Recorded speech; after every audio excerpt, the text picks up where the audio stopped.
My name is Małgorzata Pakier, and it is my pleasure to welcome you on behalf of the European Network Remembrance and Solidarity at the 14th edition of the Genealogies of Memory.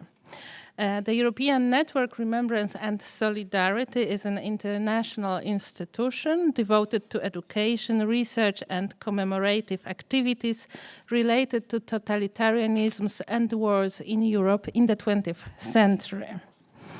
Since 2011, together with academic partners, we have been organizing annual conferences within the program Genealogies of Memory, whose purpose is to discuss social and cultural memories and memory politics with special focus on Central and Eastern Europe. The conferences have led to publications as well within our series European Remembrance and Solidarity with Routledge, and some of the books are presented here in front of the conference room, and I invite you to have a look at them.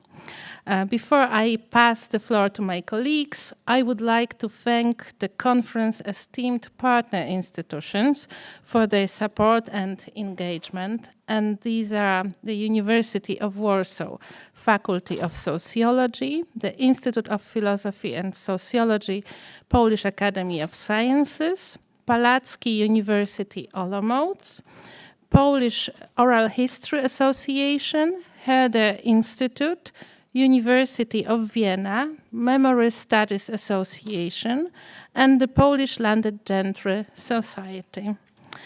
And now let me introduce to you the conference convener, Anna Wylegała, who will say a few words about the conference.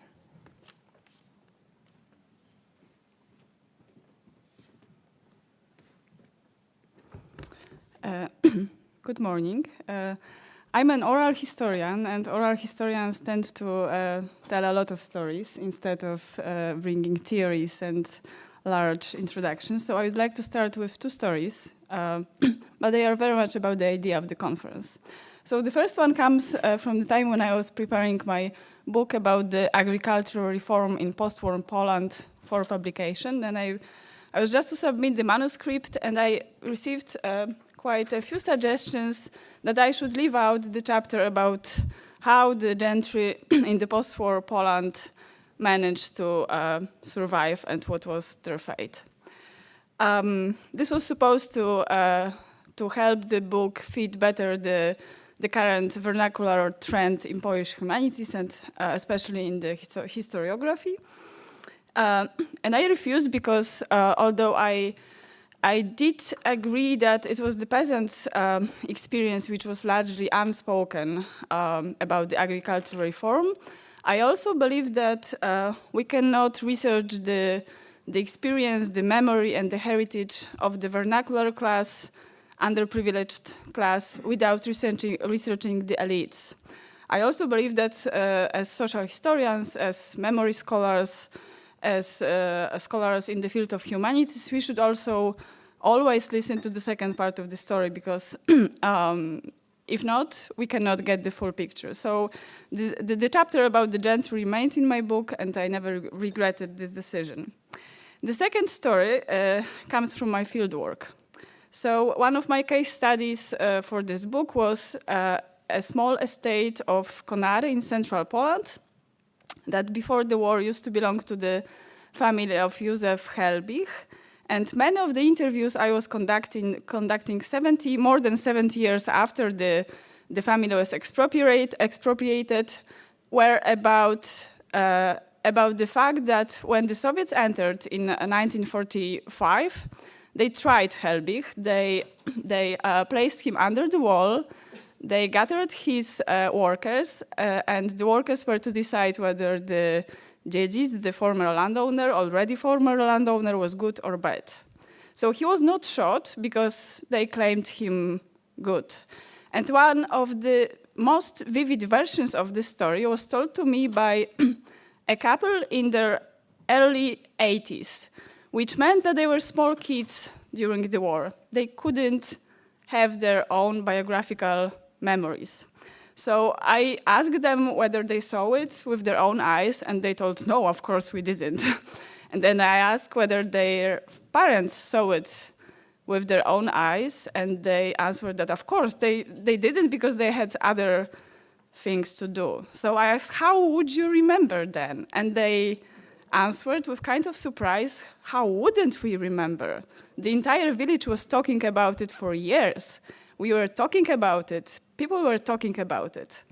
So these two stories are very much about the idea of the conference because, at least in Poland, but I also believe that in Ukraine, in Belarus, in Lithuania, and also probably in some other countries of Central and Eastern Europe, we still have a very vivid vernacular memory of the gentry, about their heritage, and about their role in the local communities from which the gentry vanished more than 70 years ago, sometimes more than 8 years ago, like in case of the Eastern Belarus or Eastern Ukraine.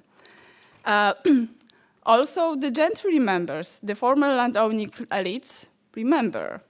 And at least in some countries, they maintain their distinct collective identity based on the class distinction. And yet, at the same time, whenever the topic of the gentry memory, heritage, influences enters the public sphere, at least in Poland, it causes a lot of troubles, discomfort, heated debates, showing that that it is, I would say, a sociologist, still unfinished social transformation, a very meaningful transformation that is still to be discussed and that can still be a fascinating field of research. And here I'd like to simply quote one sentence from our call for papers. The vital and complex role of the landowning elites in the political, economical, and cultural history of Europe has been extensively researched, resulting in a wealth of literature. However, the question of how this role has been remembered since the dissolution of these elites as social class and what the implications of this memory and legacy are for contemporary European societies has only recently been addressed by sociologists, historians, and anthropologists. I very much hope that it will be addressed in depth during these 3 days of our conference. And to my great satisfaction, it will be addressed comparatively, because I did my research on the agricultural reform and gentry post-war identity in Poland, but I was always very much interested what are the links, what are the connections and disconnections. And that was also one of the ideas of this conference, to make us think about this connections and disconnections. So it will be addressed comparatively. In the context going far beyond Poland, also quite often beyond Central and Eastern Europe, and at least in one case also going beyond Europe as such. And I look forward to hearing colleagues discussing the issue of the former landowning elites, however we call them, nobles, nobility, gentry, aristocracy. So I'm looking forward to hear these papers discussing the memory and the heritage of these elites in the Czech Republic, Slovakia, Germany, Belarus, Lithuania, Great Britain, Hungary, and more. And I wish all of you fruitful discussions, and I'm sure we will discover some connections and many disconnections, which will be also very interesting. Thank you very much.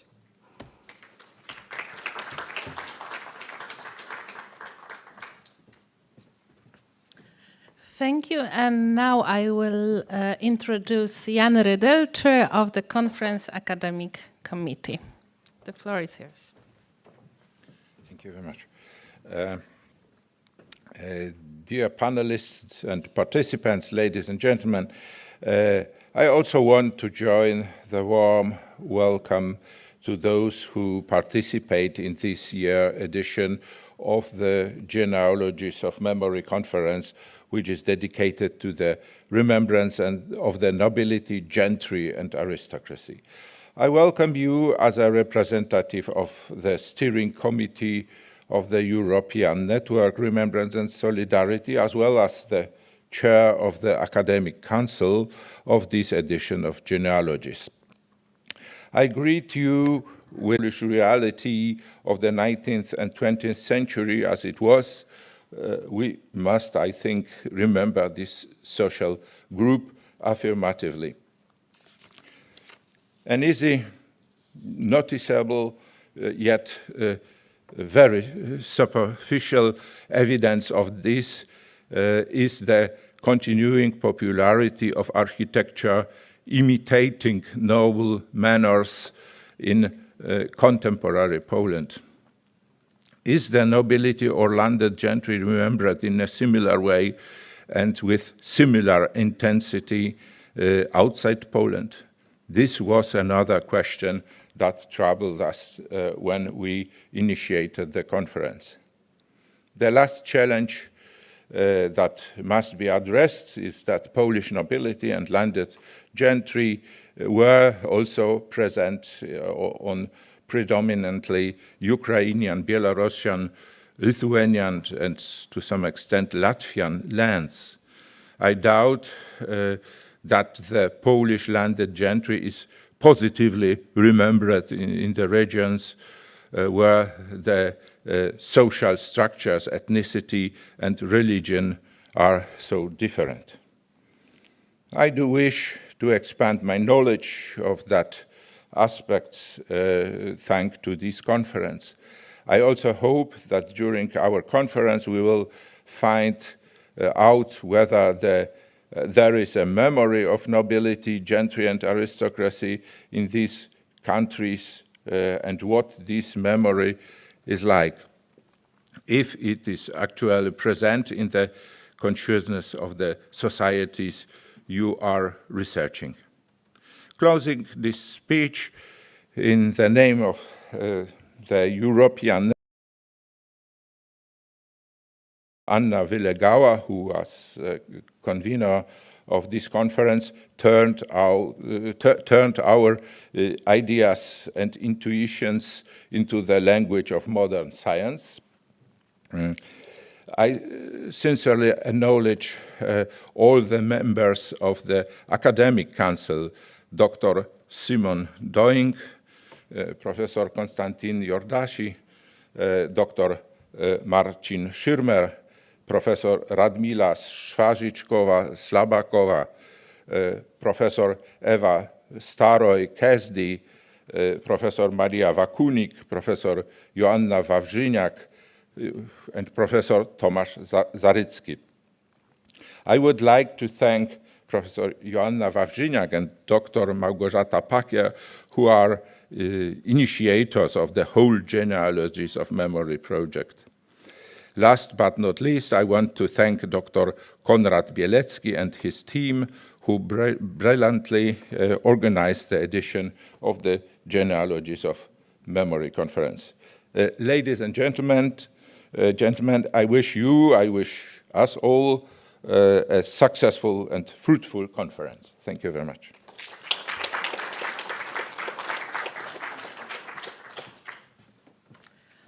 So we can move now to the first point in the program, which is the keynote by Professor Longina Jakubowska, and the session will be chaired by Jan Rydel.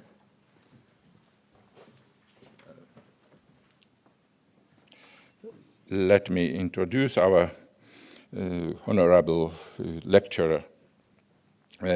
Longina Jakubowska was born in Warsaw.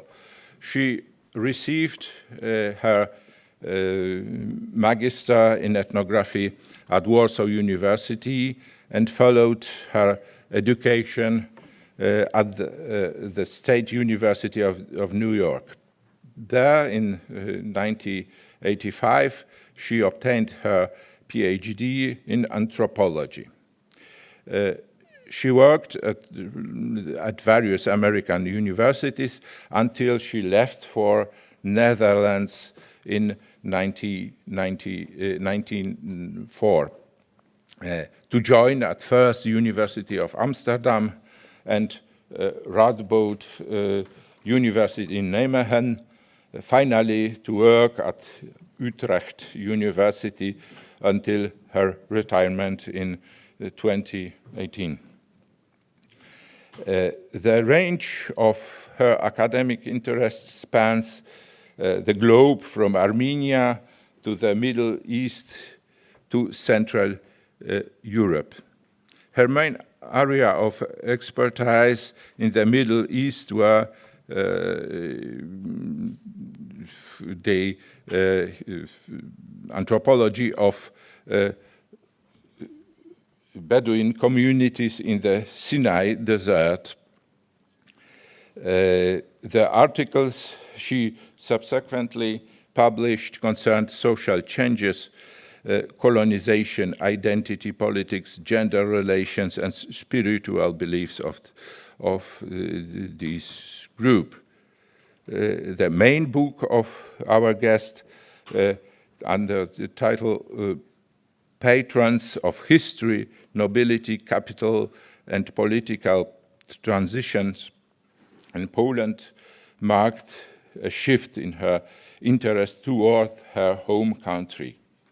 The research was sponsored by Fulbright Research Scholarship and received Best Book 2012 award from Eastern European Association. American anthropologist Donna Goldstein wrote about this book. Over centuries, the Polish Szlachta was skillfully fused familial identities with those of the Polish nation and Western civilization. But Jakubowska illuminates the class of and even racial dimensions of noble myth-making. The continuing magic of the old surnames suggests that Polish social structure has more in common with other old countries in Western Europe than with post-socialist neighbors in the East. Jakubowska's sensitive analysis of these carriers of the national memory is a fine study in historical anthropology, rich in implications for from the German Max Planck Institute for Social Anthropology wrote about our guest's book in a shorter way. I quote, this is an extraordinary book, undoubtedly one of the most important works on Poland to be written in recent years. Although the author is an anthropologist, this should be essential reading for historians as well, because of both the subject matter and the methodological approach. Dear Professor Jakubowska, we are waiting for your lecture with great joy and excitement. I hope I will not disappoint.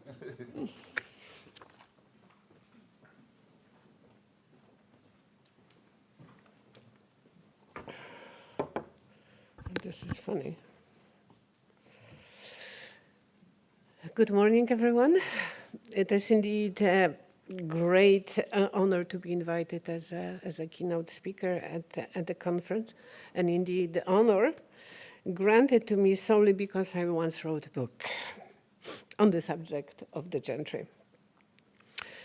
The book was published in 2012, so it's a while ago, and it's great to see new research and a new generation of scholars who undertook the subject.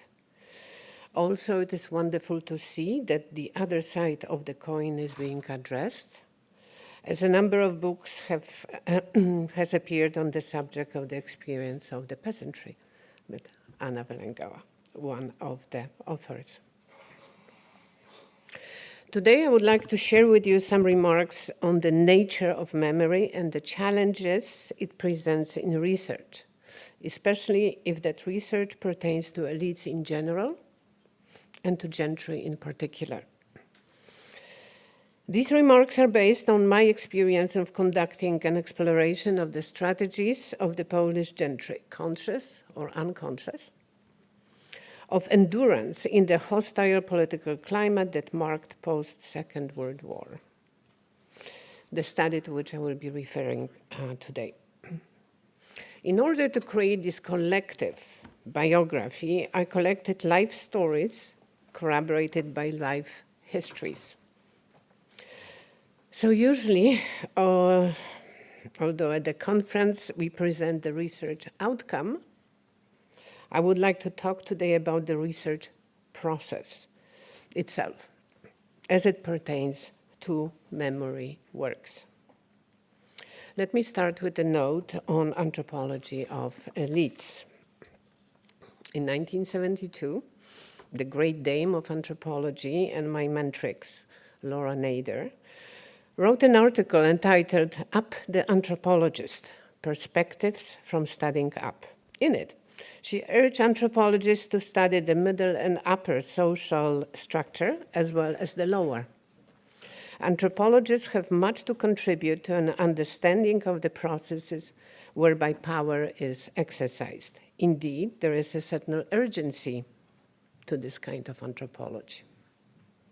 The consequences of not studying up as well as down are serious in terms of developing an adequate theory and description. This sentiment was slowly echoed by others. A decade later, Crapanzano, another important anthropologist, wrote, and I quote, "I had discovered that even in the research on domination, most anthropologists had never bothered to study the dominant. They had only studied the dominated, and from that perspective described the structure of domination." But how do we study up? And what are the challenges and pitfalls of such a study? Well, the first thing is opportunity. So apart from a well-honed research apparatus, conducting research requires capturing an opportune moment, especially so when a great deal of the outcome is based on memory. There are times when those who went through traumatic events are silent or silenced. And there are times when they were willing to share their experiences. My father never spoke to us, his children, about the war, perhaps because the memories were too painful, or perhaps he didn't think we would understand. The Holocaust survivors were silent for decades. What applies to individuals applies to entire communities. If there is no audience, people remain silent. I had the good luck of turning my interest from the issue of disintegration of social structures, my previous study on nomadic communities in the Middle East, to the subject of their durability at the right moment. My attention turned to the Polish gentry. In the aftermath of 1989, the year that marked the fall of communism, the gentry, both aristocrats and the lesser nobility, experienced a surge of popularity, quickly re-emerging as significant political and cultural actors in post-communist Poland. Families that were historically privileged and later discriminated against during the communist epoch appeared to be re-entering the pre-communist social trajectory, from which they were temporarily derailed by the historical episode of communism. With each consecutive visit to Poland, I found more books on the market, some written by the gentry and some about them.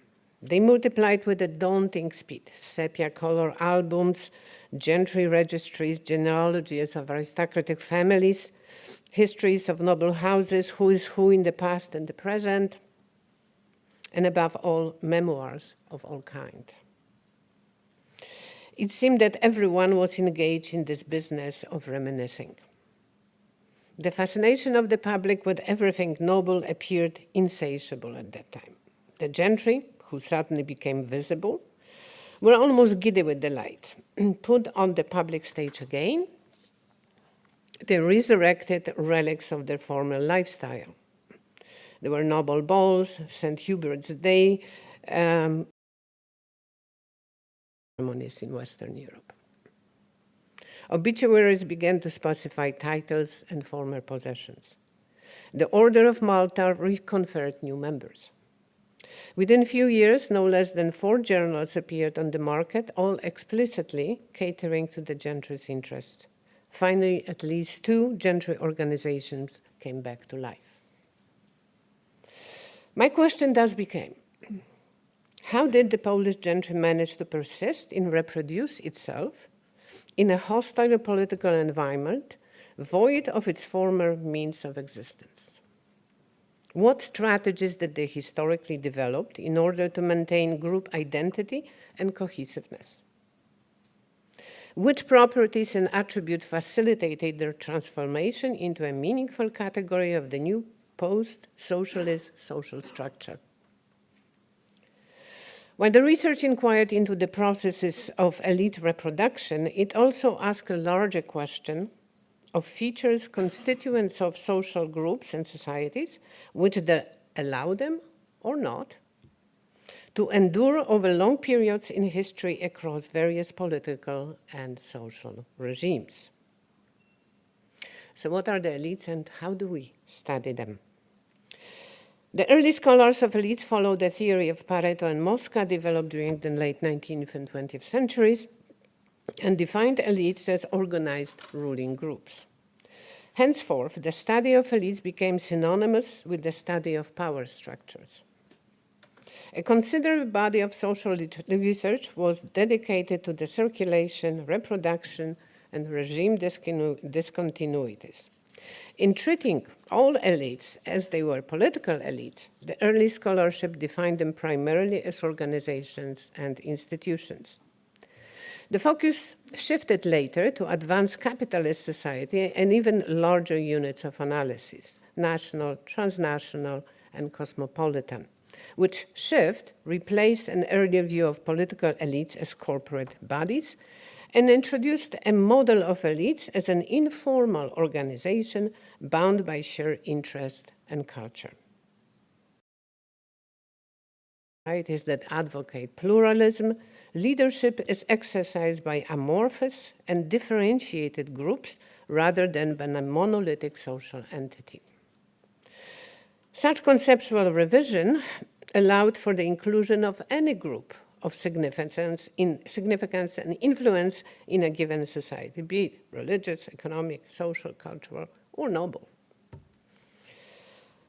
Elite has gained a new vigor since the publication of illuminating work of Bourdieu in 1984, so a while ago, on elite formation and modes of domination in France. Most scholars agree now that at the heart of elite existence is the concept of social distinction.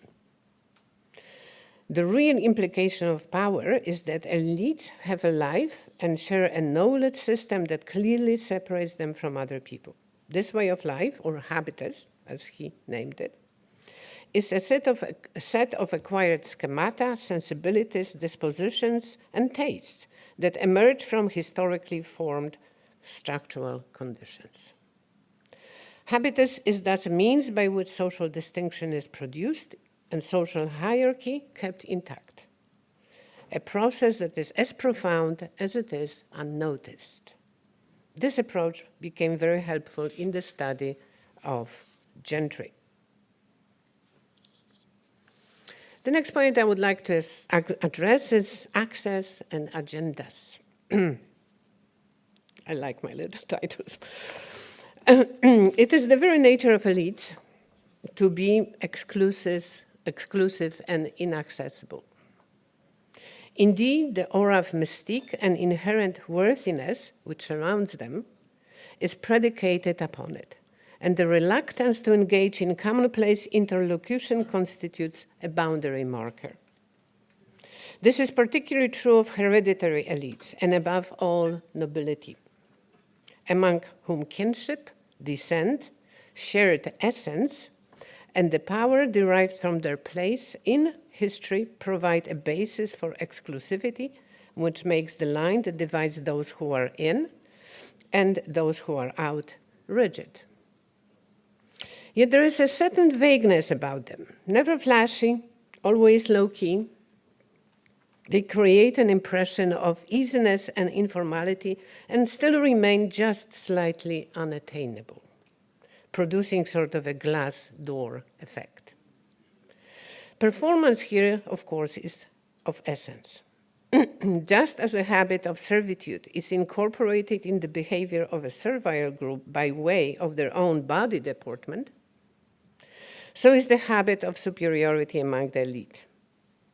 A noble incarnates embodied authority, and more importantly, does it not by mechanically executing codes, but by the ease of practiced performance. Whether the elites cultivate such a demeanor and the effect is premeditated, or whether the reactions of the outsiders are formed by their own class perceptions of self, their stance creates an obstacle to interaction. Since structures of authority and prestige are embedded in all members of the collective social body, Herzfeld's analogy to bureaucracy is instructive here. If there are no clients to affirm their superiority, he writes, that superiority has no grounds.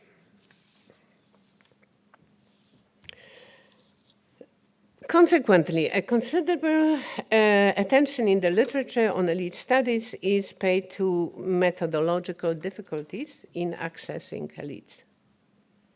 This was not my experience, possibly because Polish nobles were in some respect different.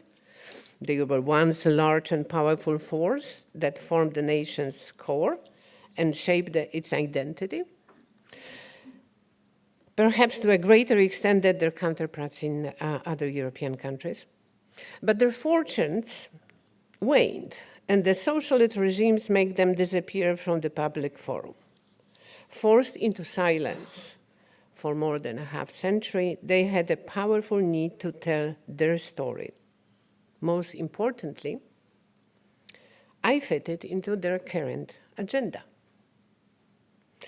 Heavily relying on the discourse of victimization privileged after 1989, Gentry advocated reservation of the group in a public sphere, recognition of injustices inflicted upon them, and most importantly, called for a revision of the land reform. Reprivatization high on the national agenda, they lobbied for the return of the property unlawfully, also argued, seized from them. The subject proved to be more controversial than the Gentry had expected. Not surprisingly, peasants and parties that represented them rejected the proposal. In an effort to deal with the resistance, Gentry's representatives reduced the request to what in the land reform parlor became known as residuaries, mainly manors and parks which surround them. Since these have been converted into recreational, scientific, or housing facilities, the request put their former owners in the direct conflict with those agencies and local population that made use of them. This created a situation in which Gentry became willing and even eager interlocutors who used the interviews as an opportunity to voice their views, rectify the negative image constructed of them by the communist propaganda, and set their personal and collective record straight. Thus, nobility were willing to speak. And so the problem was not gaining access to informants, but the fact they were telling the same story. What would have, under other circumstances, generated enthusiasm made me wonder. Contrary to the practice of community-oriented anthropology, when oftentimes ethnographers become spokespersons on behalf of the community they study, the challenge was to resist their agendas. This is not to say that pursuing own agendas, controlling information, and possibly affecting the research program is a unique situation. What is striking about the Gentry and what sets them apart is their belief in the inherent worthiness of the story they are willing to share, in comparison to the cautious attitude I often encountered in my previous fieldwork. This is perhaps indirectly related to power. If one can control the story, its content flow, and ultimately its uses, she is less vulnerable than those who have no such capability. Furthermore, the willingness to impart one's life story is related to the belief in the inherent value of that story. The higher position one presumes in the social structure, the more conviction this belief assumes. Now I would like to address what I call ethnographic seduction. It is common in elite studies, and so I pursued what is called appointment anthropology. The Gentry are a dispersed community forming no residential group. To my surprise, aristocrats, descendants of titled families with old genealogies, were easiest to approach. First, they had become visible through the media coverage.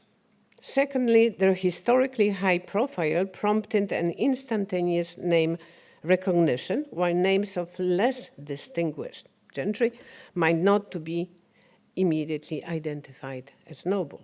If one met a Radziwiłł, one knew it and was smug to point it out. Also, Polish aristocracy prided itself on the commitment and service to the country, and perhaps also for this reason they appeared amiable to granting interviews. Conversely, petty gentry were more difficult to trace and less eager to relate their experiences. The more information they revealed of themselves, the more apparent became their minor position in the gentry's hierarchy. As one of the consequences of socialist era was leveling of the entire group, it was to their benefit to gloss over the gentry's own environment, be it an apartment or a house, mostly in the urban metropole. They were distinct in their location, usually in parts of the city that were fortunate to survive the ravages of war. The buildings retained at least some of their former elegance, which set them apart from the impersonal concrete and steel high-rises of socialist apartment blocks. Each interview was taped, transcribed, and if requested, also authorized. Given the forum, gentry were in control of the content of the conversation, the story, and the message they wanted to impart. In effect, they were directing the show to which I was an audience.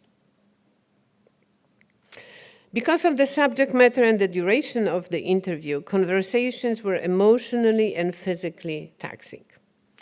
Nonetheless, even the eldest of them, and many were of advanced age, demonstrated great presence, clarity of mind, and a remarkable endurance, on occasion greater than mine.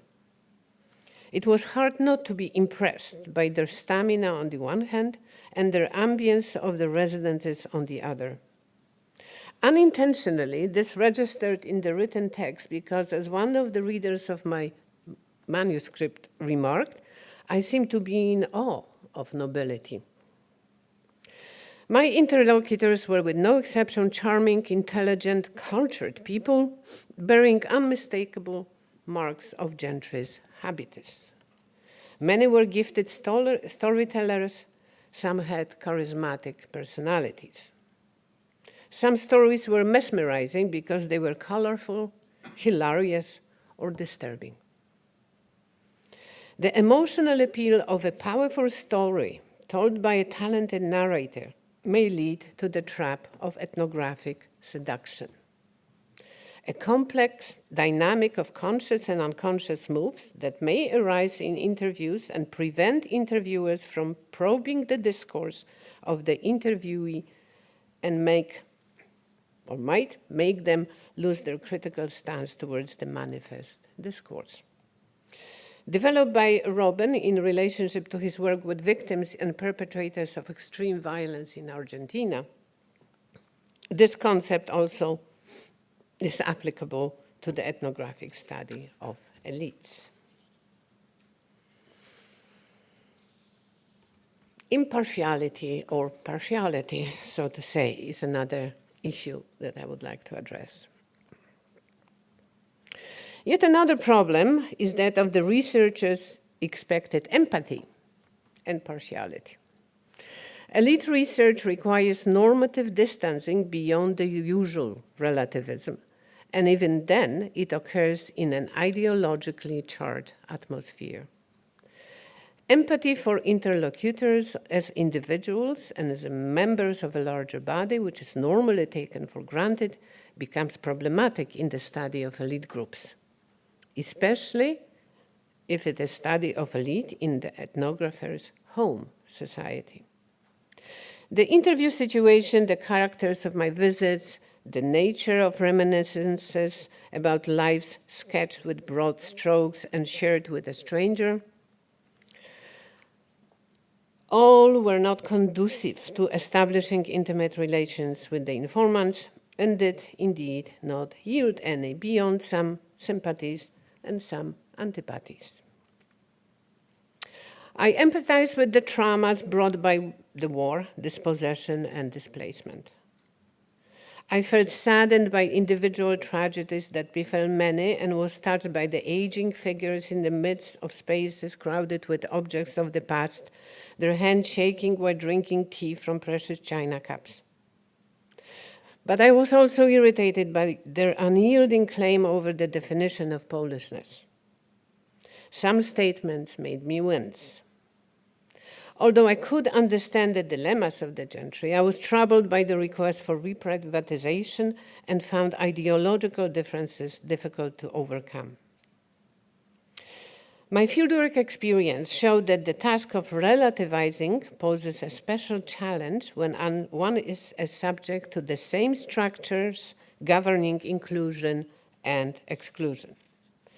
Even if empathy does not become a personal problem for the ethnographer, and she manages to suspend normative judgment, reactions of the readers are nonetheless just as likely to be normatively based. And compassion for one's subjects might be misconstrued as ideological sympathy, or, as it was in my case, the awe of or enchantment with nobility. Consequently, more so than in other studies, the art of research of elites lies in being able to convey the humanity of individual experience without falling into the methodological traps of the hidden agendas that the elites pursue. In order to escape the enchantment of their habitus, anthropological detachment is more necessary here than in other ethnographic engagements. Charm is socially constructed, but it is also a strategy and a tool of power. Doubtless, working not primarily as an observer of people who were living their lives, so to say, but rather as an interlocutor with people who were deliberately telling their stories, helped to shape the research process and the conclusion I was able to draw. Although the lack of personal attachment was in some ways limiting, it was also advantageous. It allowed, for instance, to spot inconsistencies embedded in self-reported accounts that challenge their eyewitness status.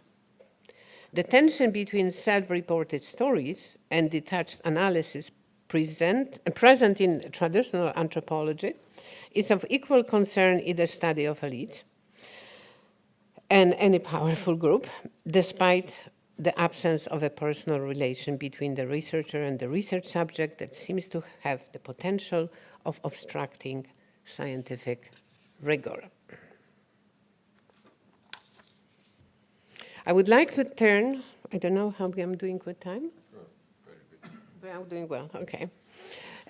Turn attention, I hope I'm not boring you, to the subject of memory and memory works and how do we address these. Well, obviously, life stories rely on memory.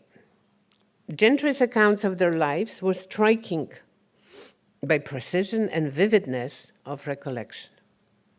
In listening to memories of land reform, which took place 50 years ago, I was impressed by how fresh they appeared, how rich in minuscule details. This made me eager to believe that they were obviously authentic and accurate. Memories inspire faith because we believe they were recorded at the time. They have an eyewitness status. Yet it has been shown through research into autobiographical memory that despite the vividness of our memory of momentous events, our recall of the actual facts of the event and the circumstances we were in at the time is often incorrect. Neither the vividness of a memory nor the strength of our certainty in a memory can ensure its veracity. Generally, memory is taken to mean the processes by which events are coded and recalled. The simplicity of this definition obscures the complexity of the problem. It becomes increasingly apparent that memory is not a record of the past, but its reconstruction. An act of retelling, a complex work of interpretation. What is remembered is not only retrieval of stored information, but also a representation of the self then and the self now, which occurs in a culturally contextualized social interaction. Furthermore, ever since Holbach's seminal work on collective memory, it has been stressed that individual memory is not simply personal. Typically, our memories are mixed, possessing both a personal and a social aspect. This presents us with a perplexing paradox that the memory of an individual, precisely that which is taken to epitomize individuality, draws upon collective idioms and mechanisms. Our memories are embedded in social, cultural, and historical contexts.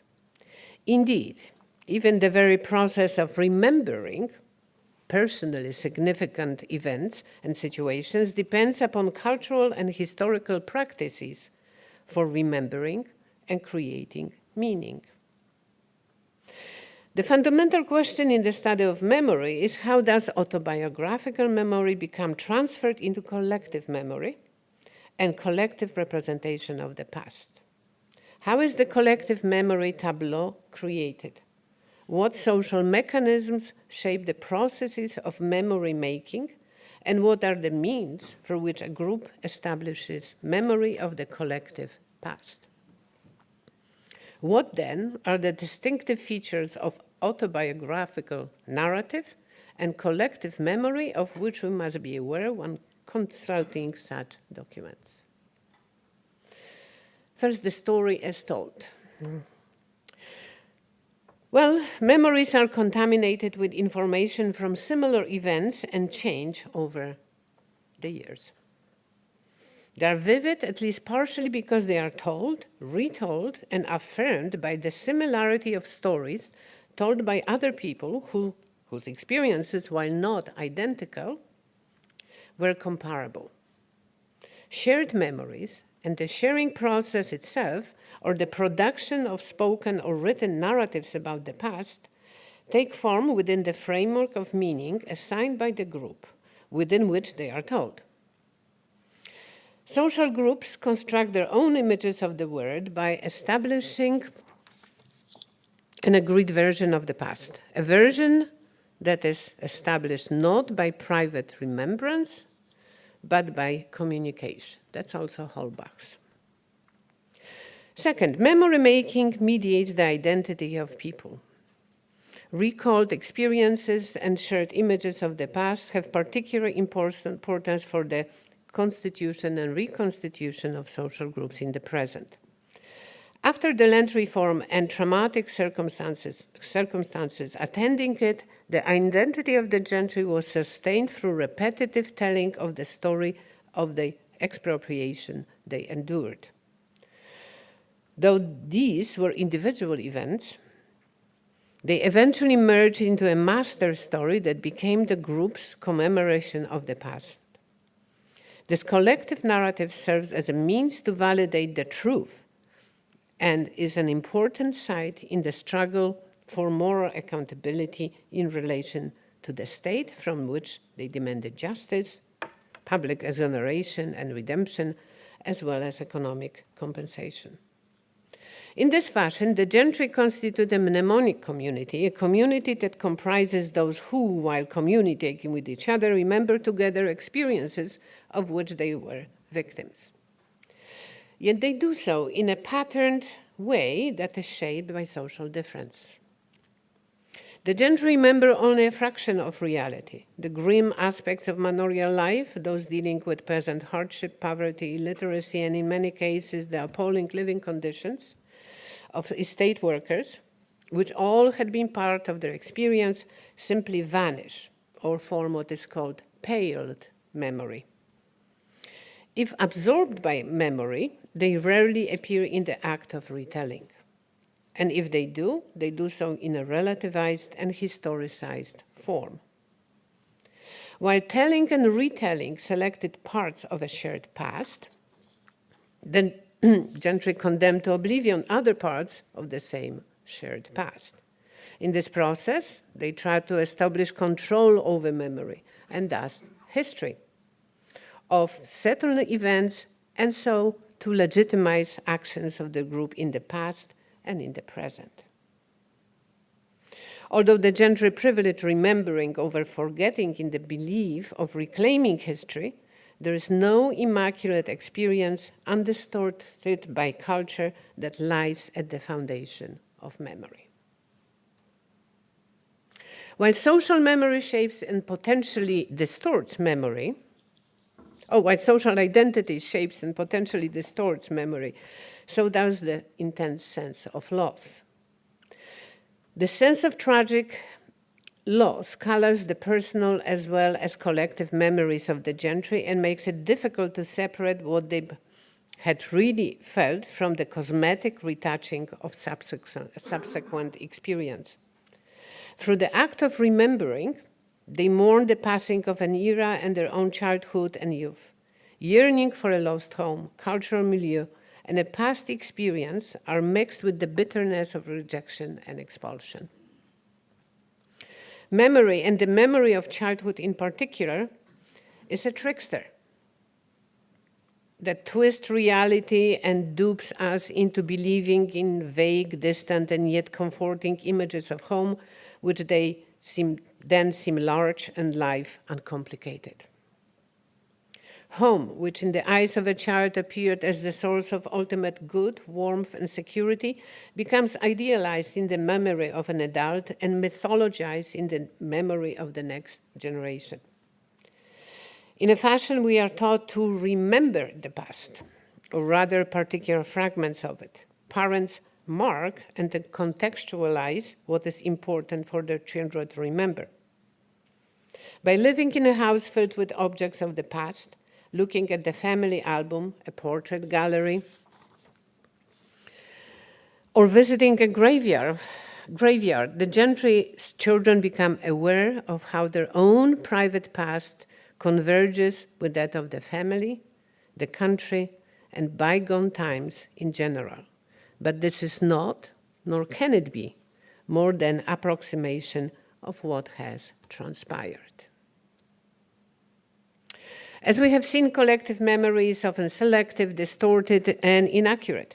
It tends to simplify, exaggerate, and deny ambiguity and complexity. It continuously negotiates between available historical records and current social and political agendas, selectively emphasizing, suppressing, and elaborating different aspects of those records in the process. What we remember about an event depends on when and for what purpose we are remembering. Hence, it is important to take into account the socio-political conditions under which stories surface and the narrative and rhetorical conventions that affect them. In forging links of continuity between past and present, memory operates most frequently by means of threads of a narrative. The relationship between experience and narrative, between narrating self and the narrated self, is dialectical. People emerge from and are products of their stories about themselves as much as their stories emerge from their lives. The life history as life story, in the very literal meaning and narration, has to be told by the individual in order to understand who the self is, and in order to understand the world as it happened to him or her. Thus, autobiography is an interpretive, open process of becoming that is dialogical as well as reconstructive. We reconstruct our lives looking back at what we went through, looking forward to what we aspire to, putting it together for actual purposes. We produce ourselves. The story we put together is a story, but it doesn't mean that anything can go in it. The life story depends on a life history, which in turn is placed at the interstices of the individual and the social context in which the person existed. Hence, all Gentry stories are extraordinary and yet strangely typical, gripping and yet predictable. They form and follow a master narrative that was reproduced so many times that it becomes a code of communication within a community. Indeed, repetition is essential to the establishment of life story as history. Although memory is capable of great plasticity, it can also become fixed or conventionalized through the process of retelling and the particular narrative form used. Some culturally provided genres of narrative, some invocation of memory, some subject positions are more enabling or disabling in certain context than others. Another means of memory works are memoirs. In contrast to the poor, elites have a long tradition of biography, and their members are in the habit of writing memoirs towards the end of their lives.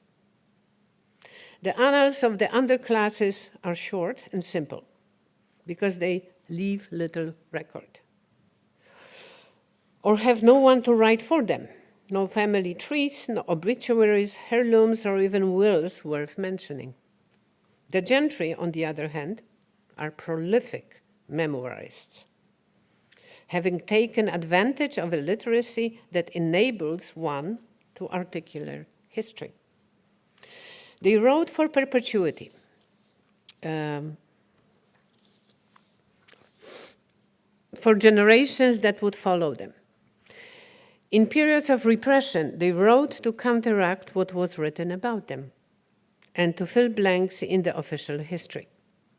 Often, individual gentry state explicitly that they write for their children, grandchildren, and their children to teach and to remember. And yet these accounts, ostensibly written for private family use, were not a private matter at all, for the simple reason that the gentry never conceived of their lives as private. The gentry did not stop writing under any circumstances, truly believing it to be their duty to serve as the witness to history and the chronicler of the times.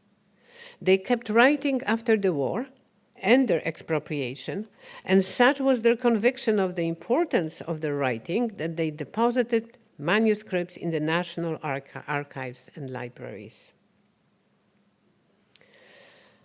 Thus, they joined a long line of gentry memoirists who produced works of various historical and literary value, only some of whom were affecting and talented writers.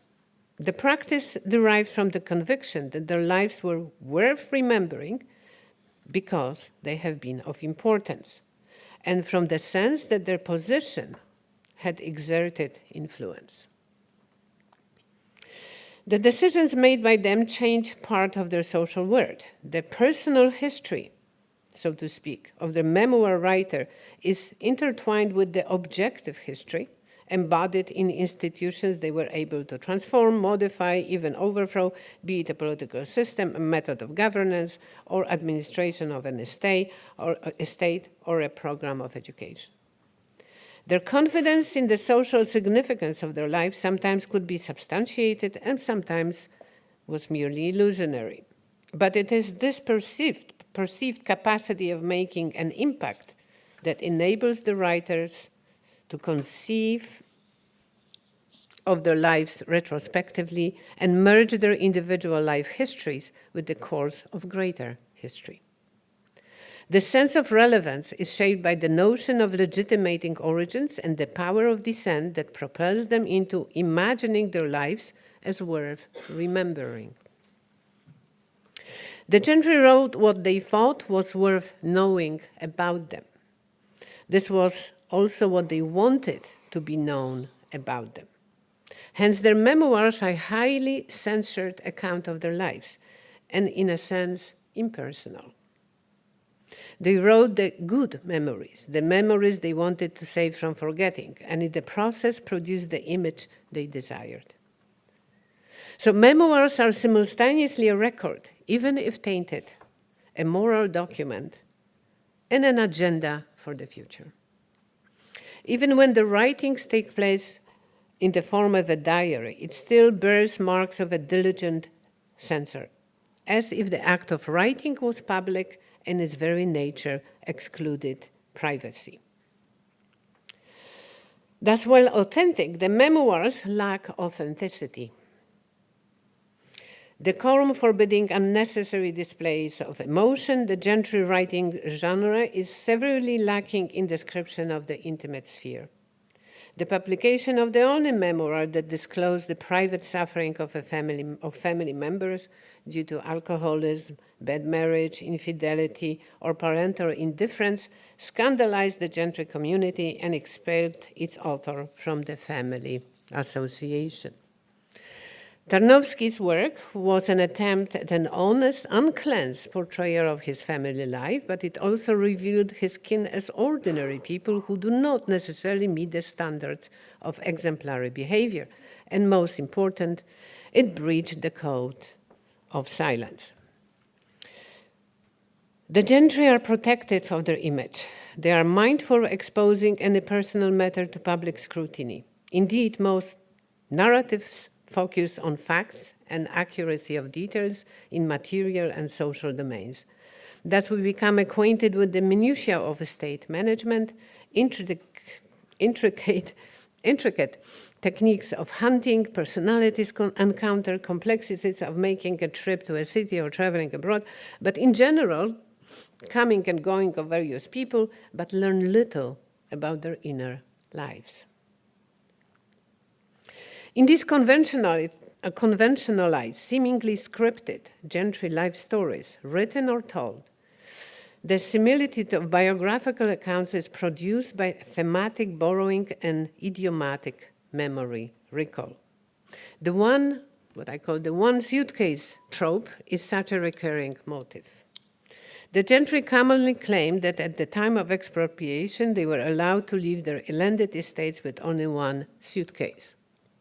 Although this story is historically substantiated only in a few cases, it serves as a metaphor that captures the drama of dispossession and expulsion and allows the storyteller to establish commonality of experience. In similar fashion, people remember discrimination in the following period. Although they might not have experienced it personally, the theme is appropriated from the experience of others and incorporated into personal story as part of a collective discourse. This allows every Gentry, a member of the Gentry, to claim discrimination at university admission without actually having experienced it. In fact, education was an important means of capital conversion, and almost all Gentry made sure to educate their children. What does all this mean for the researcher who's relying substantially on first-person narratives to tell a story of Gentry culture and strategies? How do we access informant statements when so much of the evidence, how do we assess informant's statements when so much of the evidence on which we must depend comes from self-interested first-person narratives. It must be kept in mind that narratives are statements about the ideologies and values of their producers, who created them to inform posterity and to exert influence on how history is written, even from beyond the grave. Hence, the values of memoirs, just like that of memory, is of restricted use to a researcher, underscoring a tension between what actually happened and the received narratives about the past. The process of adjusting the fit is an ongoing one, subject to continual debate and exchanges, in which memory and history may play shifting, alternatively more or less contentious role in setting the record straight. Thus, all sources are to a degree faulty, memory malleable, memoirs self-serving, interviews projecting a particular image. Any attempt at historical representation must take into account the subjectivity of those who made the records, written or oral, and the role of memory, along with other problems associated with such a record of the past. So, while each source is only of potential value, together they provide a picture of the past through the Gentry, this light is like in my eyes, through the Gentry experience of the past 70 years, which had seen the war, the land reform, the repression, the stability, and finally the demise of communist ideology and state power, with the corollary impetus to rewrite and reclaim history.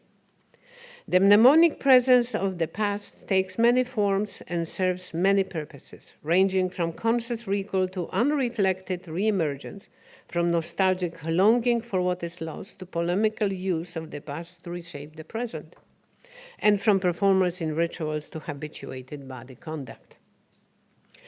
Whichever the case might be, the interaction between present and past is the stuff of cultural memory, is the product of collective agency rather than the result of psychological act or historical accident.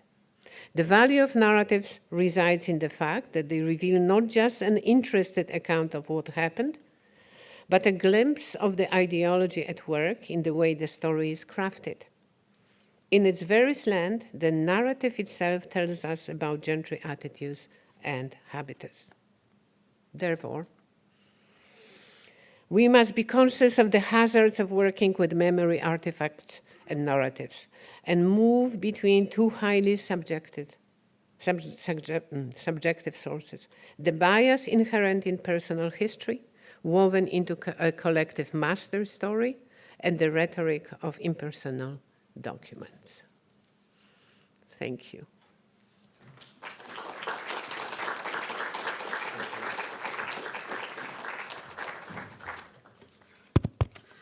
Thank you very much. We have the opportunity to discuss this brilliant lecture. Please ask your questions. I'm a little bit blended. We are blinded here by the lights. Yeah. Mm-hmm.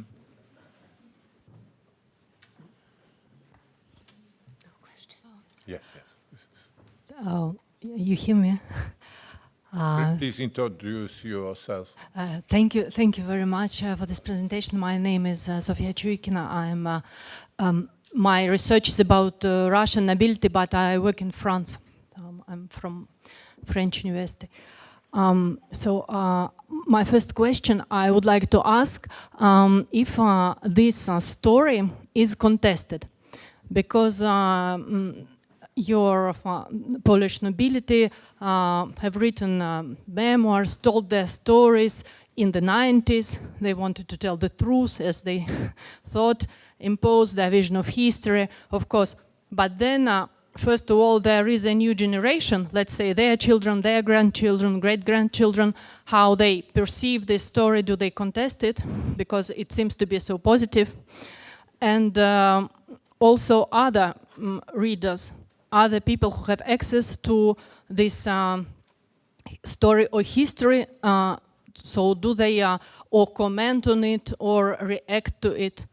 So this is my first question. Second question I would like to know is whether for you elite and declassed elite is the same thing, because like this is the elite that lost their richness, and so do we study it in the same way? And like one last very small question, you said that there is a good moment to study elite. Like you said, in the beginning of the 90s, this was a very good moment. And of course, I agree. And that is why, luckily, we have many publications about different countries, because we managed in the 90s to take some interviews and so on. So now it is done. So what will be with our field? Because the generation that had something interesting to tell, it is gone. So how you see the future of our field? Well, honestly, I hope that papers that will follow will tell us about the children of those whom I have interviewed, because I have not. But as I was saying, once this master story is formed, it continues in the present and in the future. So I assume, and please correct me if I'm wrong, that the story of, let's say, expropriation and the trauma of land reform told by the grandparents will be told in the same fashion by the grandchildren. This is the nature of collective memory, right? So we establish some way of remembering and of retelling, and we continue doing so. But I don't know, maybe the audience can answer better the question about what is the third and fourth generation take on expropriation, let's say. I didn't quite understand the question about elite and class, the difference between elites and class elite.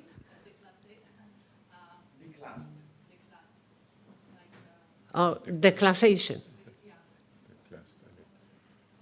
Never thought about declassation, essentially, maybe because for the gentry it was illusionary declassation. They never were declassed. They were declassed in an official way, but we know there was this duality of life in all socialist countries, the private and the official ideology. So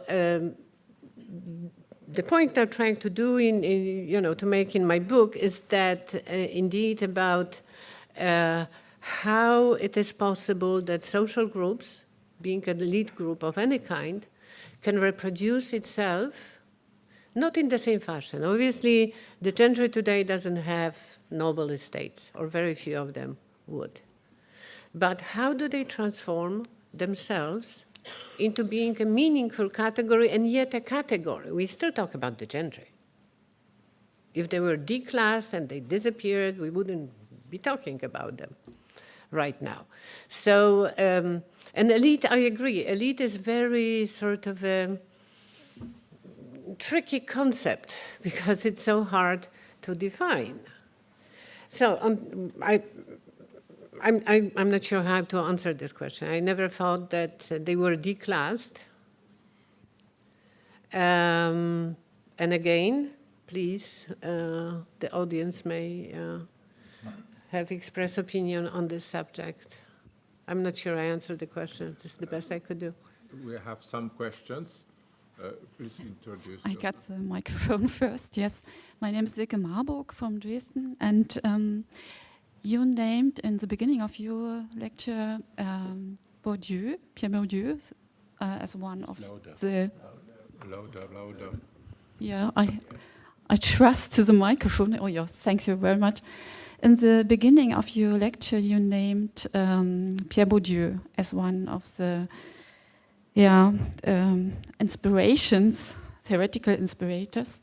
And so I can be sure that you are coming with a work of Monique de Saint-Martin, yes, and Les Bastille-la-Noblesse, and it's very close to your setting, to your approach, so to say, but to complete other nobilities, so to say. And this comparison seems very interesting to my mind because she draws the attention to one point of the of her interlocutors when they point out that they themselves not at all live as nobles. And yes, it's a little bit astonishing point that they can tell much about their memories and the collective memory and the memory of their families. But most of the interlocutors point out that they themselves, if you ask them so personally, no, I'm not a noble, I'm not living so. And the question is, how is it with your interlocutors? How think they about their lives? Do they live in a noble way? And that could be a small piece to think about the ethnological seduction. So, if you get what I mean. As it happened, I know a number of French aristocracy members, and as it's quite common to say, is this you are a noble. You are embodiment of nobility. It doesn't mean that you have to have all the accoutrements. It doesn't mean that you have to have horses in your stable or go hunting and so on, although they do. You simply are. That's the whole point about this belief in one's specialty, sort of being a special person. You are a noble. I mean, the Polish gentry, and they were impoverished after the war. But they could eat potatoes, as I heard in stories, they could eat potatoes for dinner and nothing else. But they had to eat it in a proper fashion, with a fork and a knife, let's say. That is the essence of nobility. And the fact that we're expropriated, of course, it was tragic and so on, but it didn't change anything in their inner belief in this inherent value of being a noble. Am I answering your question? So the question is, what is a noble way of life? It's not about a way of life. It's about who you are and who you are recognized as such. Am I? Okay, I have a question. I do appreciate, Anna Vloga, Polish Academy of Sciences. I do appreciate the fact that you let us on the backstage of your research, and I like very much the notion of the anthropological seduction. But my question is about the afterlife of your research. Because when I read your book a couple of years ago, at the beginning of my own research, I was all the time wondering whether you get any kind of feedback from your interviewees. Because having the experience of interviewing people myself, I know that people tend to reveal a lot of information, and you tend to build a very intimate relationship with your interviewee. So there is this matter of trust, intimate trust between interviewer and interviewee.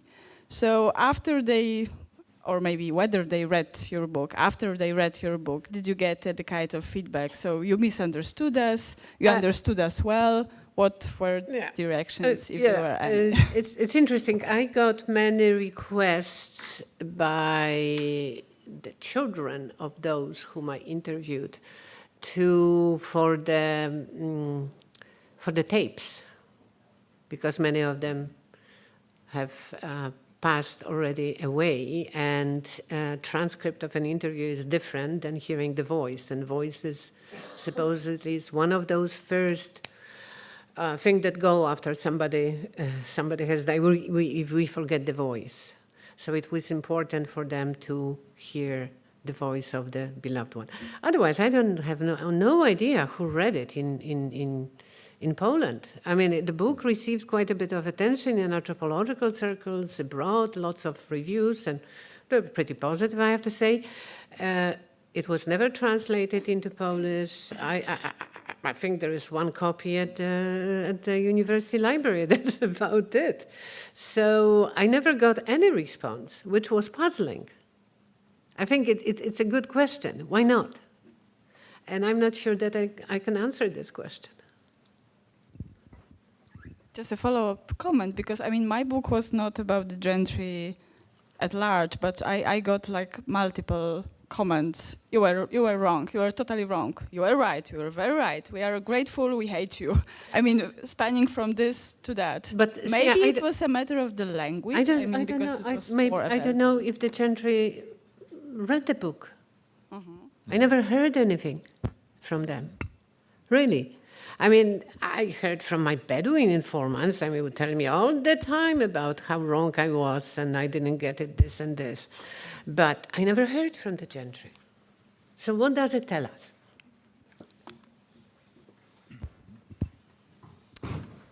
Let me come here. I'm Cesar Luszyński. I'm a historian by education, diplomat by profession, and descendant of two gentry families, both in paternal and maternal line. I would like to contribute to one of the questions on behalf of a lady on the top of the audience. This one on elites and declassed elites. It's maybe all about perception, my own perception, the colleagues who are part of the audience here. But you know, we might be deprived of everything: property, houses, art, books. Just be, clerks or teachers or doctors in the city. You've got more, your suitcase and not much more. But we still be elite. I mean, you can't take out of this. I mean, no social revolution, no communist role could have deprived us of the pride of our ancestors and the sense of responsibility, even for the peasants around who might have murdered your father and expelled your mother with small children from the house. Maine. I belong to the generation that, whose parents were born in Maine. And we, along with the colleagues here, we've got a lot of older friends who were born in Maine. I mean, and they cherish their memories. We cherish their memories because they contribute to our own identity. And in a society which is post-communist, obviously, we are a democratic society. But you must remember that democracy is not the concept that would be ideal for landed gentry or aristocracy. By definition, I mean, it's something we have to live with, respect, but it's democracy. It's a popular rule. Thank you. It was more comment than the question. Mm-hmm. Please.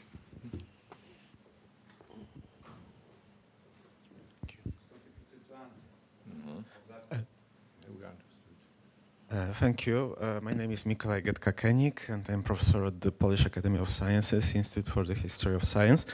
And I would like to ask you about the memories of people who were and are descendants of the landed class, but they are also members of families, or they married into families of different background, because it wasn't actually a rare situation when people, so children of landowners, actually they had wives or husbands of peasant or middle class background. And my question is about the influence of this differentiated family connections on their memories of and on their identity, on their identification with their noble background. I can't answer this question, I'm sorry, because my research concerned the Gentry. And one of the strategies of survival and continuity was marriage within the group. So in the great majority, and I cannot tell you right now the percentage, the Gentry married other Gentry. And of course, there were exceptions. I just heard yesterday that my great-grandmother was hrabianka. God only knows, it disappeared in the family history somehow. So obviously there was intermarriage, there was historical intermarriage, especially in the 19th century, with Jewish community as well. But that was not the subject of my research. From sort of anecdotal evidence that I have among my friends, and it is stated. My father was a peasant from, and my wife's descent is this and this. So there is a consciousness of difference. Not that it influenced the marital relationships, but there is a consciousness of we come from different sort of backgrounds. This is the best I can answer. Well, one more question, please.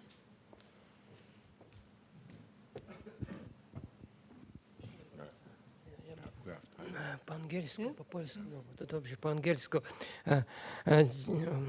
Thank you so much for your excellent report.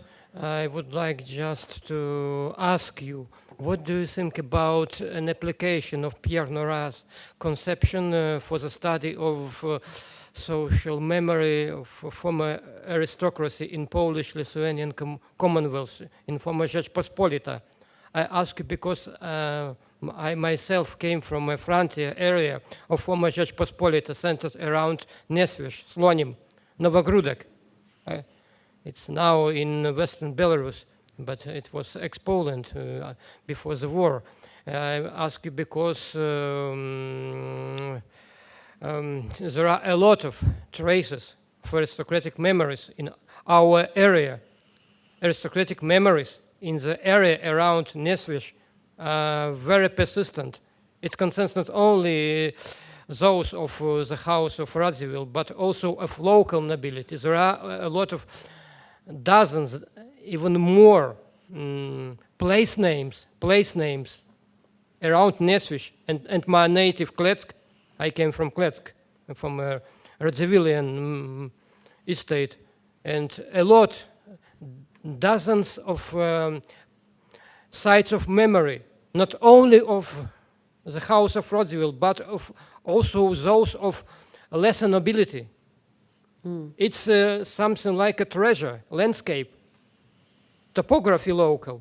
It's a treasure, not only archives. I'm also an archivist by education, but also I'm interested in spatial dimensions of aristocratic memories.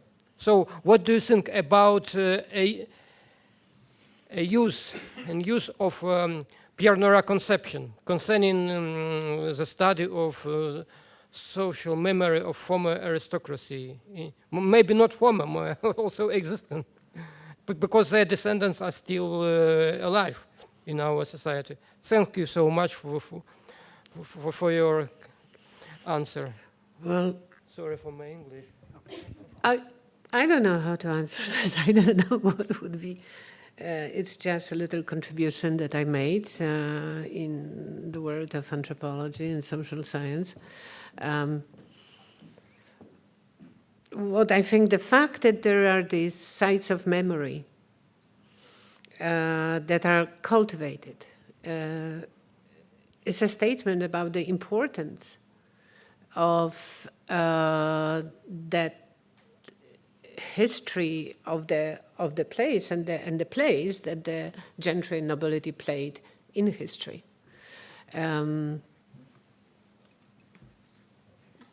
That's all I can say. I think we have questions from the online participation, and it's from Hannah Well, and I will quote that. What are the possibilities of opting out from being noble and renouncing this identity? Have you come across individuals and their families who attempted this? Rejecting your own nobility.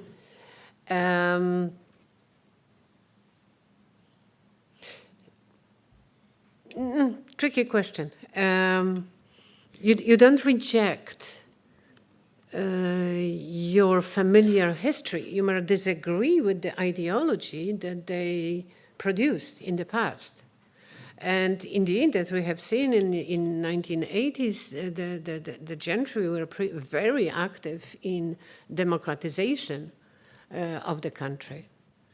And they were taking place in the opposition. So it doesn't mean that they wanted to return to the lifestyle that existed before, which became obviously not possible. The lifestyle could only exist within a particular social historical formation. And that formation disappeared. But it didn't change the essence of I already spoke of it, of that inherent belief in being a noble, of acting like a noble without the accoutrements of material support of it. So yes, many gentry were very democratic in the later period, but it doesn't mean I did not, and maybe you would know, that ever somebody said, I'm not, I don't know, mention some name anymore. They may have rejected the historical record of the future and making a different contribution to the country, but rejecting nobility, I have not come across. Small comment of mine. In Germany, it costs a lot to reject own nobility. In Germany, you have the aristocratic or noble titles still. Title, yeah. And to resign of title is a complicated and operation. No, but we didn't have that system, right? Yeah. So there are no titles, or very few had titles. So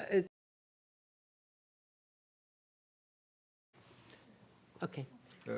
One more question. Yes. Or there's the gentleman here. Oh, sorry. I'm blind. Good morning, and thank you for your lecture. And my name is Piedra Solans. I come from Spain, and I live in Berlin. And I am a doctor in... I am a doctor in history, and I write a book about the phenomenology of memory, our understanding of memory from our present in Germany and in Poland, also in Spain. And for me, there is no doubt that there is a language, a narration about memory according to social groups and their interest to legitimize or to give meaning to their experience. But for me, it's very important also about to research in the silence of the perpetrators, silence of the victims many times, because the experience was very, very traumatic, to speak about the trauma. But regarding to the aristocracy, do you think that there is any doubt that they legitimize their genealogies, they have to reconstruct this link in time, and to perpetuate their genealogies, and they won't renounce to it. But what is about silence in the aristocracy? What do they hide? What do they hide? What do they don't say? I mean, language is very interesting, and when it's filled with meaning, but what is not said is also very interesting. Absolutely. Actually, the first draft title of my book was supposed to be Noble Silences. But somebody pointed to me, gosh, they talk a lot, you know. But indeed, it was about that silence that surrounded them for 50 years, and then suddenly it was broken and they could speak. But the problem for a research, of course, is how do we study silence? If nobody talks, what do we know? How do we approach that? But the silences that I have encountered in their accounting of their lives as life stories, let's say, or memoirs in whatever form, have to do, which I already had to say, there's a difference between, I didn't talk about it, there's a gender difference. About the memoirs written by women and by men. Women are much more evocative about the feelings. They would speak about the children who fell ill, while men would be rather silent about this matter. They were busy with the more public life. So there are differences. But I was struck, indeed, by how little do I really learn about these people who had the conviction that they should communicate with us, with the future, right? Or even contemporaries, and yet they were hiding so much, because I didn't learn very much about who they were as people. So absolutely, it's a great question, but by absence, we learn something as well.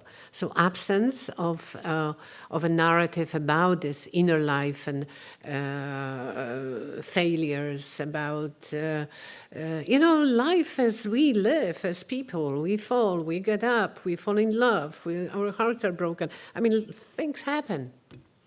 None of it is in this record of their lives. So as I said, they're obviously authentic, and they are not at the same time, because they reveal what they want to reveal, and they hide a great deal about who they are and how life was or is. So yeah, good question. But absence of information is also information. For us as researchers, I think. Thank you very much. Please. Is it enough? Yes. Thank you very much for your presentation. I'm István Kollai from Hungary, but I work at the Comenius University in Bratislava, so I represent in Slovakia. And I enjoyed really your presentation. It was very useful and helpful for me. And my question is, what do you think about the generalization of these conclusions or experiences, what you could find in Poland? Because as I listened to your lecture, I think there were many frames which could be totally implemented to for instance, to the Hungarian situation or society. Meanwhile, maybe there are differences too. For instance, I don't know, I really don't know the situation in Poland, how, for instance, because in Hungary, yeah, so most of my interviews which I made, I had to make abroad. So in the uprising in 1956, 200,000 people fled to the West. So it made, for instance, this embeddedness of the memory of this sphere or social sphere, which you call here Gentry, not so strongly embedded into the Hungarian society. So maybe it would be interesting to see this kind of parallels and differences too. Thank you. I'm not sure what the question is. The question is about the possibility of generalization of this experience. For instance, noble people remain noble. For instance, in Hungary, there was a very strong oppression to underclass these people. For instance, my grandparents couldn't move back to Budapest, they couldn't have a flat and so on. So there was a very strong, say, social deprivation. So I couldn't say, for instance, in Hungary that we could speak about some kind of marriage within a kind of post-Gentry society, something like that. Well, obviously, every life is different and people choose different things. Now, some of the Polish gentry left indeed the country, probably in 1939, the very beginning of the war, and then stayed there. And it happened very often that in gentry, large family, because they are huge, since they count family as a very large unit, there would be someone who lives abroad. And that was part of the, it was very helpful for those who remain. So this forming this continuing cosmopolitan networks was important for generally as a strategy of survival, not that it was necessarily conscious strategy.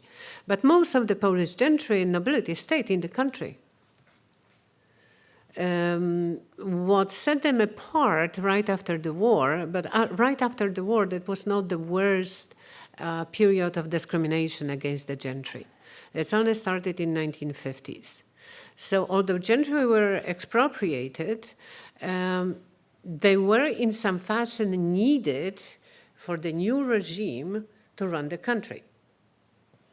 Now let's face it, nobody had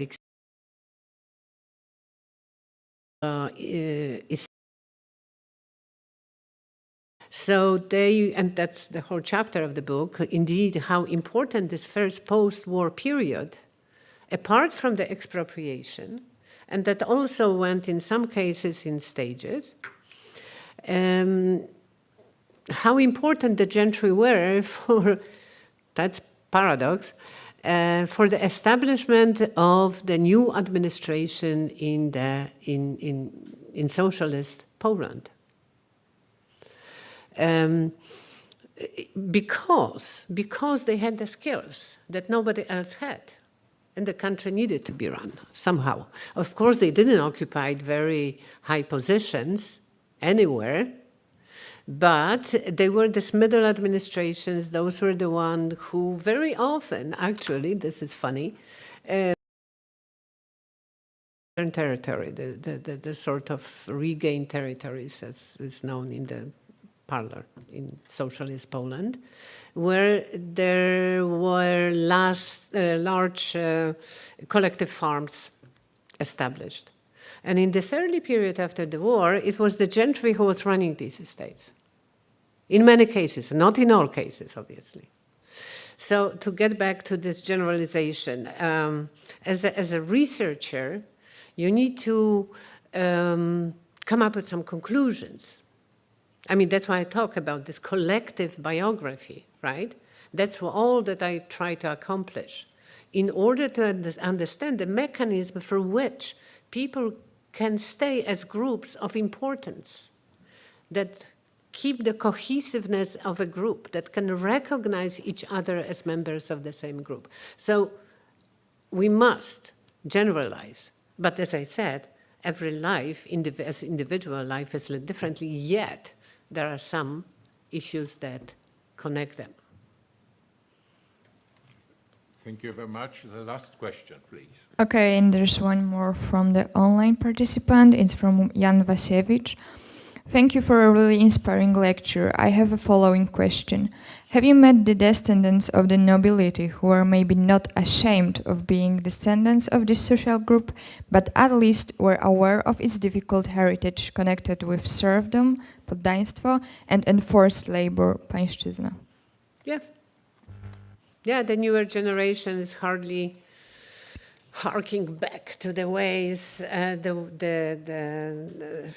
things were in the past. Yes, absolutely. It's it's a new generation, a new reality, and that's what makes it interesting for any scholar of society, that yet there is this recurring. They may reject the ideology, but they understand that they are part of a particular group, not that it's an organized group. But they hang out together, they marry each other, they attend each other's weddings, and so forth and so forth. They know each other's history. So it's informal. Sometimes it's formalized. There are many family associations which count hundreds of people. The bigger the noble name, the larger the association, so to say. So, yes, I don't think they are ashamed. They just historicized their past. It's just, that's what it was. We are not that anymore. But it does not mean that they reject that very identity. Thank you very much for the lecture. Thank you for our vivid discussion. My comment pro domo sua, we should translate your book in Polish. Thank you very much. And now we have a break of 30 minutes, if I'm right. Yes. Thank you very much.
Hello, can you hear me?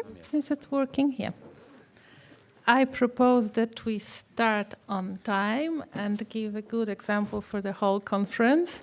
And also we don't have much time in this panel, so I would like to ask the panelists as well to fit within the time. The panel now is titled Robbed, Ruined, Restored, Material Heritage of the Landowning Elites. And the first speaker is Maciej Rydel, who is a documentalist specializing in Polish manners and the history of the gentry. He's also author of 5 books on the subject and author of more than 60 articles and conference papers. He's photographer and painter documentalist, author of 20 photo exhibitions, including displays in Brussels, Jaszczony, and his works were also presented in London. He is vice president of the main board of the Polish Gentry Association, vice president of the Gdańsk branch of the Association of Art Historians. He was in years 2008-2023. He was awarded the Knight's Cross of the Order of Polonia Restituta in 2014 for his contributions to national heritage. He is Doctor of Economics, Senior Lecturer, and Head of Marketing Department Emeritus at the Faculty of Economics at the University of Gdańsk. Also a founder and program director of the Gdańsk Foundation for Management Development. He was in years 1991-2011. Maciej Rydel's multifaceted expertise spanning academia, art, heritage preservation, and business consultancy exemplifies his dedication to the enrichment and promotion of Polish cultural heritage on both national and international platforms. We are happy to have you here, and the title of Maciej Rydel's presentation is Status of Material, Cultural and Heritage of the Gentry in Poland, Manors, Palaces and Parks.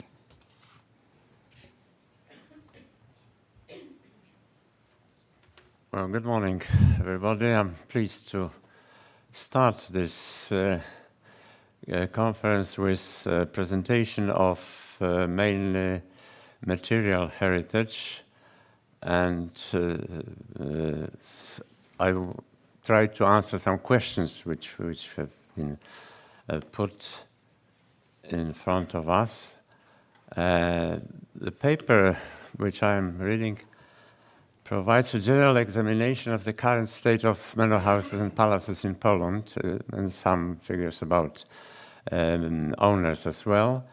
It's a research of 45 years of my life, involving visits to about 2,000 manor houses and palaces across Poland, and not only Poland, and interviews with probably more than 500 individuals, including gentry and villagers in many places.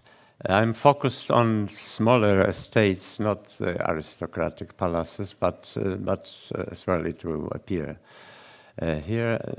And I hope that this paper can serve as an introduction to further papers. So I illustrate the more important content with photographs. I'm a photographer and collection.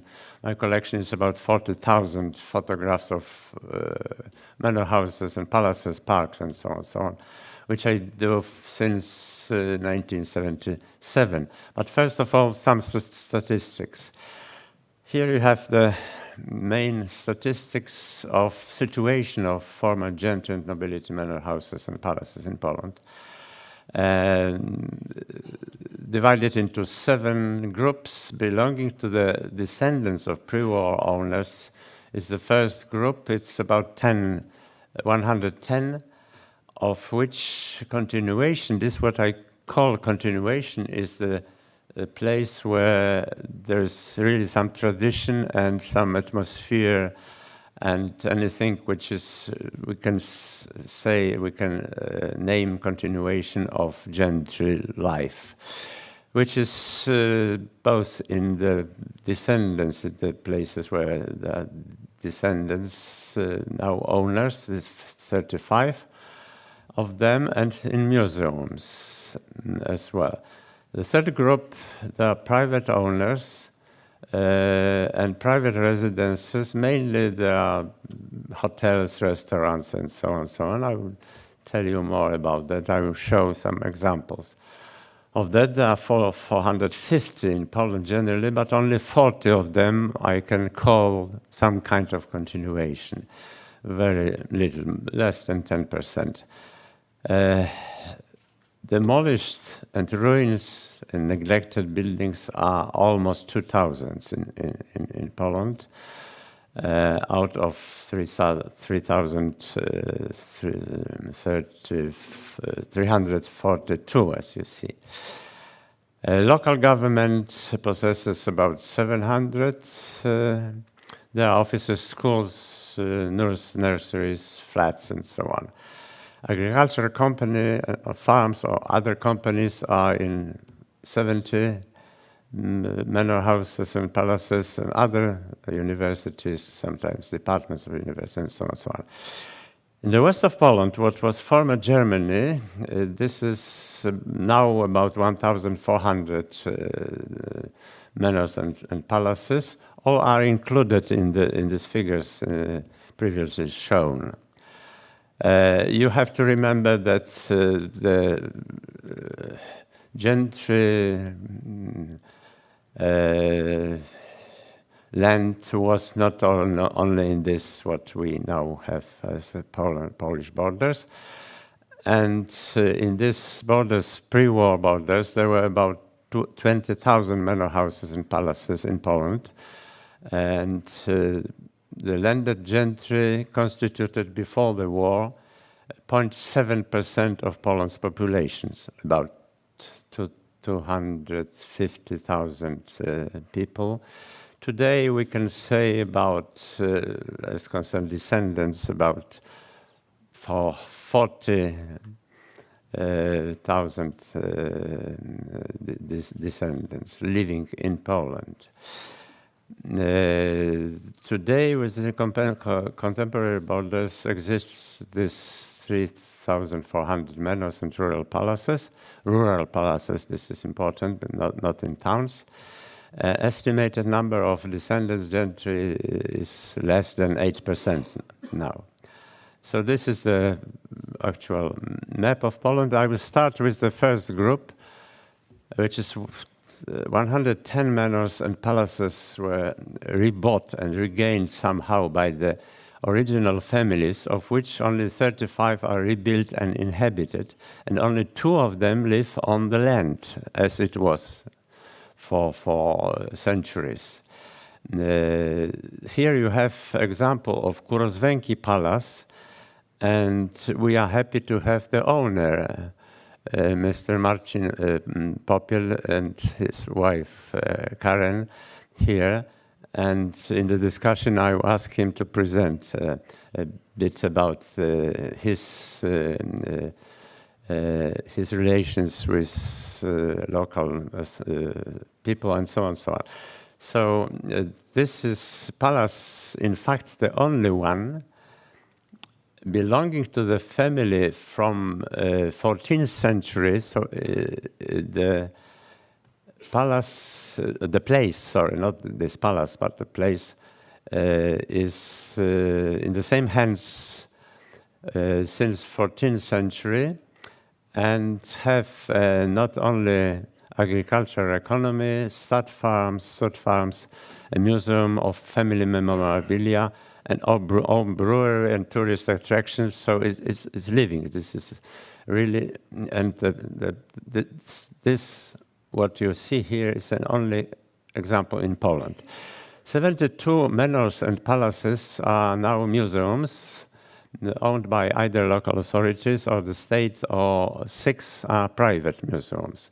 You can see Ożarów, it's a local authority museum owned by a local authority, and private is Sikorzyno, not far from Gdańsk on the north of Poland.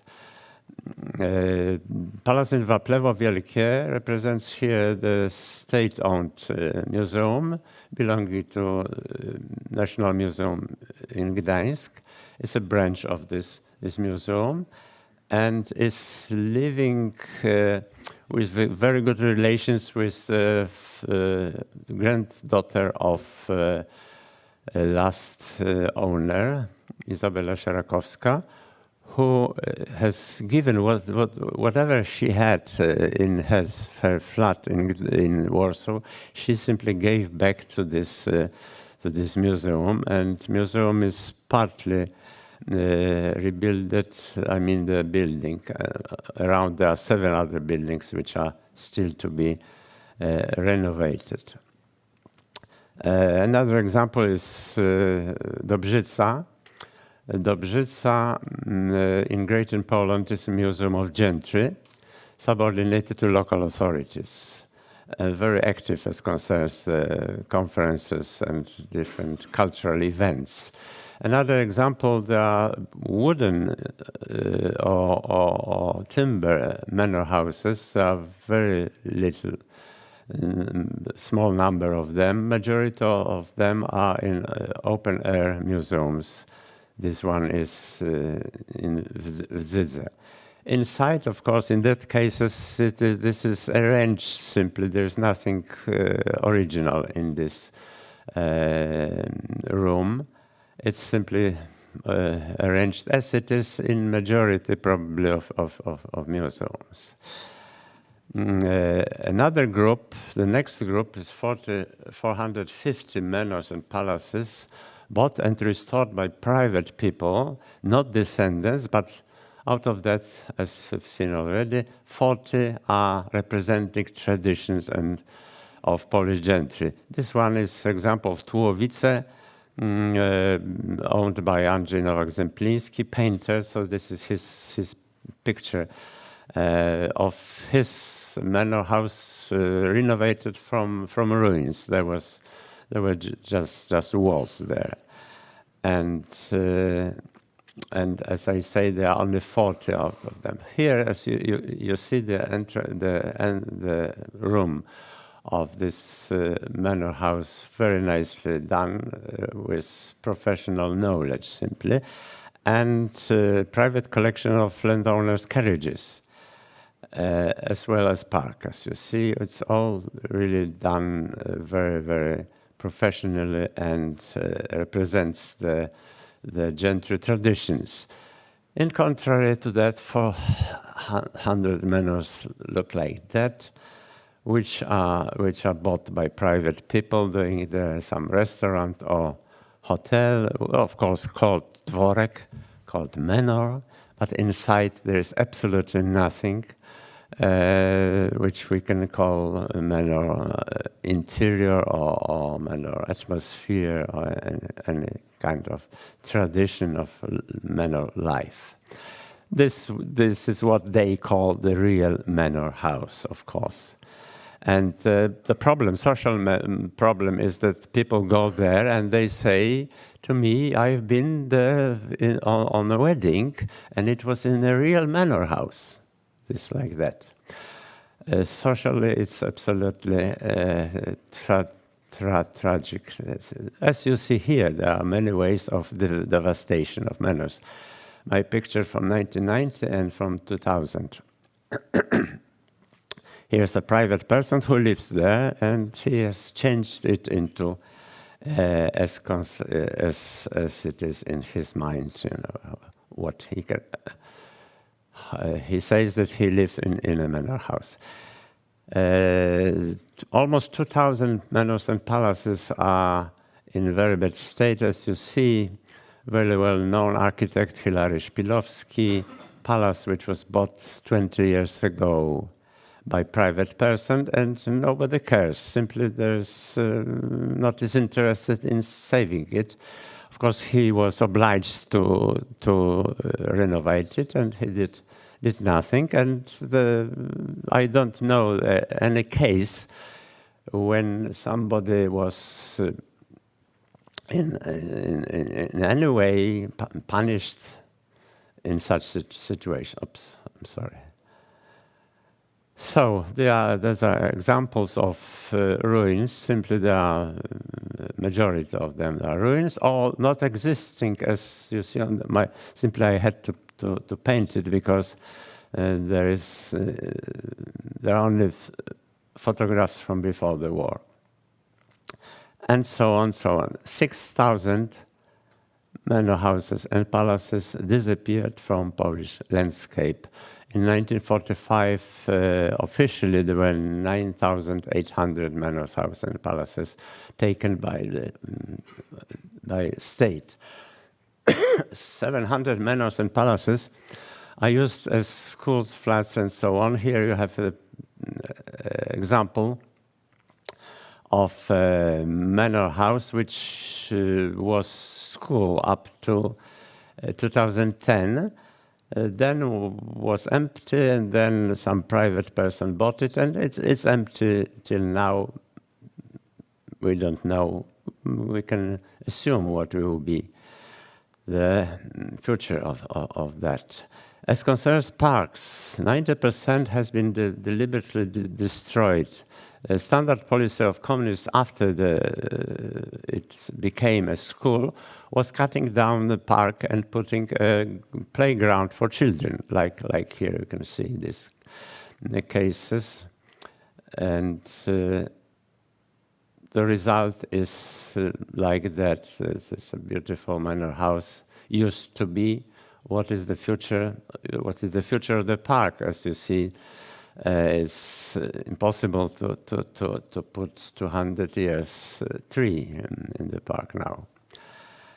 As concerns park, paradoxically, the most beautiful manor park, not palace, but a manor park in Poland, was created by famous composer Krzysztof Penderecki in Lusławice in period 1980-2020. It's absolutely beautiful manor park done by him. He was a great professional in that case. And in as concerns palaces, there are more, probably than 10%, because in some cases palaces are museums and parks are really well kept. About 5,000 manors and palaces were located on the east of Poland, which is now Lithuania, Belarus, and Ukraine. And the majority of manors and palaces are ruined or not existing. Excuse me, I have some water. If it opens. Yes, it's okay. So you have my picture from manor house in Malczyce, Ukraine, which belonged to my family as well. There's nothing there. There was a kolkhoz state farm. And now there are ruins after the state farm, not after the palace, the manor. So the situation there on the east is much worse than in Poland. In this case, there was school as well, but for probably 30 years or so, there's nothing, simply empty. So on the east, there was one manor house in Lithuania, where owner was descendant of Polish owner before the war, but one now, unfortunately, it was sold, and it was sold to somebody who changed it completely, and it has nothing to do with a manor house. As concerns the territory which was German before the war, now it's about 1,400 manors and palaces, and the vast majority of them are in ruins and devastated. About Stynord, my colleague will be talking. One of them is on the north of Poland. But on the west of Poland, there exists Łominica, which is an interesting example because there is a couple, Polish-German couple, and it belongs to the descendant of the pre-war owner. I don't know whether there are any other belonging to German descendants. Maybe in the discussion you can show me something. To answer the questions which were put in the papers, I would try to show, of course, it's my opinion, Polish Gentry Association opinion. It's some food for thought as well. To what extent the material heritage of gentry manor parks and palaces is considered common heritage by local communities? From my experience, it's 45 years of doing this research. 20% of population in Poland has a positive attitude towards the landed gentry and nobility legacy, understand it, and is interested in both tangible and intangible heritage. Some of them are actively supporting gentry traditions. 20% of whole population of Poland, not only the villages where are these palaces and manor houses. 80% of the society is indifferent and not interested, does not understand the topic. It's a question, it's a very important question between the difference between attitude and understanding. Something else is attitude. There's sometimes a positive attitude to the palace or how nice it is, but understanding what was exactly nobility or gentry is very rarely happens. The general perception tends to lean towards considering manor houses and parks and palaces heritage belonging to another class rather than to common heritage. The attitude, of course, is different. There's the generally positive attitude or even a respect to descendants of old families in the village. And I ask Mr. Popiel to tell in the discussion about that, because he has vast experience on that. As concerns the private owners, private companies, they're rather cut off from the village, and relations are rather negative, I would say. We see natural attitude toward museums. Well, they are visiting, but not very much interested or understanding what exactly was the life of gentry, for example. Manors, parks, and palaces could be considered common heritage by local communities rather on the west of Poland, Wielkopolska, and central Poland and south of Poland, contrary to territory being German before the war. Another question, I'm coming to the end, yes. What are commemorative practices? So there are many cultural events in these places, like you can see here, but the economic role of the landed gentry is exposed very rarely. Museums don't know how many hectares there were. They know everything about the pictures and so on and so on. So here are the examples of these cultural events, concerts, exhibitions. Komierowo is the oldest place in Poland in the same hand. From 11th century, it belongs to Komierowski family, of course, with a break for communist time. And here are some cases what's going on in these places. Libraries and streets, sometimes schools named by name of the owner, monuments, conferences, 3-4 conferences every year are about gentry and nobility in Poland, exhibitions and so on, so on. Now, okay, if I would probably stop here. Of course, in the discussion, I am ready to answer. Thank you very much.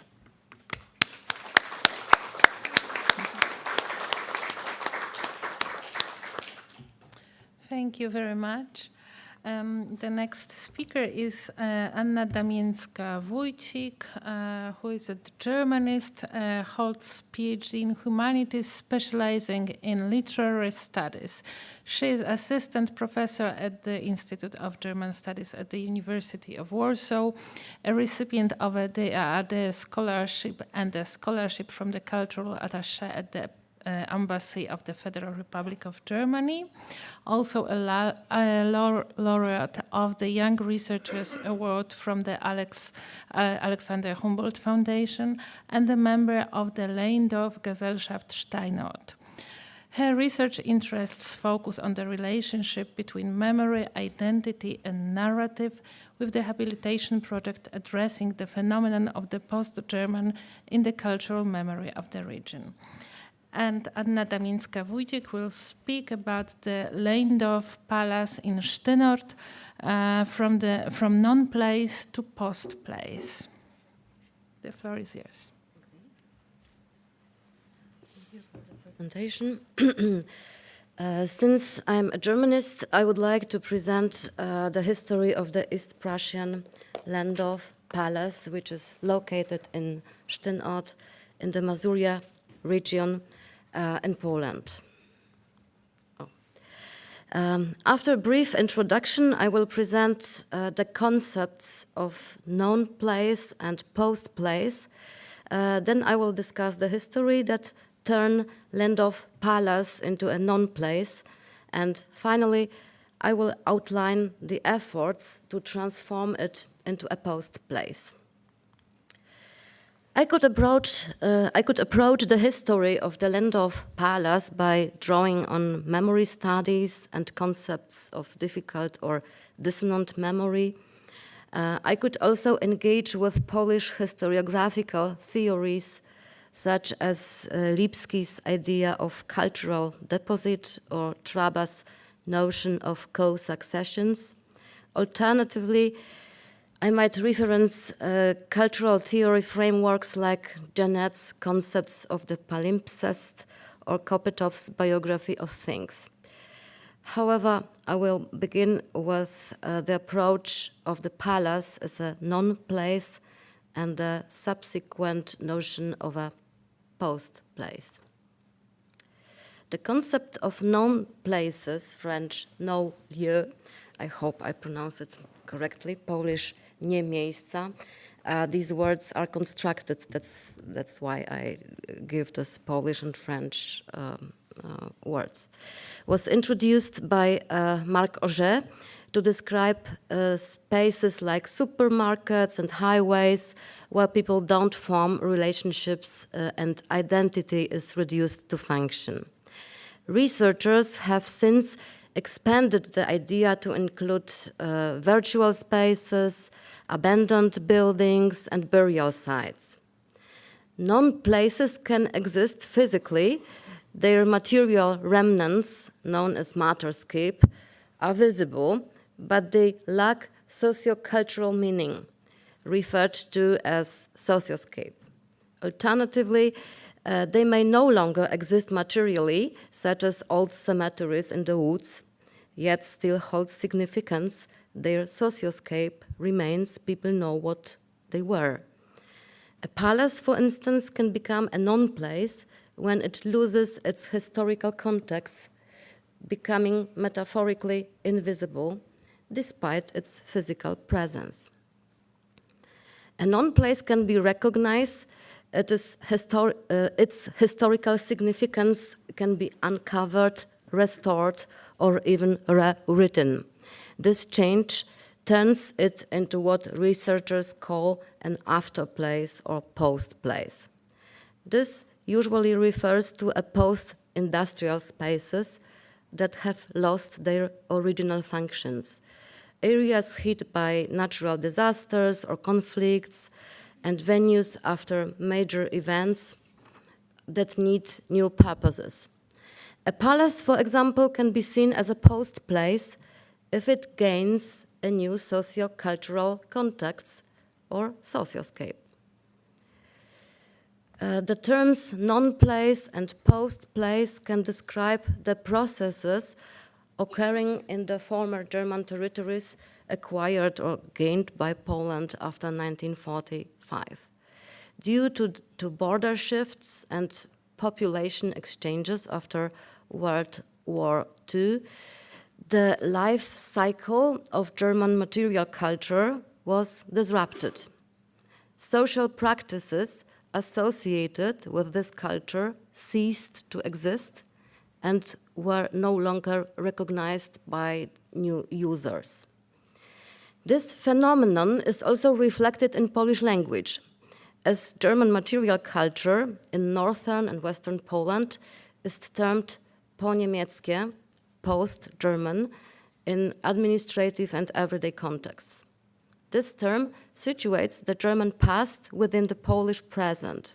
Thus, post-German aligns with the concept of post-place.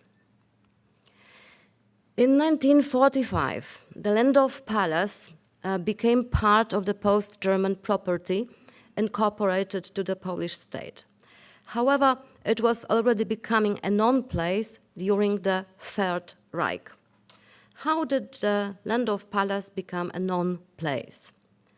Located in Steinort, in the heart of Masuria, now the Warmian-Masurian Voivodeship, the palace was part of East Prussia before 1945.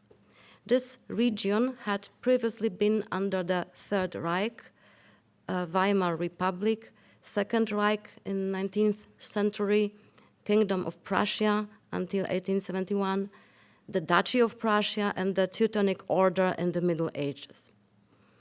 The Landau family was first recorded in the Teutonic state as early as 1423 and is believed to have settled in Steinort in 1572, where they constructed their initial manor. Among the prominent aristocratic families of East Prussia, the Landows were one of 5 established during the Teutonic Order's era. Over time, they accumulated extensive estates totaling tens of thousands of hectares, a remarkable size for Europe, comparable to American estates. Their primary residence, the palace in Steinort, was originally built in the Baroque style between 1689 and 1693 and remains standing today. Expanded over generations, it evolved into an eclectic edifice distinct from other buildings of its time. In the 1930s, von Moltke, who visited the palace, described it as follows. The house is not beautiful from the outside, a large box that many generations have built with old woodwork, old furniture, and a strange, enormous hand embroidery from the 17th century. The whole place gives a very old-fashioned impression. The Landau family managed their estate by Lake Mamre, which included the palace, a park, a tea house, a contemplation temple, a mausoleum, and a series of manorial farms for agriculture. They served the Hohenzollern court as councillors, judges, and royal commissioners, later becoming representatives in the Prussian parliament. As part of the Prussian aristocracy, they also maintained connection with the Polish court. In the 18th century, Ahasverus Heinrich von Landau was a chamberlain at the court of Stanisław August Poniatowski and kept close contact with the Warmian bishop Ignacy Krasicki. Military careers at high ranks were also a family tradition. The last owner of Steinort, Heinrich von Landau, donned a military uniform in 1939 and served as a second lieutenant during the Blitzkrieg campaigns, the invasion of Poland, 1939, the Western Campaign, 1940, and the Operation Barbarossa, 1941. On Lendorf's estate were constructed bunkers of the high command of the German army, and nearby Hitler built his headquarters, the Wolf's Lair. During this time, German Foreign Minister Joachim von Ribbentrop requisitioned the palace's left wing. Meanwhile, Heinrich von Lendorf was in Ukraine witnessing the brutal treatment of civilians by Einsatzgruppen. This experience prompted him to join a conspiracy against the Nazi regime known as July the 20th plot or Operation Valkyrie. Due to his prosperous estate, Heinrich returned home multiple times, making Steinort a key site for the conspiracy. Here, officers met. The family participated in photo session with Ribbentrop, and their children addressed him as uncle. Despite the Gestapo's presence at the palace, the park served as a meeting venue, allowing Heinrich and Gottliebe von Lendorf to lead a double life. After the failed assassination attempt on Hitler, Heinrich was sentenced to death and executed. The Third Reich expropriated the Lendorf family, arresting the pregnant widow and placing her newborn and 3 daughters in an institution for re-education.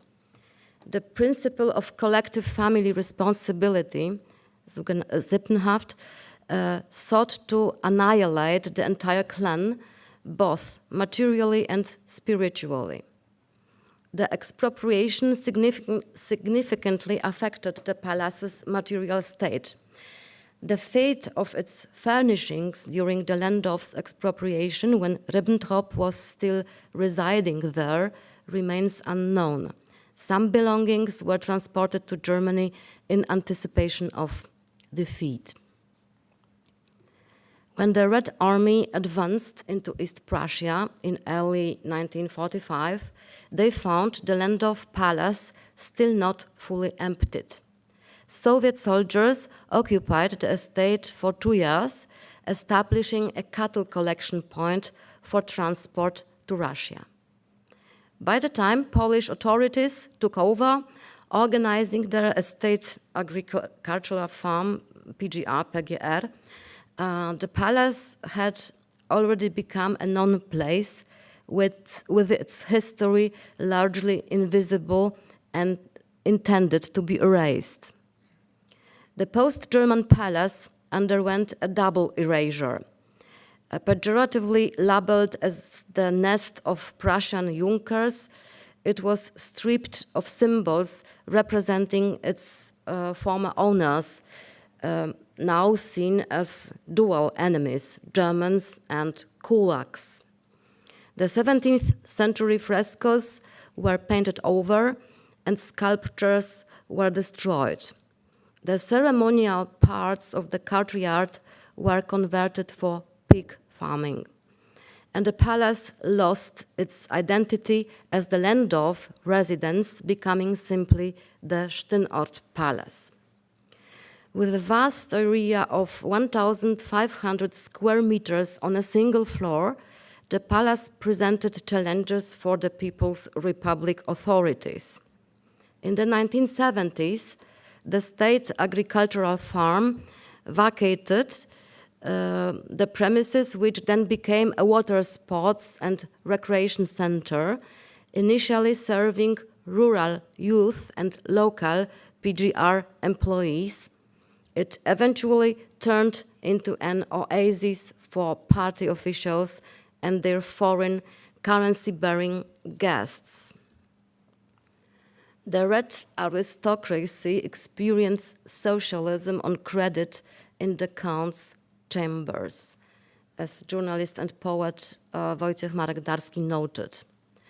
Locals recall helicopters landing and lakes being closed off for guests. The palace functioned as an ahistorical and anonymous hotel, a typical non-place. In the mid-80s, control of the palace shifted to a sailing association, elevating the port's status. The harbor, located in the shadow of the palace, gained iconic status. After the political transformation, the palace was sold, leading to international speculation and ownership changes, resulting in its ruin or deconstruction. Witnesses to this decline, Polish and German figures, academics, and volunteers formed a civic initiative that successfully acquired ownership of the monument, which had been carved out from the rest of the estate. With the support of several hundred people, they secured 500,000 from the German and Polish governments to stabilize and protect the site, but it was insufficient for restoration. In the ongoing re-evaluation of the palace's significance, notable developments have emerged. In 1986, at Kriebstein Castle in former East Germany, a collection of artifacts removed from Steinort before the end of World War II and hidden in a chimney was discovered. In 2010, Antje Vollmer, a German journalist and former vice president of the Bundestag, published Double Life, a book documenting the lives of Heinrich von Lendorf and his wife Gottliebe. Meanwhile, the Berlin-Brandenburg Academy of Sciences has been conducting a long-term project to gather documents from the dispersed Lendorf archives. The Herder Institute is also funding an oral history project to explore the palace's history and the present time. For the past 5 years, the activist initiative founded by Hanna Wadle, she's with us online, I believe, has organized an annual festival at the palace aiming to rebuild its social landscape.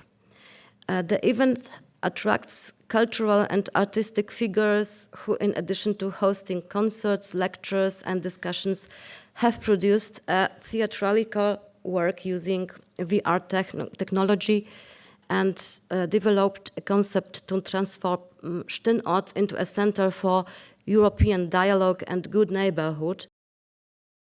The memory of the July the 20th plot was shifted significantly.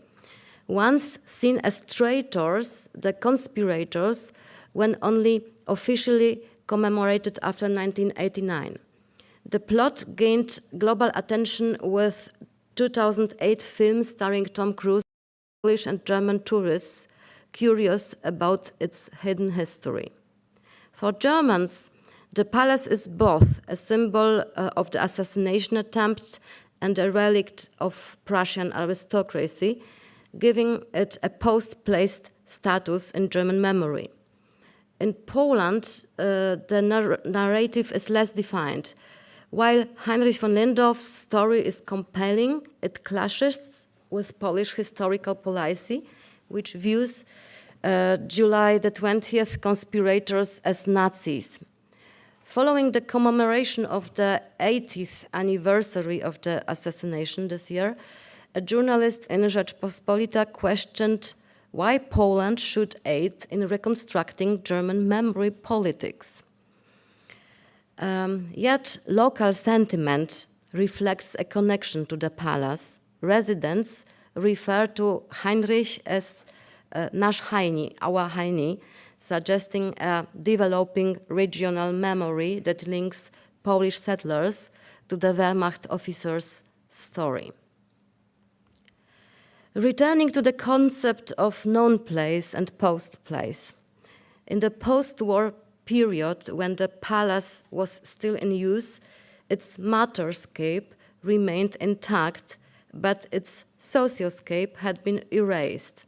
Today, while the socioscape is revived, the materiality remains unusable. This unusable materiality may condemn the palace to remain a known place for decades, despite being shortlisted in 2024 by Europa Nostra as one of Europe's most endangered monuments. It did not make the final list. The history of the palace can be told in many ways, as a symbol of Prussian presence in Masuria, as the site of the tragic fate of its owners, as a symbol of socialist luxury for the red aristocracy, as a failure of systematic transformation, or as the evidence of overcoming stereotypical thinking about Polish-German relations.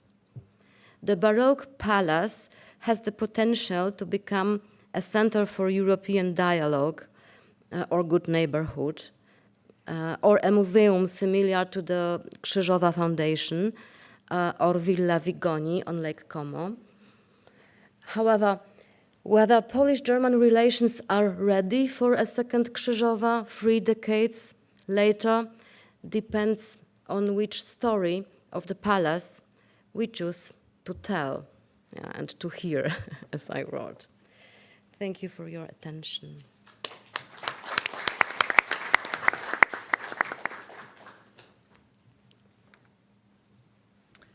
Thank you very much.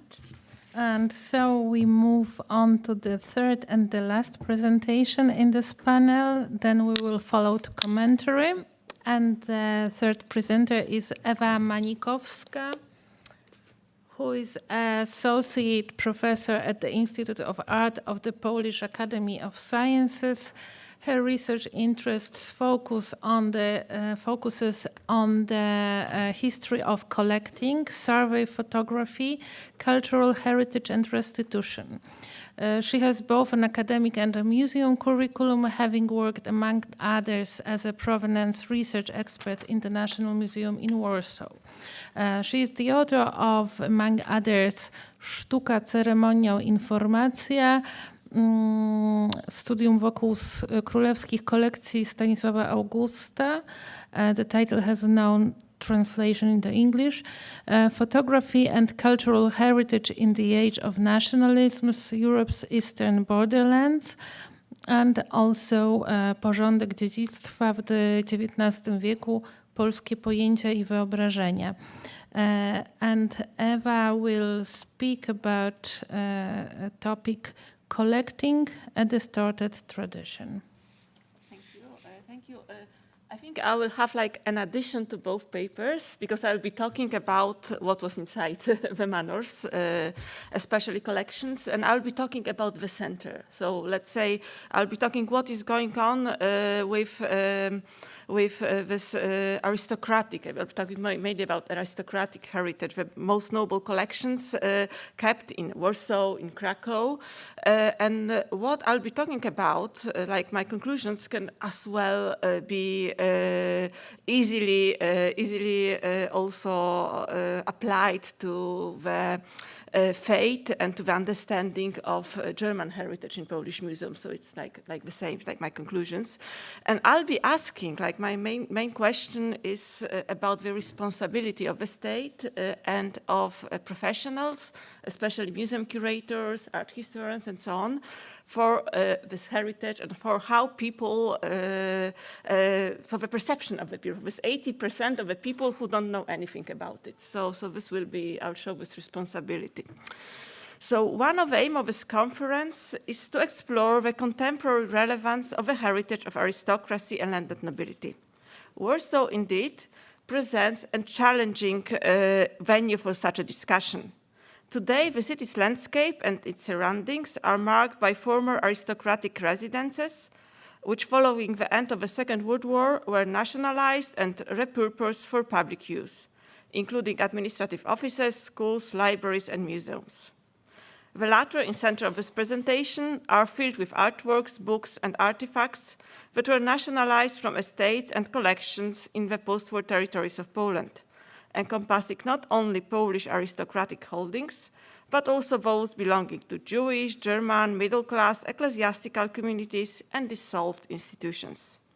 Furthermore, nationalized artistic and historic objects and collections which testify to the former splendor of Polish aristocratic culture also occupy the spaces of institutions such as the National Museum in Warsaw or the Łazienki Palace in the same city, which were designed prior to the war to house state or civic museums, libraries, and archives. And National Museum in Warsaw is just like a really, let's say, a symbolic place when we talk about nationalizations of collections.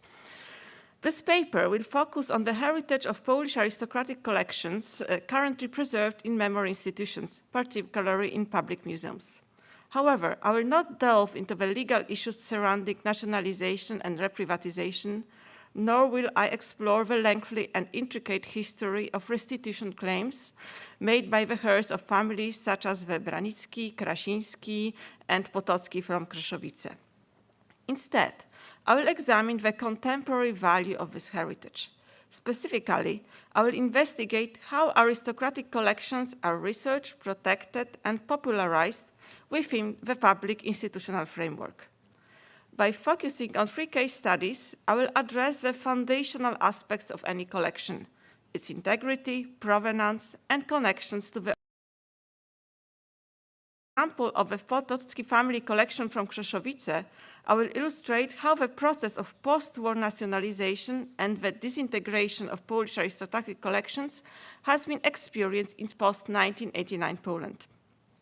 Second, using the exceptional 1994 bequest of Karolina Landskorońska as an example, I will demonstrate that the provenance and integrity of collections are not regarded as fundamental values in contemporary Polish museum practice.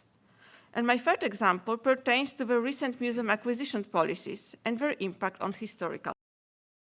This very important Galician families with a very, with also an important city in Krakow, is both symptomatic and exceptional in many ways.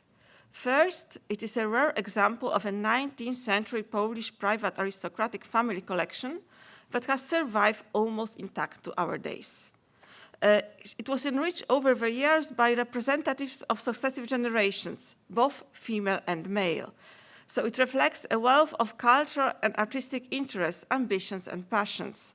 Among these are Zofia Potocka's dedication to travel and her appreciation for the Italian school of painting, or Katarzyna Potocka's friendship with Jan Matejko and her historical interests, as well as Andrzej Potocki's commitment to archives and numismatics. The collections also mirrors the family's roots and noble traditions, its kinship's connections with other aristocratic families. So we have in this collection, before the war, was kept the Archiwum Publiczne Potocki. This is a very important archive, which before was kept in Warsaw, in Wilanów. So, and also its cultural, political, and scientific networks and friendships.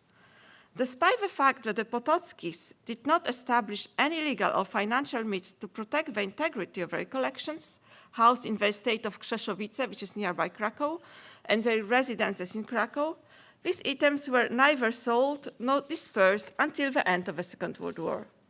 Importantly, they cared for and studied, while simultaneously being regarded as an integral and significant element of interior decoration and essential components of everyday life.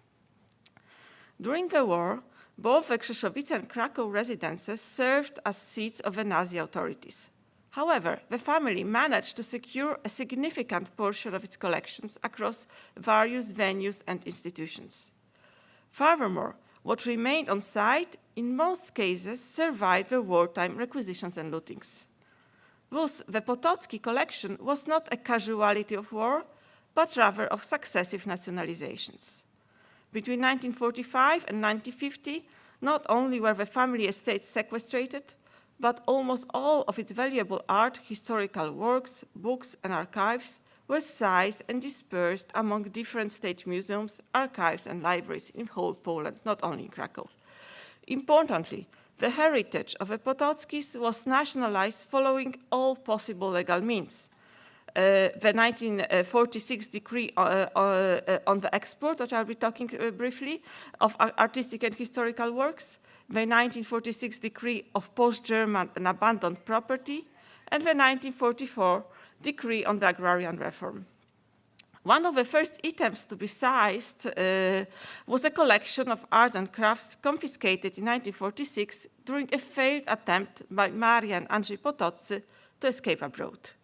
The legal basis for this nationalization was a decree prohibiting the export of artistic and historic works, adopted just a few months earlier in response to Potocki's plan to relocate to the West. Consequently, Maria and Andrzej were monitored, possibly at the initiative of Stanisław Lorenz, the director of a national museum in Warsaw, who aimed to enhance the institution's holdings with masterpieces from the Potocki collection. Following Lorenz's initiative, the next collection target for nationalization were the artistic works secured by the family and housed in the Krakow National Museum. This portion of the family heritage, including among others a very famous renewed collection of Polish sashes, was seized under the 1946 decree regarding post-German and abandoned property and sent to Warsaw. Parallelly, the Potocki archives were split between the state archives in Krakow and Warsaw, books between the National Library, the Jagiellonia Library, and the Wrocław University Library. Prints and drawings went to the National Museum and the National Library in Warsaw. There was also an idea to send something to Gdańsk. The numismatic collection was allocated in the National Museum in Warsaw, and I also have here the Czartoryski Museum because a wartime deposit of a family has remained on place. So you can see how all this collection was split. And I'm showing also the stairs from the palace from Kreszowice, which in 1944, from the initiative of Karol Streicher, was moved to Krakow. Is now a decoration of the historical spaces of the Collegium Maius, a seat of the university. Indeed, between the years 1945 and 1950, the CRs have contributed to the disintegrations of Polish aristocratic collections, of which one of the Potocki family from Krzeszowice is just an example.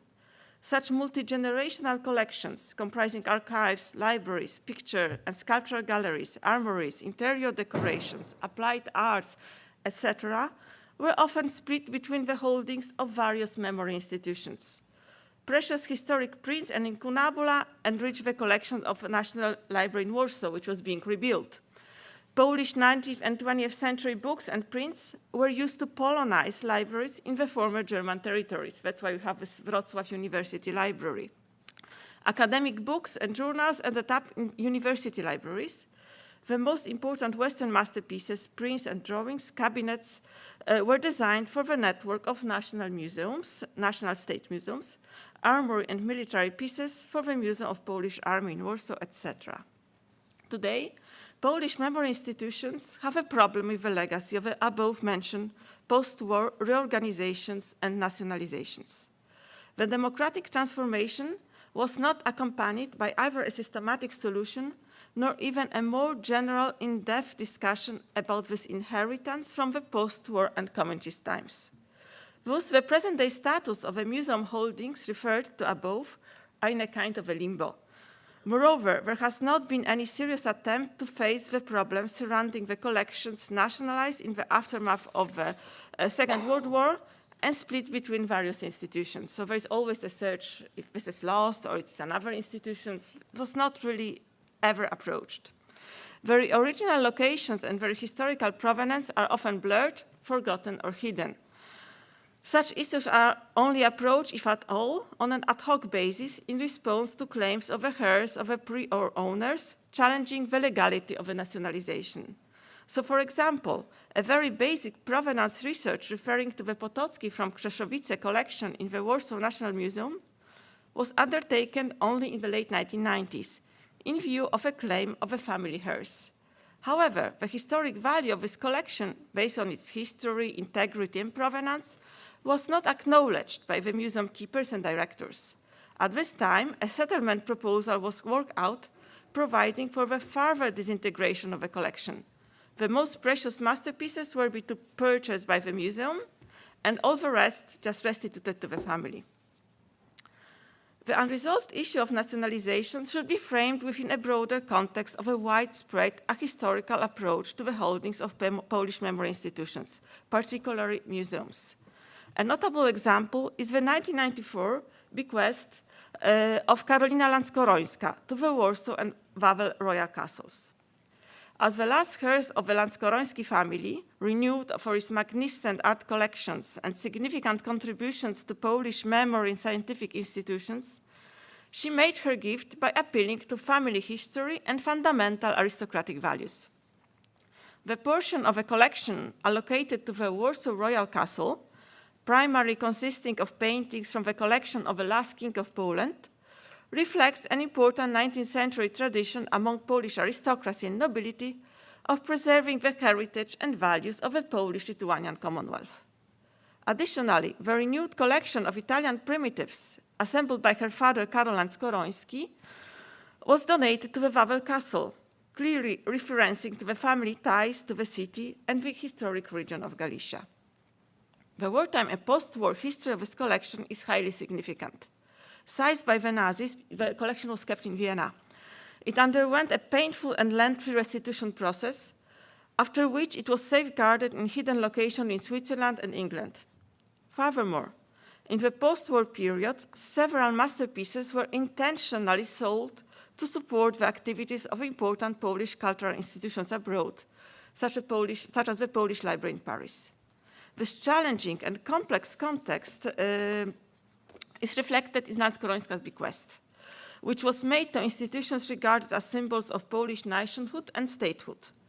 The intention was to connect Polish museums and culture to very Western roots, with an important stipulation that the collection should remain in place and that the paintings should not belong to other museums or exhibitions. Initially, the intentions of the donors and the intricate history of the collection was regarded by the custodians of both castles as fundamental to the bequest value. In both venues, separate and thoroughly designed exhibition spaces were established to showcase not only the quality of individual paintings and artworks, but also the collection's overall integrity and historical complexity. However, following Landskorońska's death in 2002, her wishes were gradually compromised. Initially, the collection's masterpieces, such as the two Rembrandts in the Royal Castle, were loaned by both castles for exhibitions organized in Poland and abroad, even at such far as Japan. Recently, the collection has been altered and/or disbanded in both venues. In Warsaw, the Landskoroński Gallery was renamed the Gallery of Masterpieces and has been used in the recent years as a platform for new acquisitions. In Krakow, with the 2021 acquisitions of 4 canvases by Philip Hackert, Castle has undertaken the risky endeavor of reconstructing a collection that is divided between 2 institutions and whose value and integrity also lies in its complex and painful 20th century history. Importantly, the aforementioned controversial acquisitions are part of a broader strategy employed recently by several Polish museum institutions, including both royal castles and the National Museum in Poznań, aimed at expanding their historical collections. Consequently, all 3 museums seek not only to enhance the aristocratic collections, so in the case of the Wawel and the Royal Castle in Warsaw, it's the Landskoroński collection, and in the case of the National Museum in Poznań, it's another important Polish aristocratic collection, the Raczyński collection, but also to reinforce a generalized and ahistorical tradition of royal collecting. So the National Museum in Poznań has also, it's like one of its seats, it's the former royal castle in Poznań, and recently it has acquired Meissen porcelain. However, to enhance this royal tradition, however, this Meissen porcelain does not have anything to do with the tradition of this castle and with its history. And Meissen porcelain has been also acquired by both royal castles, And what is quite interesting, like the starting point of both acquisitions are some donations from the 70s and 80s of the so-called Brühl porcelain, which comes from Vierten, Brode today. And it's absolutely like the result of looting. So, so this is really something that is really changing the perception of the residences and like making another history, a very different history, a bit ahistorical, and you could say even fake. So such ahistorical acquisitions further obscure the complex histories of these institutions, the provenance of their holdings, and the fragile integrity of their collections. And they are just presented in this way to the public. So in a way, the Royal Castle in Wawel now probably will be just connected with Meissen porcelain. You don't know why. In this context, it is important to recall the widely discussed and controversial acquisition of a Czartoryski Museum and Library. As a result of this purchase, a significant aristocratic tradition of preserving family collections and heritage through trusts or foundation has been disrupted and ultimately lost. And what is important and very sad, this acquisition was also like presented and even recently recalled by the Minister of Culture as the acquisition of Leonardo. The Ministry of Culture Research has said that the most expensive acquisition of Polish Ministry of Culture was Leonardo, not the Czartoryski collection, but Leonardo. So we have this like this idea of reducing everything to masterpieces. Like history, you can say, is gone. In this paper, I have addressed the pressing issue of integrity, provenance, and history of Polish aristocratic heritage within public collections. I have argued that while these fundamental concerns remain largely overlooked in museum activities, such heritage is being altered and distorted. In conclusion, I would like to return to the Warsaw Museum landscape characterized by institutions housed in former aristocratic residences and filled with objects from previous aristocratic collections. One of the primary arguments used to legitimize, both legally and ethically, the situation is the public function and significance of the nationalized buildings, estates, and collections. Let me provide three examples from my first slide. The Palace of Królikarnia, once the residence of the Krasiński family, now houses a sculpture museum and is considered a vibrant and trendy social venue. The palace in Otwock Wielki, named after its first owner, Franciszek Bieliński, contains the collection of Władysław Paderewski, who was neither its owner nor resident. And the palace in Wilanów, named after King John III Sobieski, is regarded as one of Poland's principal historical museums, particularly dedicated to the figures of the king and the enlightenment statesman and collector Stanisław Kostka-Potocki. All three institutions in their exhibitions, on their websites, and their scientific or educational programs vaguely reference to the pre-war history of the estates and their former owners and the complex issues surrounding nationalizations. Consequently, today, Królikarnia is most commonly associated with Maciej Musiał. This is like a local actor and celebrity who has a cafe in Królikarnia, the owner of a trendy Café Plons, then with the Krasiński family. Similarly, Wilanów is today linked to Omena Mensah and Rafał Brzostka. These are millionaire Polish celebrities who organize fashionable charitable auctions in the gardens of the palace, then with Anna Branicka-Wolska, the last heiress of the family, who lived and cared for the palace.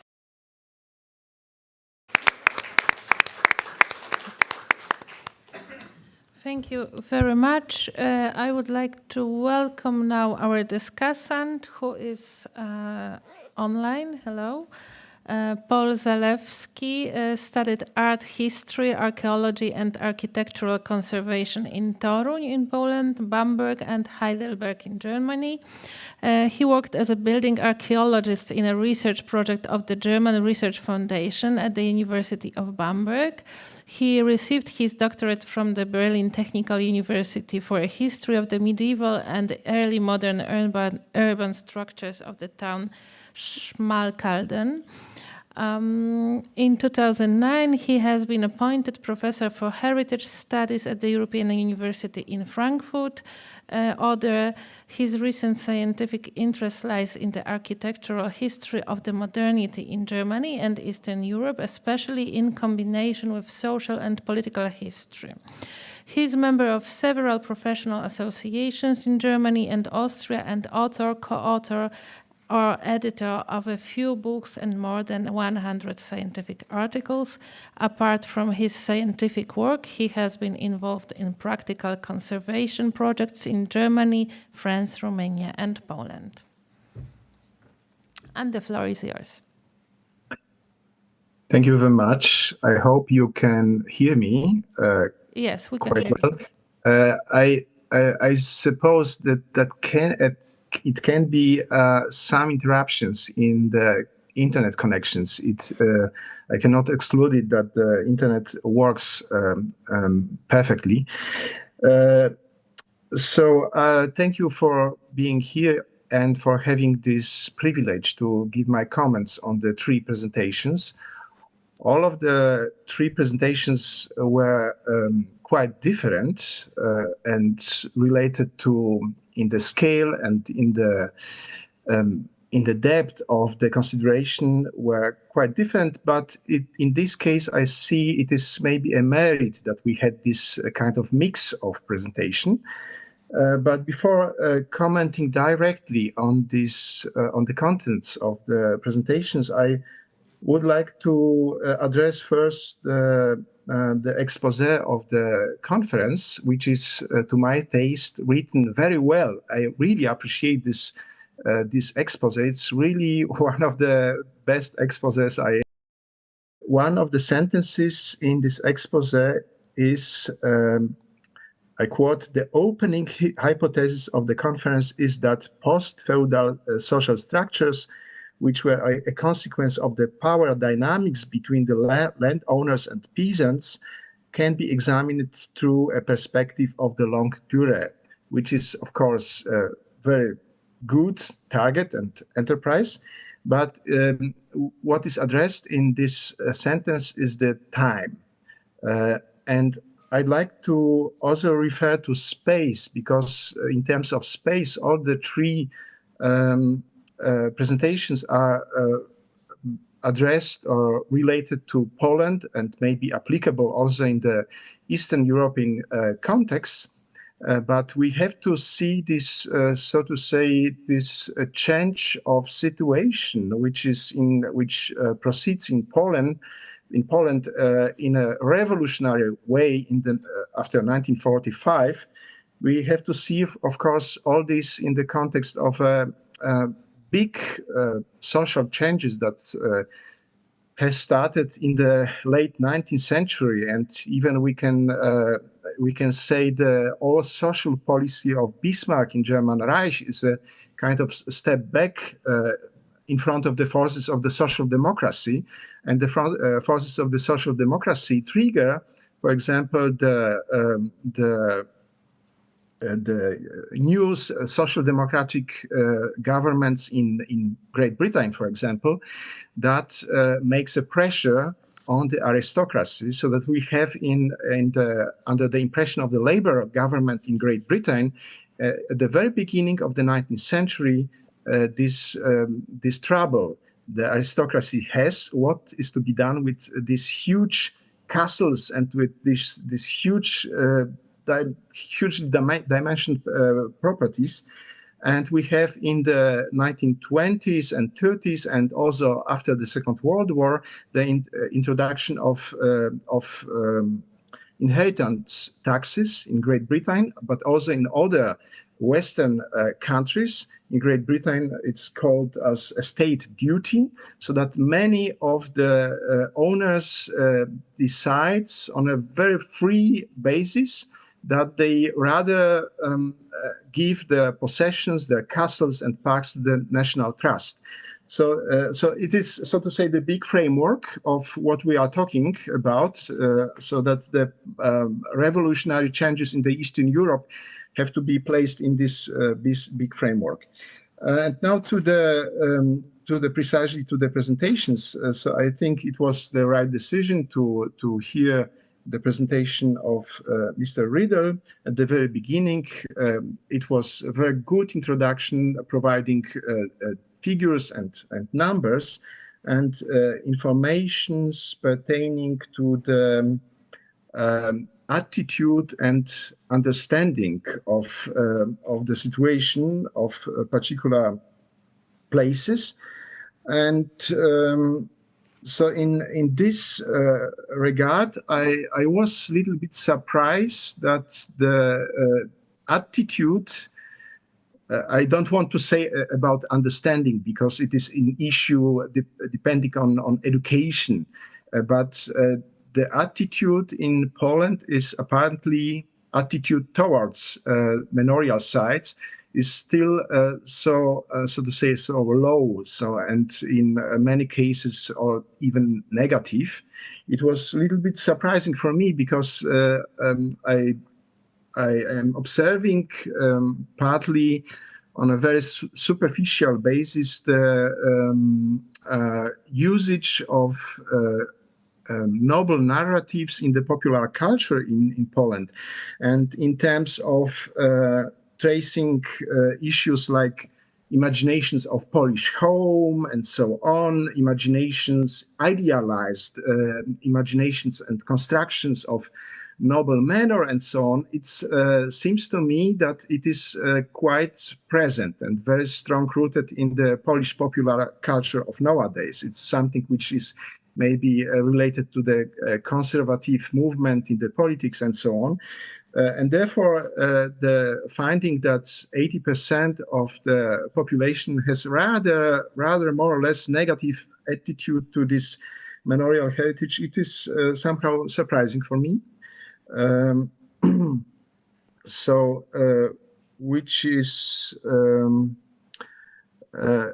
also to be said, I'm little bit, I would be a little bit conscious about this normative view or normative assessment with the formulations that a particular park space has been spoiled or distracted by creating the soccer place in the after-war period. Of course, it is a devastation of the romantic park, and it is not so easily reconstructable structure like this. But I would rather, as a historian, maybe I would rather address it in a very descriptive way, not normative ways, or rather in a descriptive way, because probably for the population of that time, it made more sense to use these free spaces as a soccer places than as a romantic park for which there was zero understanding what is romantic park for population, peasant populations coming from different cultural contexts, maybe from the eastern part of former Poland. And the reflection is also very interesting about the lack of systemic change, or what was the precisely formulation, lack of systemic reprivatization, I believe was the correct expression. There are maybe some very specific problems related to this and reasons that justify this lack, because we can compare it with Germany. In Germany, after the reunification, there was a systemic reprivatization issue or law that disappeared the majority of the former owners, because it was said that the manors and land possession that has been divided into small parcels and given to the population, even refugee population from Silesia, it is the status quo that cannot be, so to say, questioned. That was the outcome of this systemic reprivatization law in Germany in the 1990 or 1991, and only the families that were, so to say, expropriated by the Nazi government had the right to. I guess there would be a lot of property or jurisdiction problems to create a systemic reprivatization. So in Germany, in East Germany, there was also a kind of fully devastating move after the reunification in that way that the ownership of the former state-run farms was divided, and the land property was sold, so to say, first, completely disconnected from the palaces and castles. And we have now the situations that you can buy, everybody can buy for less money a castle, but there are no incomes opportunities to maintain the castle because the forests and the fields and so on have completely different owners. So this may be shortly to this one, to the first presentation, pointing out some problems that are very common. Also the problem of, or dilemma of the functions in the manors. So we have the same dilemma in maybe in all countries, European countries.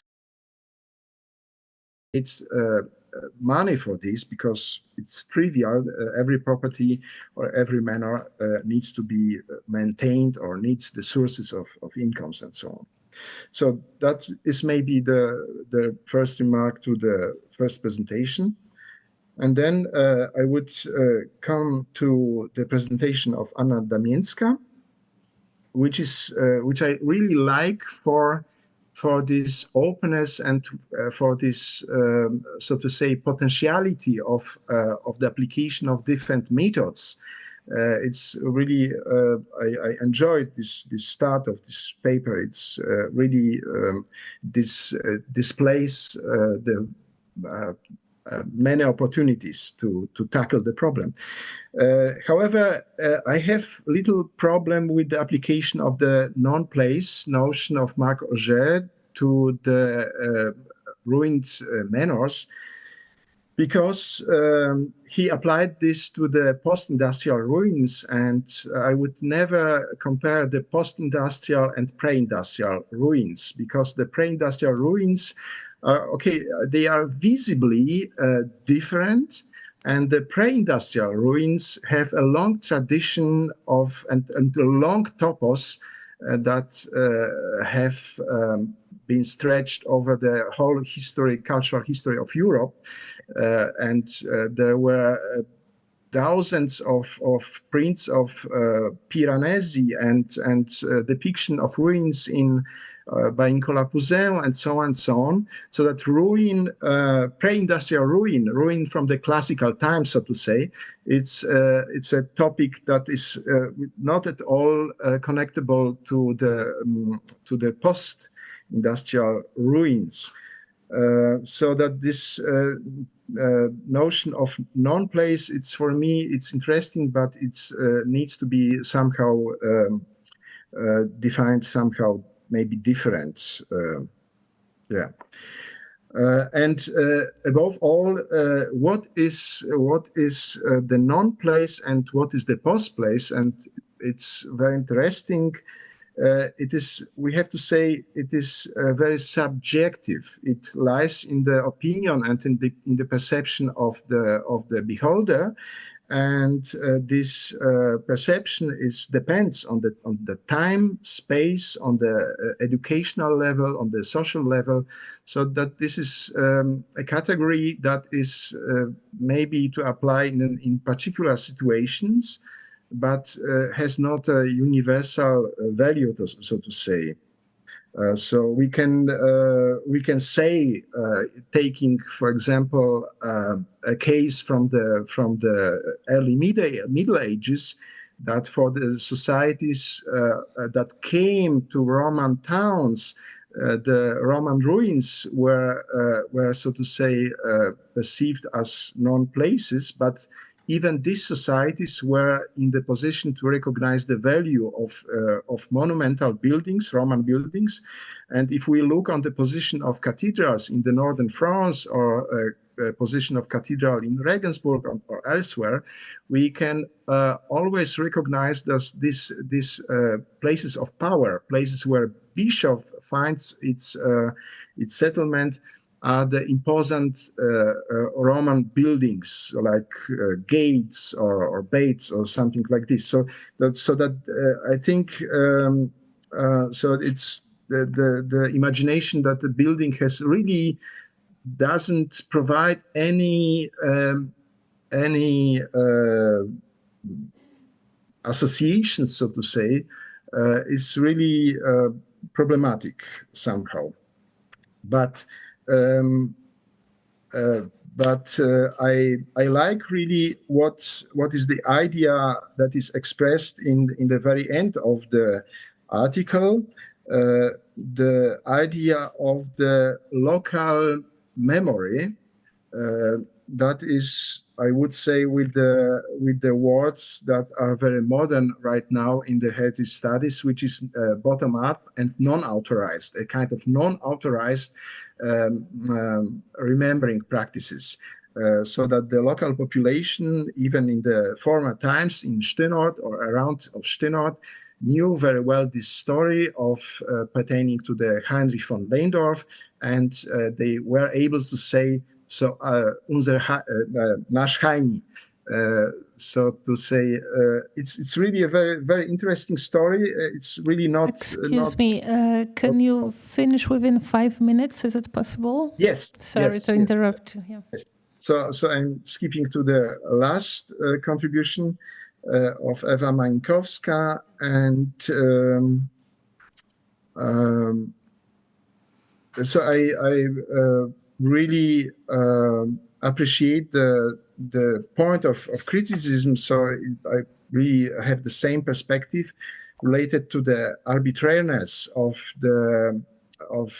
how the institutions handle with cultural heritage and with parts of collections.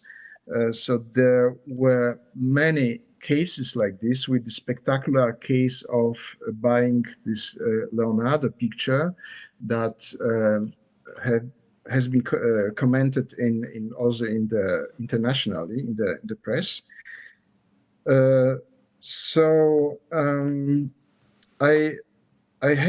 I didn't really understand the point of the criticism with the buying additional objects to the collection, because in the museum you have always the opportunity to part in a different space the old part of collection, and maybe to display the new purchases of the collection. So therefore it was not so clearly to me. Even in this contribution, there is a criticism pertaining to the lack of the systemic solution in terms of the restitution of works of art to the museums. I think that it has specific juristical background, because as we know, every case, every of these thousands of cases has individual history, and it's really a huge work to trace back the history during the restitution processes. So we have, for example, in the biggest foundation in Berlin, Stiftung Preußischer Kulturbesitz, maybe 10 jobs dedicated to the restitutions, but it is job for maybe the next 200 years, and maybe we need the instruments of artificial intelligence to trace back the fates of thousands of individual objects. So I would say, so I would make stop at this moment. Thank you very much. I want to thank all the speakers for your most interesting and inspiring analysis, presentations, and comments, and also for sticking to time. We have now 15 minutes for discussion. So I suggest that we first collect all the questions, add to the commentary also the questions from the audience, and then you will have time, each of you, to refer to them. And also, as Maciej Rydel has mentioned, we have here Mr. and Mrs. Popiel in the audience, so we would like to welcome you. We are very pleased to have you here. Thank you for coming. I suggest that maybe you would like to first address some of the points that were discussed here.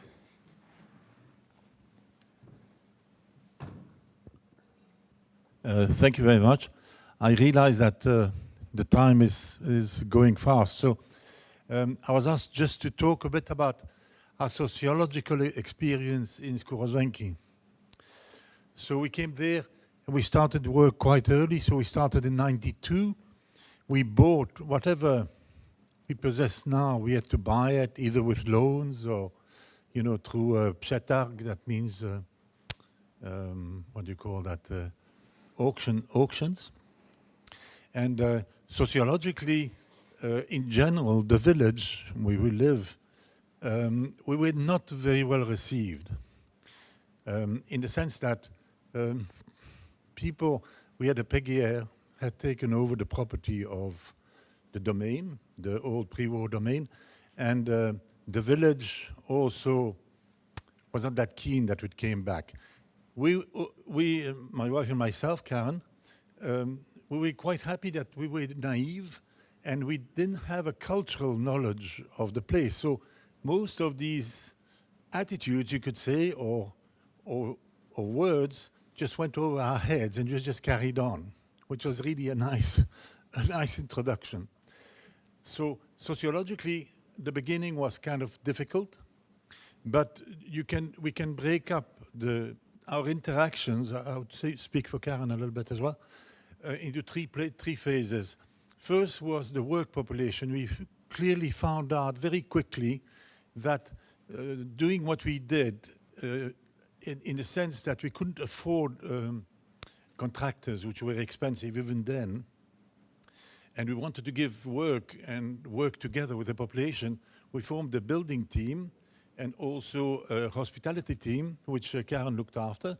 So those two teams were working, we were working constantly with them.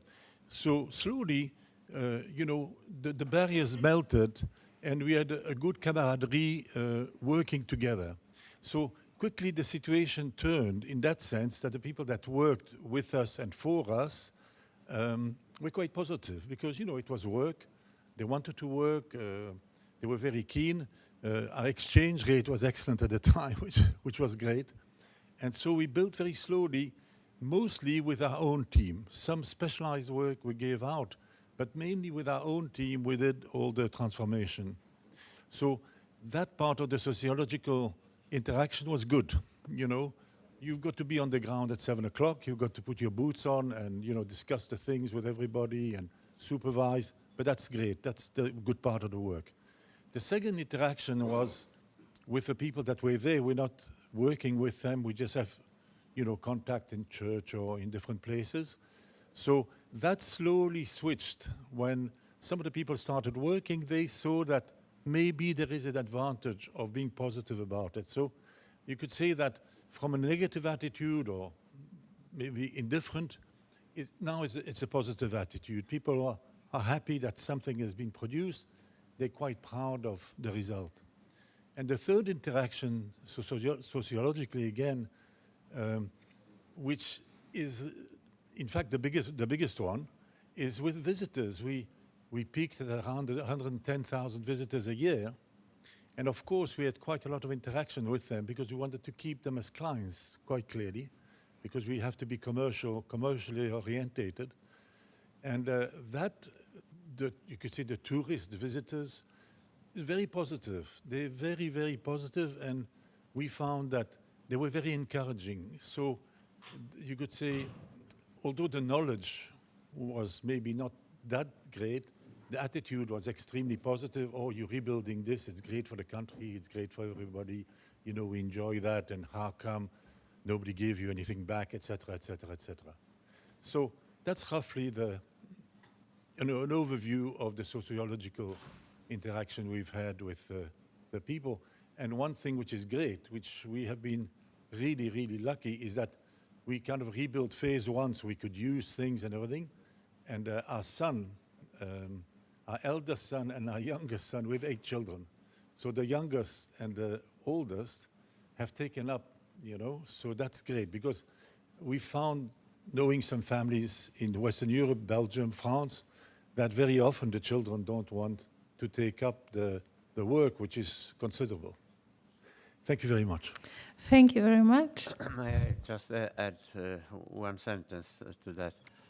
I don't know, is it working? Yeah. Look, such places like Kurozwenki are the life history of Poland, simply. And in fact, from the state, the state is not interested. The government, any government, is not interested in that. People, tourists, let's say, can go there and experience this place, but in fact, it's not. It has no support from the state. Thank you. Thank you.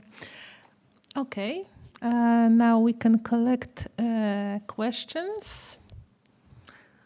Also, those who are watching us online may ask questions via chat. We will read them.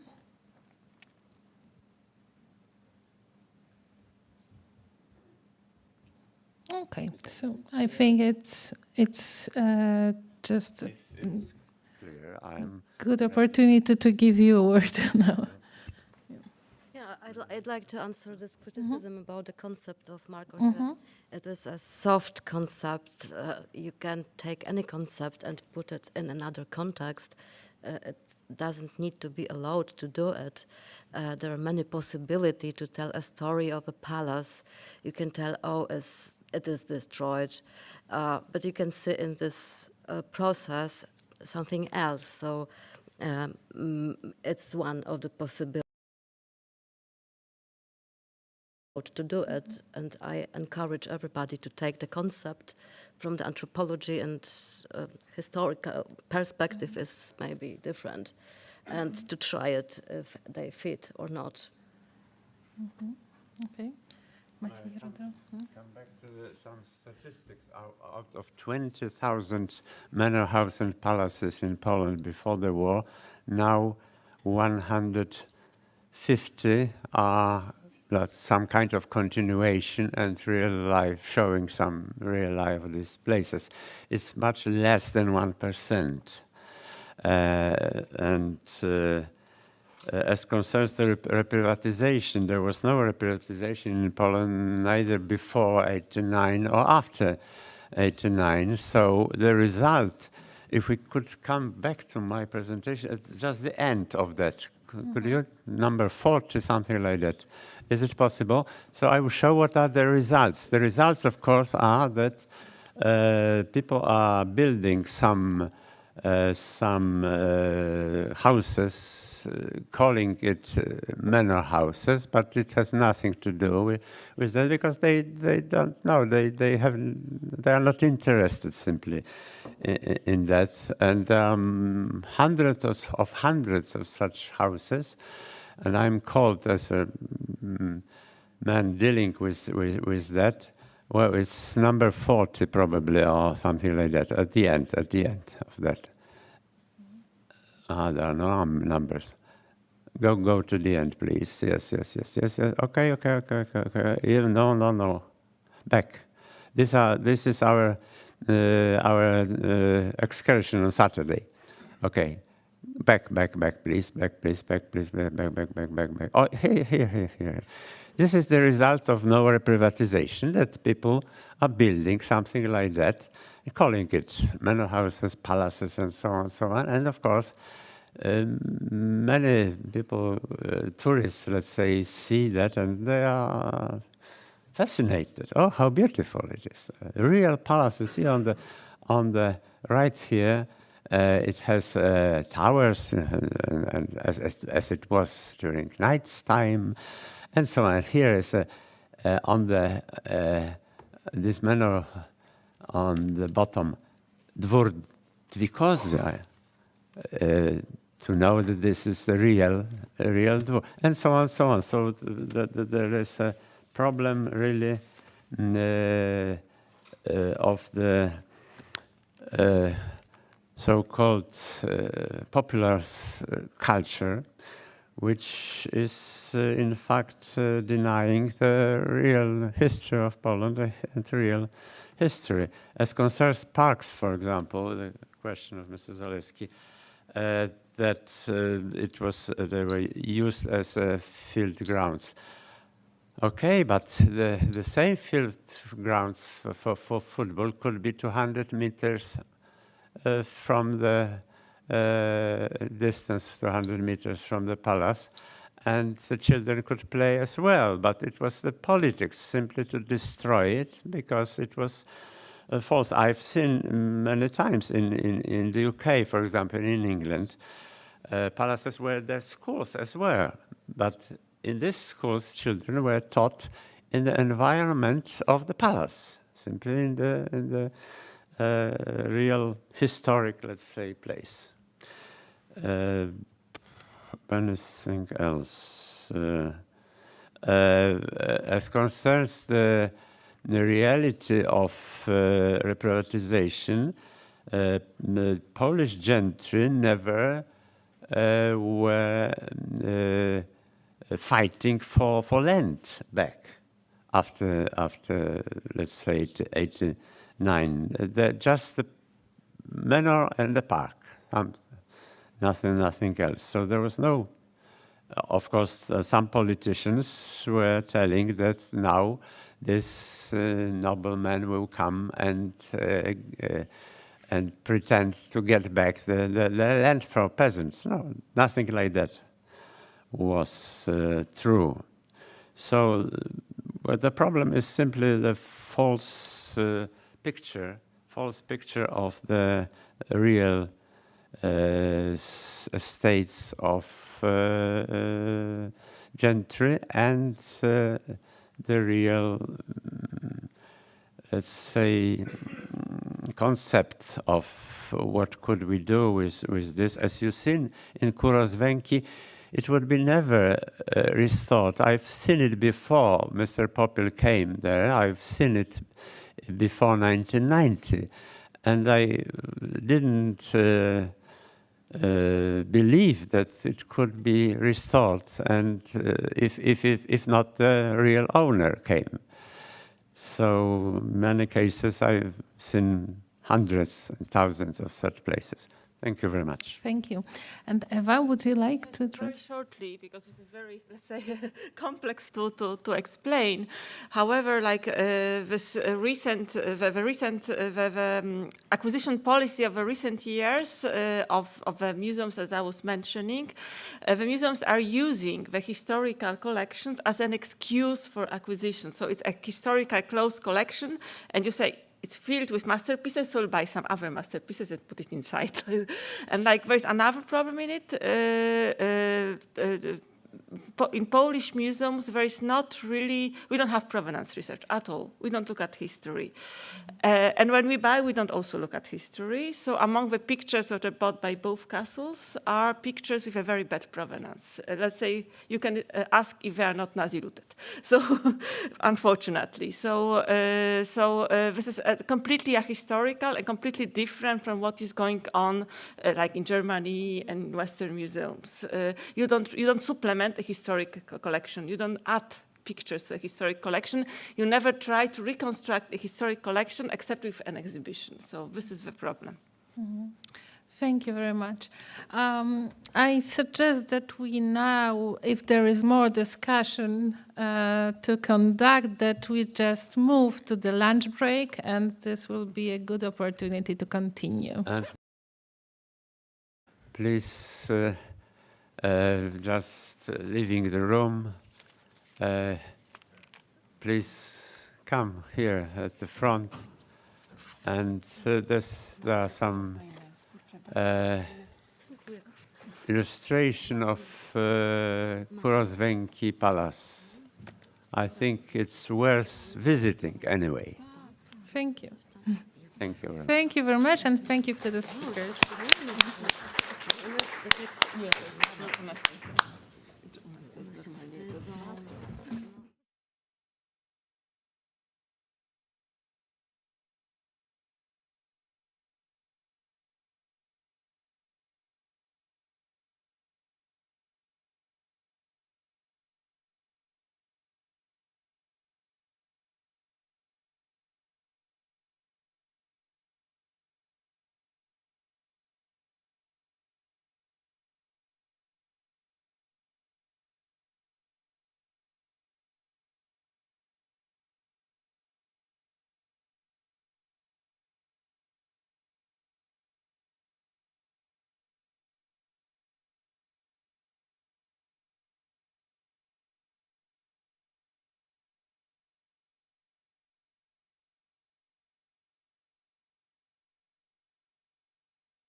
Hello, everyone.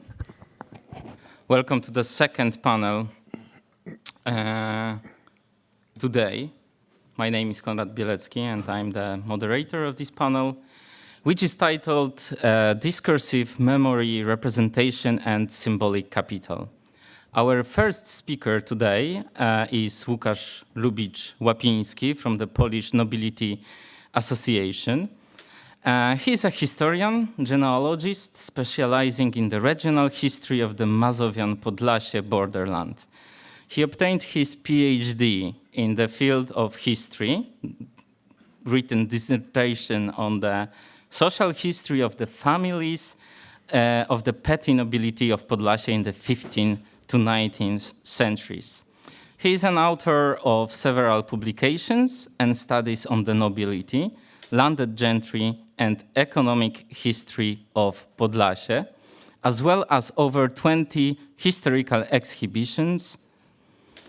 He's also a member of the Association of Polish Nobility, initiator and the first president of the branch of the Association of Polish Nobility in Białystok in years 2004 to 2019, and also a chairman of the chairman of the Committee of Proofs of Nobility since 2008. Łukasz's presentation is titled Representation of the Nobility in the Modern Day Poland. The floor is yours, please. Thank you very much. In first part of my lecture, I will try to describe Polish nobility system and Polish nobility specifics, because as you know, in Poland we had a lot of noble families, and it was one of the highest numbers of noble families in Europe.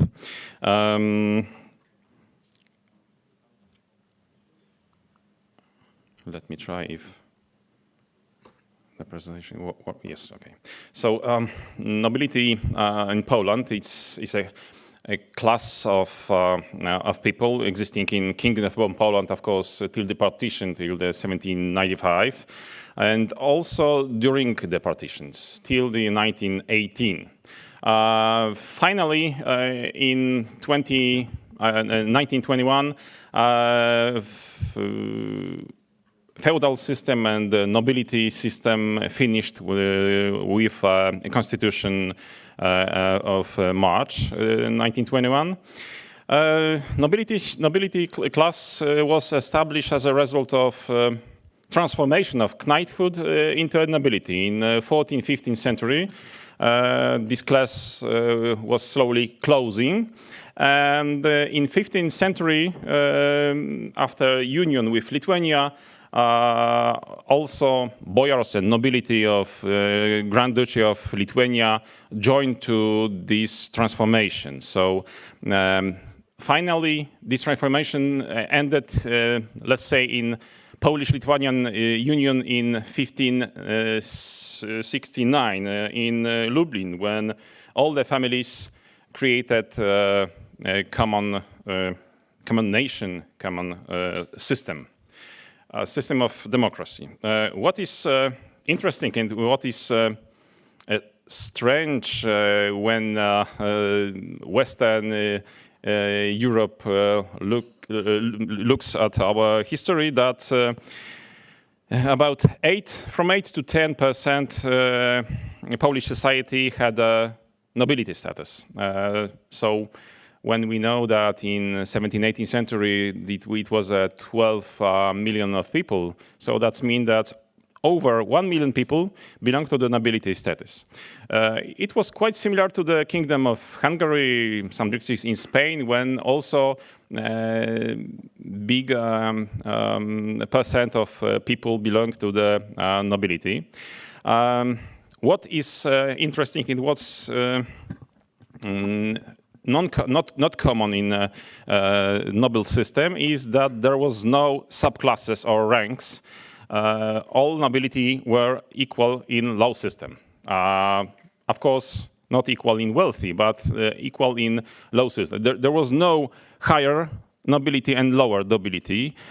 Most titles were not recognized. Some titles of prince, kniaz were confirmed in Polish-Lithuanian Union in Lublin in 1569, but in all 16th century there was many protests against foreign titles, foreign noble titles. And what is also strange from the Western point of view, that there was no heraldry office. There was no any official office who registered that nobility, who tried to register coat of arms, all the titles. When there was some doubts about nobility, nobility had to be resolved during the trial in land court. We call it nagana szlachecka. Of course, nobility class was a society in the past was divided into three parts: nobility, townspeople, peasants. But Polish nobility were rather non-officially divided into some parts, some classes, but it wasn't a really class. It was rather wealthy status. Magnateria, magnates, rich people with towns and cities and villages. Medium nobility, usually with one village, and petty nobility. This part is in my research, also divided into smaller classes.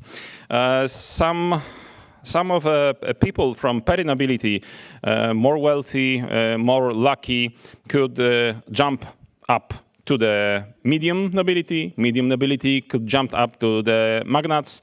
We know such families, but also you could fall down from petty nobility to gołota, which means nobility without any land. What is also interesting, all the titles, Polish titles, lord and lady, belong to all classes of nobility. Like I said, there was no classes or subtitles. That's why all nobility in Poland had a title of pan, pani, which is lord and lady.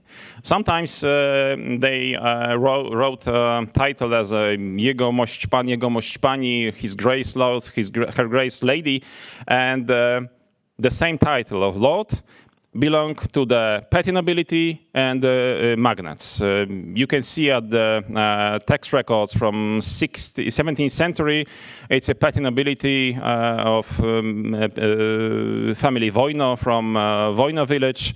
Many East Podlasia region, many people in one village, and all the titles is jego mość pani and szlachetny pan, which means noble lord. In some period of time, of course, some titles were a little bit transformed. The lowest wealthy status was called nobilis, szlachetny, higher generosus, and the highest magnificis. But all the nobility had to use the same status. There was no difference in law between petty nobility and magnates, of course, theoretically. Like I said, there was no any official office, any official system till the end of 18th century. There was no heraldry like it was in England or Russia or other kingdoms, which tried to classify the nobility. At the end of 18th century, under the King Stanisław Poniatowski, when Parliament worked it's related with period of activities of Great Parliament and work of under the Constitution of 3rd May in years of 1788 and 92, when some regulations attempt to unify the system to verify political rights. In the name of new constitution, some part of nobility were their rights of their political rights were cancelled.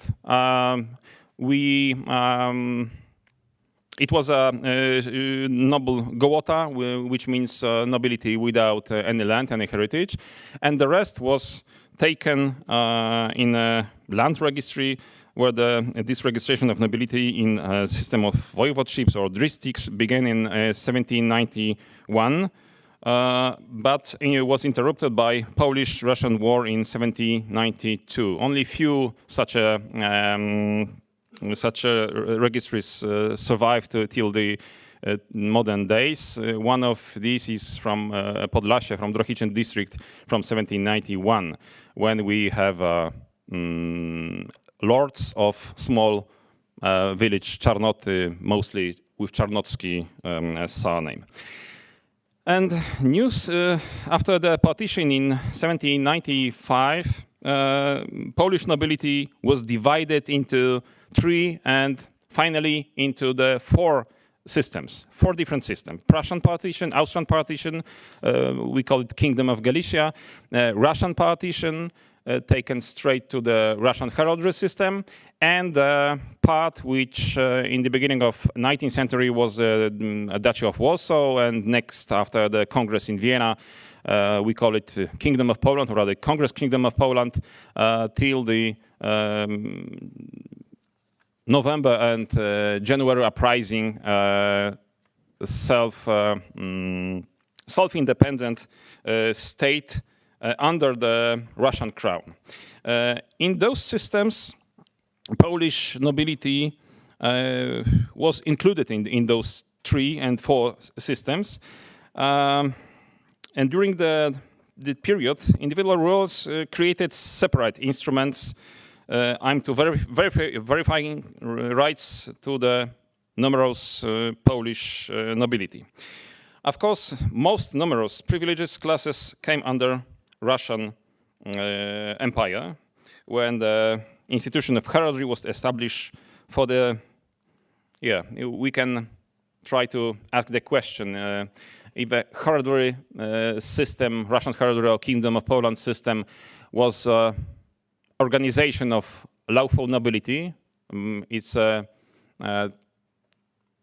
trying to get all this nobility in one system, to prepare all the laws and try to make a clear system, or just repression. In my opinion, most of law, especially law under the Kingdom of Poland in 1836, shows that that was a system of repression, because most of Polish nobility was a petty nobility. Over 90% of people was a typical nobility without a peasant. So, of course, in our imagination, a typical Polish nobleman is a guy with a big estate, a village full of peasants. And when we examine sources, tax records, and other historical sources, over 90% of noble people were mostly had a heritage without a peasants. In 1835, author Ross, in a book, The Perspective View of Poland, wrote such information. At least 60,000 families belong to this class, of which about 100 are wealthy and the rest is poor. Of course, maybe it's the difference and proportions are too big, but in the end of 19th century, Zygmunt Gloger, a Polish ethnographist and amateur historian, after examining the tax records in Podlasie, informed that over 11,000 noble estates were divided into two parts. 2,800 belongs to the 70 families of wealth nobility, and other 8,000 parts of smaller estates had 6,300 owners, nobility owners. That means that 75% of land, of nobility land in that voivodeship belonged to the petty nobility without peasants, and 25 land belonged to the wealthy nobility. In the numbers, it's 99% of poor petty nobility and less than 1% of wealthy nobility. Like I said, there was no low differences between both classes, mostly wealthy. That's why a Russian system divided nobility for confirmed nobility and non-confirmed. To confirm, to prove nobility, nobleman had to prove that he had a whole village as his heritage, or came from some orders or offices in old Polish times. Of course, most of Polish nobility couldn't prove that. That's why it's about 15 or 20% people, no noble people, was accepted by heraldry. Over 80% was out of the system. Such a situation was till the end of the Kingdom of Poland, which was there was a patents of nobility in some heraldry archives. You can find a very interesting genealogy tree, but as I said, that was only few percent of nobility he could afford for such a things. And the last system of nobility finished at 1918, after Poland regained independence. Nobility state was formally ended with proclamation of new republic, and like I said at the beginning of the constitution in 1921. There was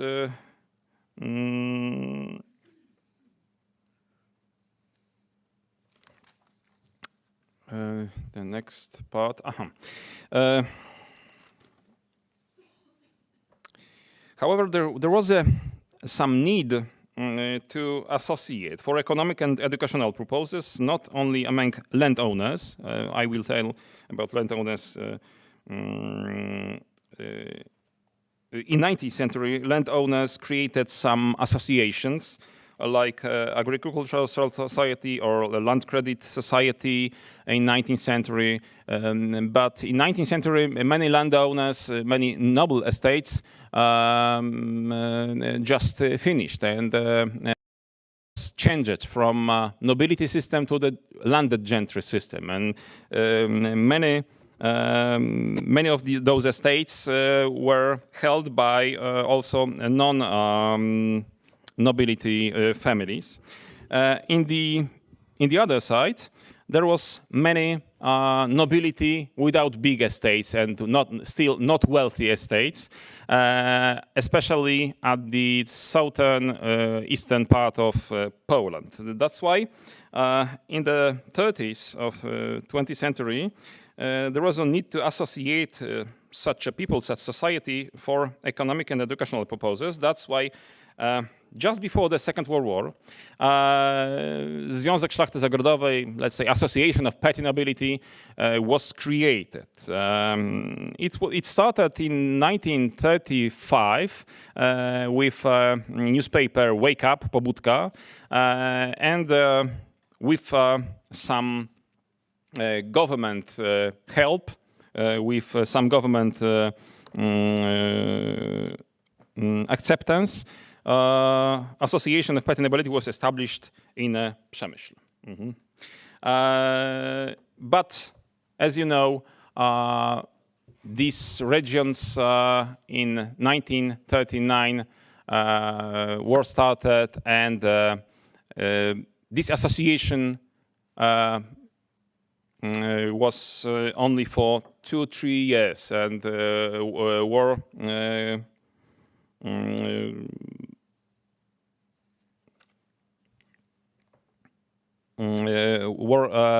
before the war, in February 1939, there was 41,000 people belonging to the Podkarpackie Petty Nobility Association, and members were organized in 450 branches.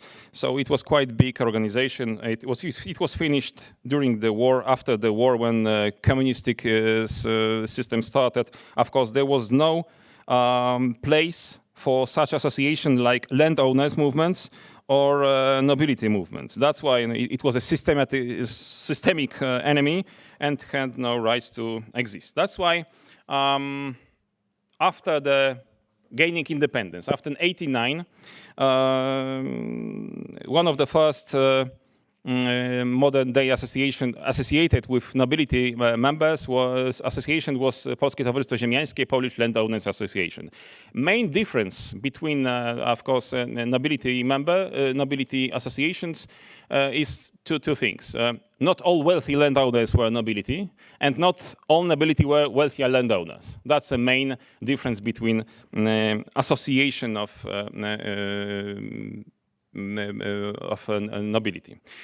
Another society connected with nobility is Sovereign Military Order of Malta. There is two classes. As you know, order still exists. There are some classes, and the higher classes of these orders member need to prove nobility in first classes and second class. But third class,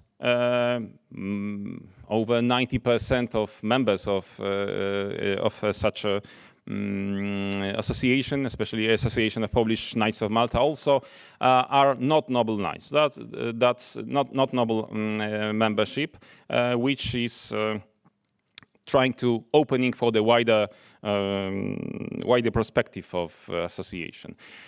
And the third association is Polish Nobility Association, also established after the gaining independence, established in 1995.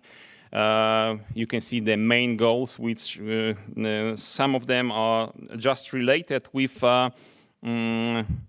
organize and integrate a community of noble families. And noble families is the only main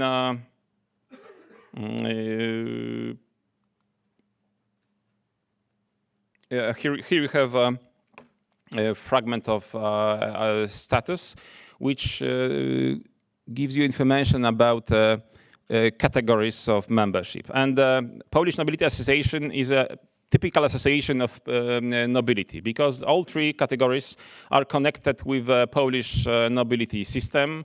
First, nobleman of noblewoman, just like it was in first Polish-Lithuanian Commonwealth, in straight male line, recognized as a nobleman before the partition period. The second category is a nobleman's wife. It's also connected with the Polish law system, which was the same in the first kingdom. And the person having nobility recognized by the applicable. We don't have a time, so I will try to give some statistics about the Polish Nobility Association, especially when I'm working on sources and applications to the association. We've got over 500 families. I've tried to categorize 260 families for today's lecture. Most of families of 240, more than 19th century, is a category of immemorial nobility, which means that's nobility with proofs taken in the which taken in a medieval period. 5 ennoblement, 1 indigenate, it's a Sweden family, indigenate by King Stanisław Poniatowski, some foreign nobility, and nobility of Congress Kingdom of Poland. Mostly sources of nobility are metrical records, supported by other sources like taxes records, court records. Most of people which took application to the Polish Nobility Association got also heraldry confirmation, but it's not so important for us. Our goal is to reach the genealogy and reach the roots of all the members till the Polish-Lithuanian Commonwealth. You can see the map. Almost all the voivodeships, all the regions are represented in our association. And the final, all this information are taken to the database, which is open. You can find the family trees, historical sources in a free access. And then final, there is also CILAN, let's say that's a Commission of European Nobility Association. There are many associations all over the Europe. I hope that Polish Nobility Association will join this association as soon as we finish the work with our database, because like I said at the start, this association is a typical association of nobility, and it can be only the one association taken to this commission. Of course, all the other associations are very tight related.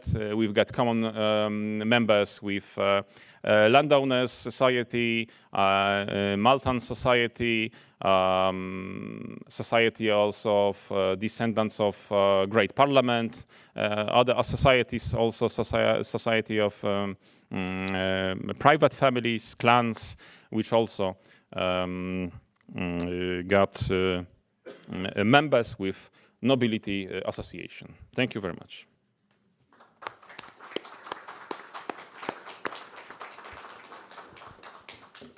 Thank you very much. And before I introduce you our second speaker, I would like to encourage all the participants and listeners online to ask questions via chats on streaming platforms.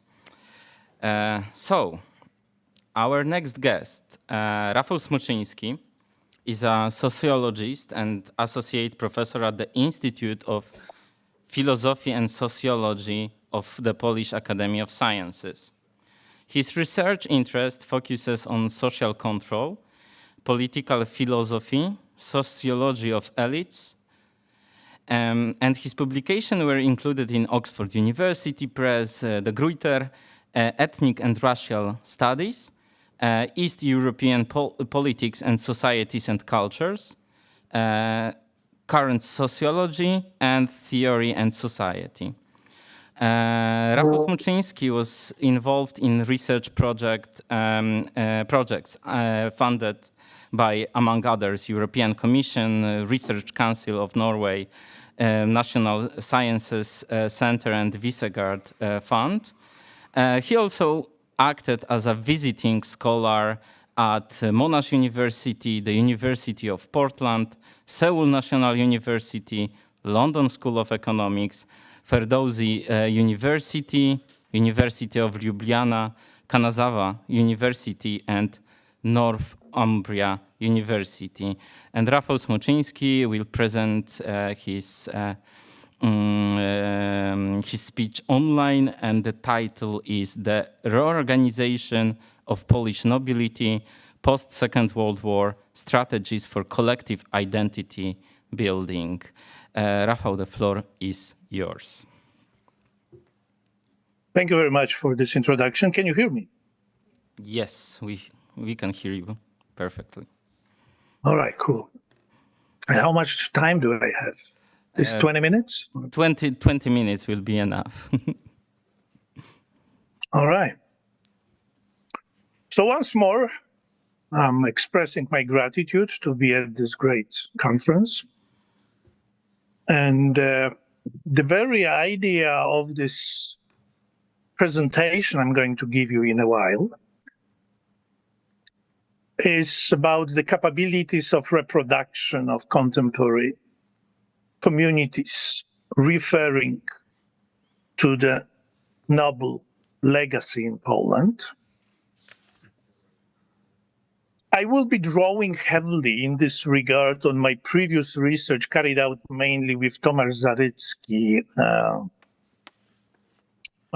over a few years back. And I will limit this presentation mainly to some, you may say, theoretical or methodological conclusions out of this specific line of research we've done with Tomasz. This will be a mainly exercise in Durkheimian studies in this regard, right? So I have a feeling that this classical line of sociological theory fits well to shed light in order to understand what we are dealing with in this particular community. Either we call it relic group or certain elite of feudal times. I feel that the Durkheimian studies give quite valuable insights to understand the very possibility of reproduction.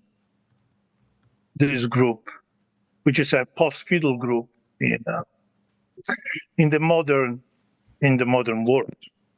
So my presentation consists of three sections, you may say. I will give you a few introductory remarks first. Then I will turn into describing the contemporary field of Polish nobility. When I'm talking about field, I'm referring here to Pierre Bourdieu.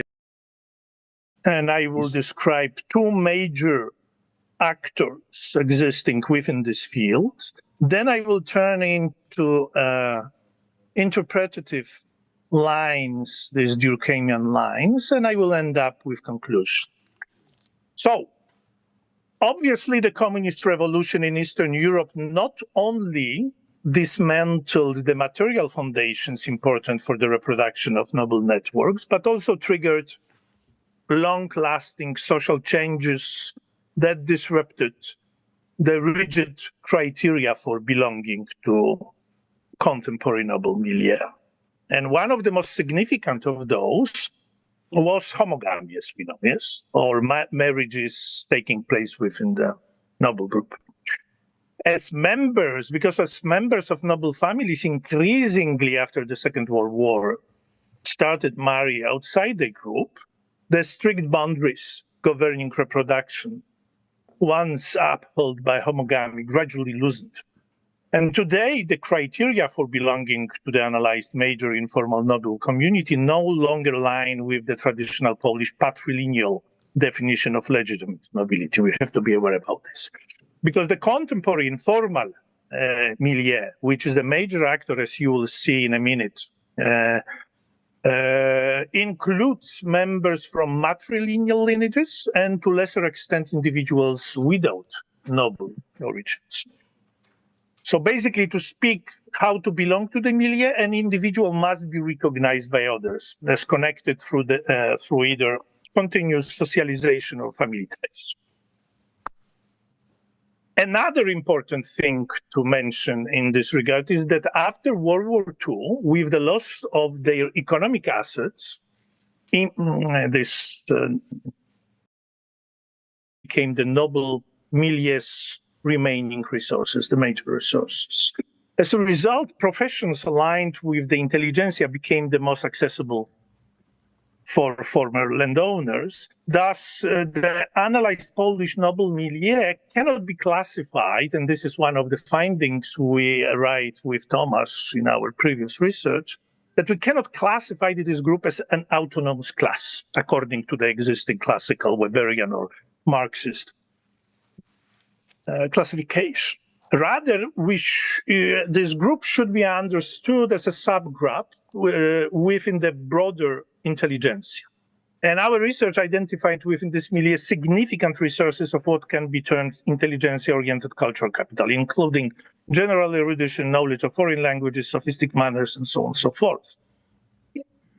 And this form of cultural capital has enabled the noble milieu to function as a relatively autonomous subfield within the larger intelligentsia field, allowing it to survive the communist era by substituting lost economic capital and legal privileges with cultural and social capital.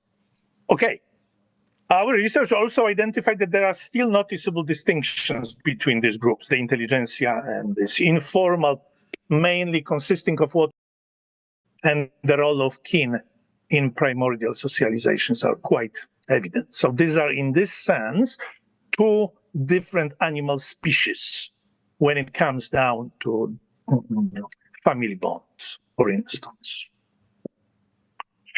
And to explore how the noble milieu is reproduced, given all these circumstances I've just mentioned, in modern Poland, this presentation applies mainly Durkheimian insights on moral communities. This is a Durkheimian category, moral community, with a focus on the role of social rituals in sustaining cohesion. These rituals, which infuse the community with moral forces, this is this category which Durkheim used to explain how the community are bound, right? What keeps them together? He called it moral forces. And these moral forces are defined here as a series of relatively consistent sequences of performances and utterances that establish a group convention, forming the basis for the group's continued existence. And these community rituals of noble groups are obviously trivial from the observer point of view, yes? But they are far more, way more than simple physical gatherings when imbued with emotional significance so important for Durkheimian studies. He called this collective effervescence. These rituals generate certain social energies which are essential for maintaining the group's integrative potential. Now, what are the major actors within the noble field? The previous presentation, to a certain extent, gave us a hint. I will limit myself only to two major camps within this field. So actors drawing on noble legacy in contemporary Poland can be categorized generally into informal and institutionalized. And in the public situations emerged after 1989, with the most notable being the Polish Nobility Association, just referred to by previous speaker, and the Polish Association of Landowners. And our biographical interviews we carried out some time ago with the former organization suggest that the most of their predecessors had largely abandoned the traditional gentry lifestyle, often well before the establishment of the Second Republic of Poland, yes, 1919, 1939, and rarely owned significant land estates in this period. Similarly, the ancestors of the latter organization typically held properties of insignificant material value, with some exceptions, obviously, during the Second Republic of Poland, and did not maintain close, and this is crucial, social ties with wealthier landowners during or after the Second World War. The integrative potential of the membership in these organizations remains relatively weak today. In contrast, the most cohesive group identified in this research is an informal milieu made up primarily of several dozen historical wealthy noble families whose members have upheld close kinship ties. This informal network plays a central role in sustaining the noble field in today's Poland. And unlike institutionalized groups, the integrative potential of this informal milieu is notably strong. Interestingly, this informal milieu does not label itself explicitly as a noble group. Yes. So while external observers may refer to them as nobility or whatever, such term is rarely, if ever, used by its members. Instead, they typically refer to themselves simply as family. And most individuals associated with this group are descendants of historical noble families from the First Republic of Poland, 1454-1795, for those who are not familiar with this period, and the Second Republic of Poland, who have established and maintained kinship relations over centuries. And membership in this group is not based on abstract genealogical criteria, but rather on physical presence at family events. And this is this Durkheimian moment. Not certain abstract knowledge, but very physical presence, interactions within a certain broader family-oriented field or kin-oriented field. Very Feudal type of social activities. During these gatherings, individuals must be recognized, what is also important, as legitimate by other members to be fully integrated into this group. And these gatherings are governed by informal rules that shape members' bodily behavior. What otherwise is a typical situations of every informal groups, obviously, yes, such as dress code, modes of self-expression, the way they address relatives or outsiders, and so on. Yes? And this practice is clearly also distinguish members from non-kin and safeguard the boundaries of this typical moral community. And one key indicator of belonging to this milieu is the primordial socialization of offspring within the kinship context. The strong bonding social capital within this group, like other moral communities, between the intimate family sphere and the outside world. And the strong integrative potential of this informal community stands in contrast to formal groups, these institutionalized groups I just mentioned, whose members lack the structural embeddedness in everyday life. Unlike the informal group, where members are deeply connected through repeated face-to-face interactions within a moral community, members of institutionalized organizations are not similarly embedded. After World War II, those affiliated with formal organizations were usually not part of kinship-oriented networks that could have more formed an alternative noble milieu comparable to the informal group. So we can say, paraphrasing Rodney Stark here, that we can assert that the durability of social integration is not demonstrated merely by individuals forming a corporate organization and self-identifying as noble, but rather when nobility is consistently ratified by a kin community across multiple generations.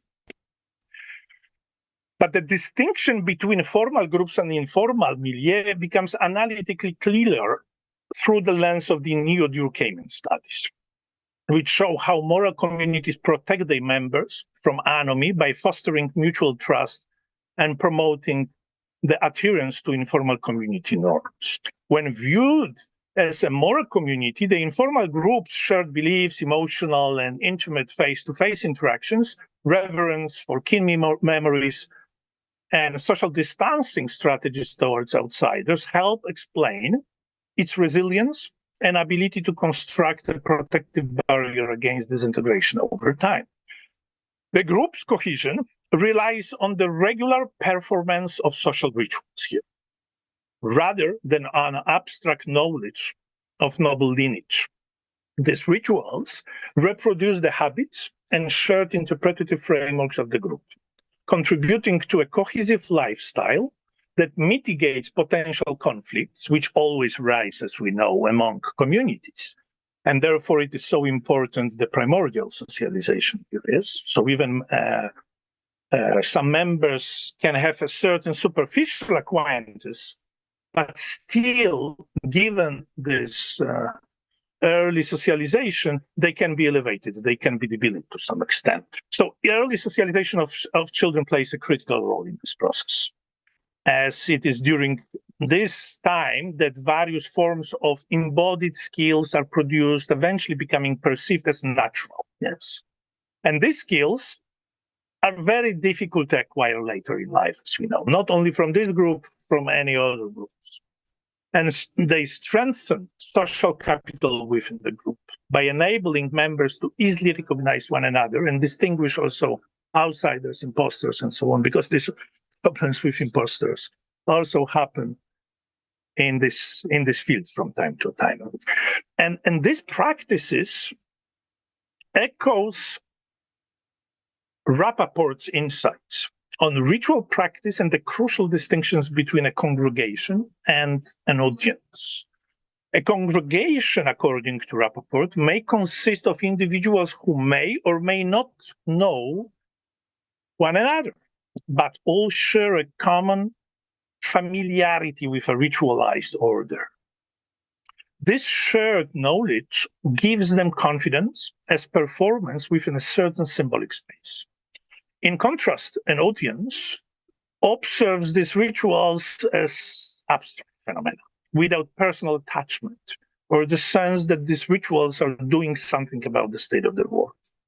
And concluding this point and following this important Rappaport insights, we can view the informal group as representing a primordial social structure, defined by intimate kinship relations and shared embodied cultural capital. This includes a common lifestyle, family memories, expressive social rituals passed down over generations, and informal socializations practices within the kin milieu.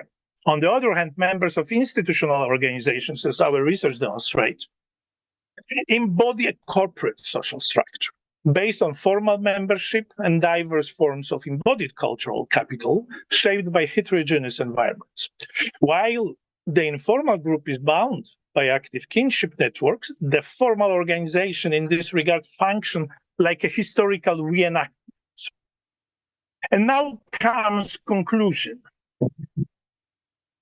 We can say generally that genealogical ties and historical identity, while important, and which is cherished, as we know, especially with this institutionalized group, serve only as a supplementary factors in legitimizing the privileged status of the informal milieu, which we recognized as the major actor in the noble field in contemporary Poland. The core of this status appears to be secured by the uninterrupted transgenerational reproduction of social rituals. In other words, what is missing in the case of institutionalist groups? So we can say that the high symbolic status and strong integration of the informal groups relies not solely on historical memory, but on the strength of living social capital bonds. And these bonds transform the group into the Durkheimian moral community, where ongoing kinship interactions reinforce its cohesion and distinction. Thank you for your attention.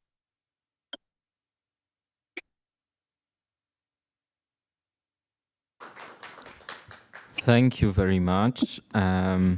So we can go to our third speaker, which is Sokol Leshi from the University of New York, Tirana.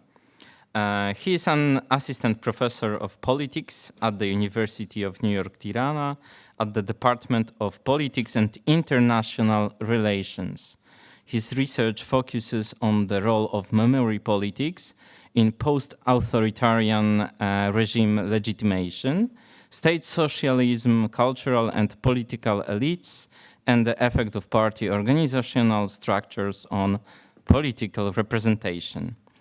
His most recent publications have appeared in Routledge, Nomos, and European Politics and Society, also such research methods cases, political science and international relations, and Stan Rzeczy, State of Affairs, Social Theory, East Central Europe.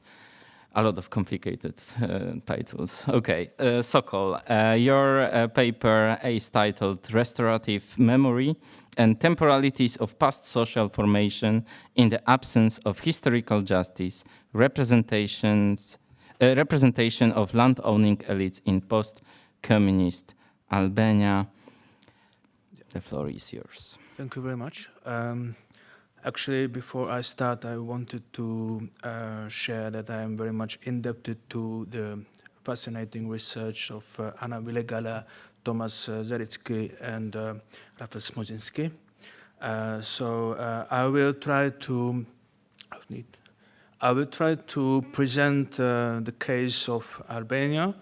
Definitely, there is no association of nobility. There are no representations and living group as a social group. So how come when the nobility has already been, or actually the landed gentry, and has been already divested from particular economic and cultural capital during the communist dictatorship, and some of them have left the country, some have been executed or impoverished and placed in internment camps? How come we talk about their past?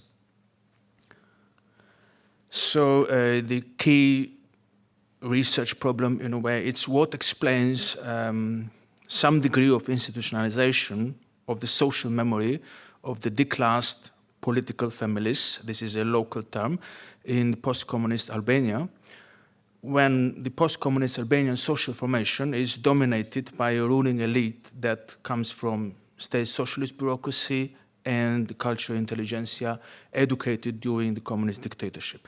Now, I want to introduce the term political families, which is actually a term designed by the communist regime immediately after the Second World War to classify and categorize those ex-ruling families of the interwar period that were either complicit in collaborating with the fascist regime or they belonged to an anti-communist ideology and tradition. And they were the ones to be imprisoned or the ones to be suffering from the violence of the communist takeover in 1944, 1945. I rely on the fieldwork at the Institute for the Studies of Communist Crimes and Consequences, to start mimicking the other institutions in East and Central Europe to address the communist past. It was established in 2010, and the people who ran this institution are descendants of the interwar political elite. I've done semi-structured interviews with representatives of the Institute, and they have collected an oral history of testimonies of particularly this group. Their first goal was to collect the testimonies of those who survived the violence, survived the dictatorship, so presenting instances of repression. But then they decided that they should also focus on representations of a past social formation, that is the interwar Albania, because this is not discussed by other historians and because they want to present a particular representation and institutionalize this social memory into the institute that they are running. Okay, so post-communist field of power in Albania, there is a recognition of political opposition to the Party of Labour of Albania, or the Communist Party. They changed their name in the 50s. So there was the establishment of a pluralistic political field. Yet, in the early 90s, 1991, they excluded the anti-communist political diaspora to contest the first elections, and also the political persecuted were not pardoned immediately once we have the establishment of a pluralistic political field. So there is an elite reproduction, the dominance of the state socialist culture and technocratic intelligentsia after 1990. Contentious issues of dealing with the legacy of the communist dictatorship. There are two key issues that were very controversial after the early 90s. The first is the restitution of confiscated property, which happened due to an agrarian reform in 1946 introduced by the communist regime. And the second is the extent of transitional justice mechanisms, whether we should focus on restoration, to what extent we can provide access to the archive of the state police, to what extent we can create a shared collective memory, including also the victims and particular groups within the political persecuted. Now, the leadership of the Democratic Party, although they professed an anti-communist ideology, they belong to the cultural intelligentsia of the socialist regime, and they emphasized initially in the early 90s the idea of complicity or co-responsibility in sustaining the dictatorship, and they also argued that each of us more or less equally suffered as citizens under the dictatorship. This was not accepted by the political persecuted associations, especially those coming from the political families. They assumed that this is quite similar to oblivion or forgetfulness, and they did not appreciate or did not consider this approach as real willingness to address the legacy of the dictatorship. The was sidelined, and the focus was on decollectivization. The Communist Party and the first opposition, the Democratic Party, they actually agreed that they should focus on decollectivization.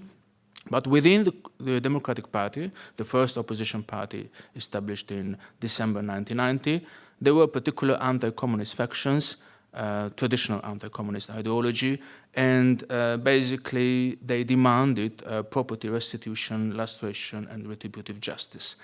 However, this particular social group, especially the ones who were not state officials of the dictatorship that for particular reasons were purged from the party in certain consecutive waves, so the ones who were traditionally anti-communist, they had this established an ambiguous relationship with the center-right political elite. So they were the social base of the Democratic Party, and this sort of ambiguity gave them a possibility to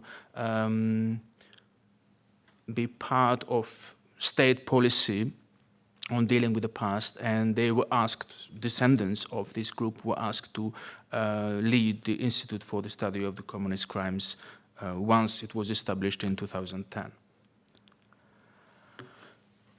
There were particular measures of transitional justice, but they were quite politicized, and on the other hand, they were quite ineffective.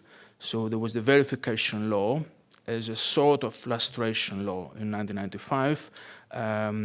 Strange enough, the more the regime was becoming more authoritarian in the mid-90s, the more it started to politicize issues of transitional justice. So they targeted categories of administrative and political offices. It was non-transparent. The State Commission was controlled by the Democratic Party, by the government. There was no official, proper, institutionalized access to the secret police, Sigurimi. Then in 1995, later on that year, they established the genocide law, focusing on those high representatives of the past dictatorship, usually ex-members of the Politburo or ex-state prosecutor, but they did not actually probe into the role of the officials during the communist regime. So this was, again, an ineffective mechanism. In the early 90s, there was, and still yet, no shared collective remembrance recognizing the atrocities of the past regime. There was another attempt when the Democratic Party came to power since 2005 up to 2013 to initiate a lustration law, a kind of more cohesive, more comprehensive lustration law. in 2008, but this was deemed unconstitutional by the Constitutional Court. So, in a way to compensate for the lack of more instances of historical justice, they established in 2010 the Institute for the Studies of Communist Crimes and Consequences, which is led by descendants of the interwar social classes. Now, differentiation between or within the political persecuted social group. We have the declassed families whose members had served as state officials during the fascist and Nazi occupation. We have representatives and descendants of landed gentry divested from economic, political, and cultural capital immediately after 1945. And those who were politically persecuted because they opposed certain policies within the regime, or they suffered particular waves of purges. These do not belong to any anti-communist tradition. Actually, they have an anti-fascist tradition, but apparently they could pose a threat to the regime during that period.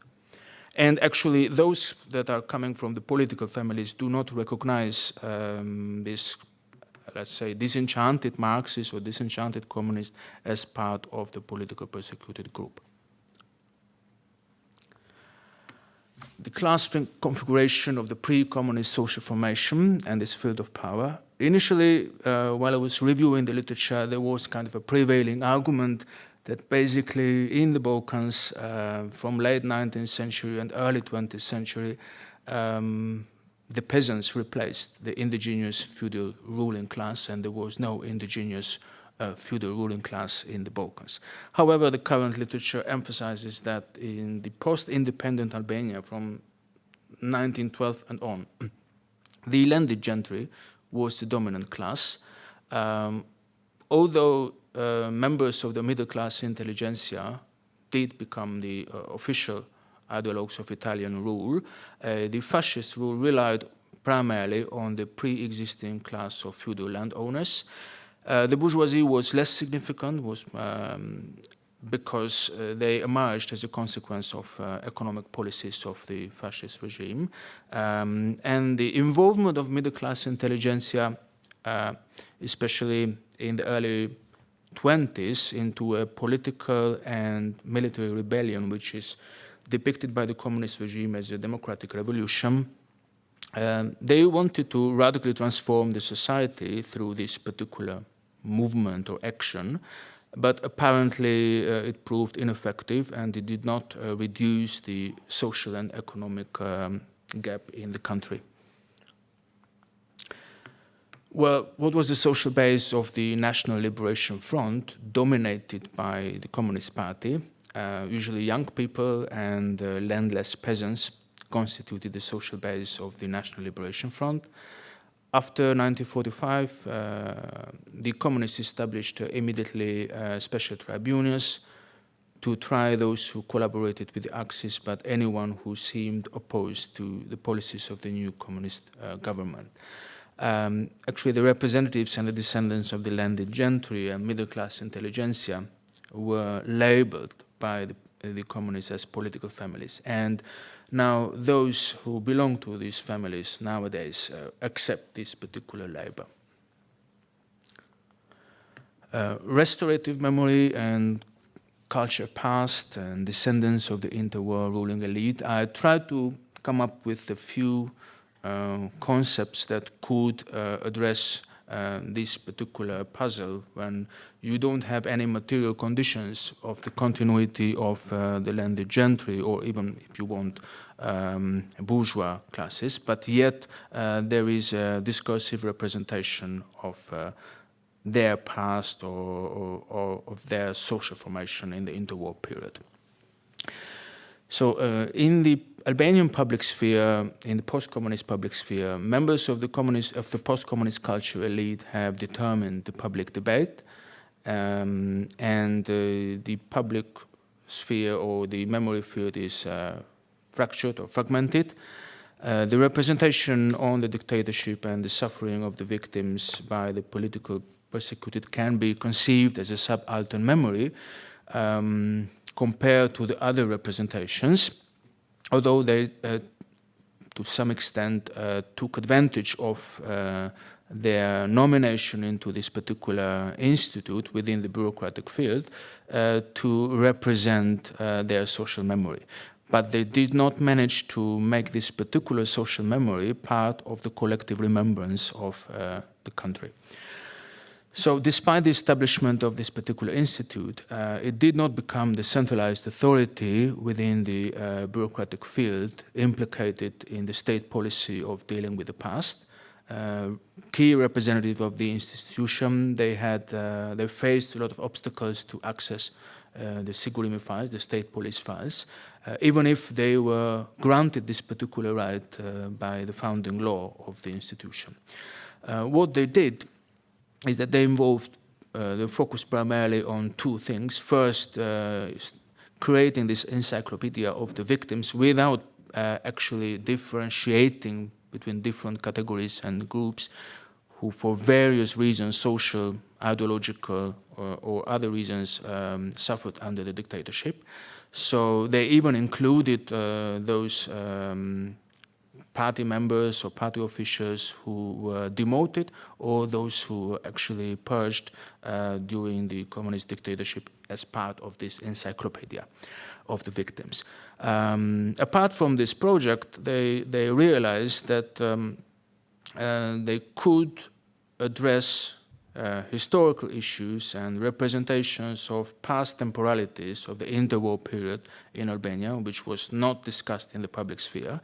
And they could do it through the testimonies of second-generation descendants of those landed gentry or state officials of the interwar period. So actually the law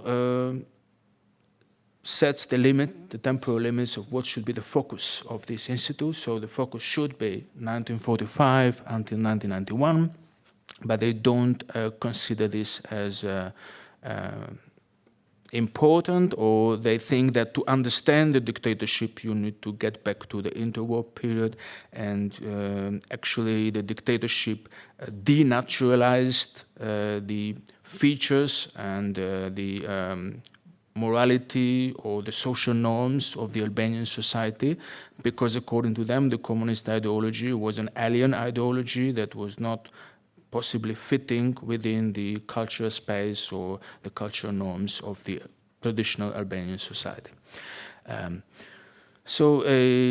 Actually, there is this restorative memory of the nation, initially with its kind of personal memory, but then it becomes institutionalized through the publications and the dissemination of this particular oral history by the Institute.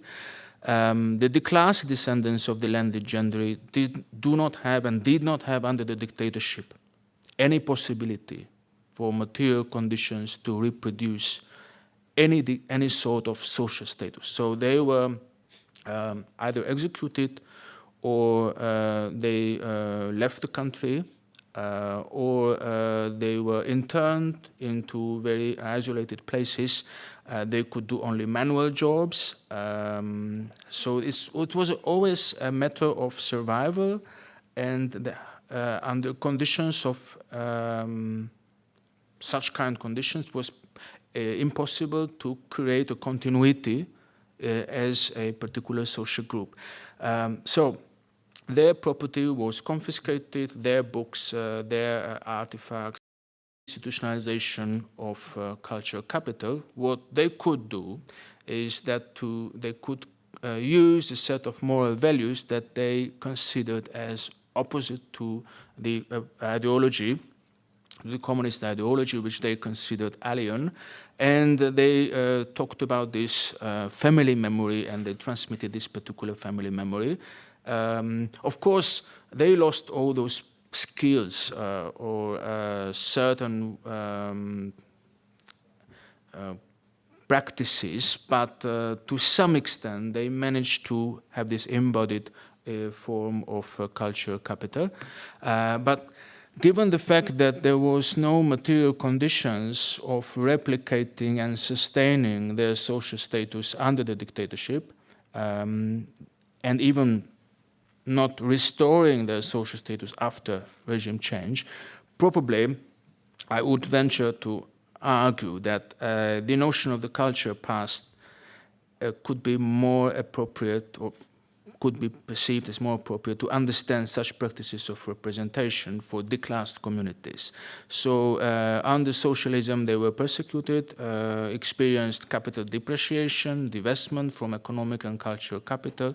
So they were not allowed to enroll in higher education, any recognition, or neither did they participate in the field of power in the post-communist social formation. Yeah, thank you very much.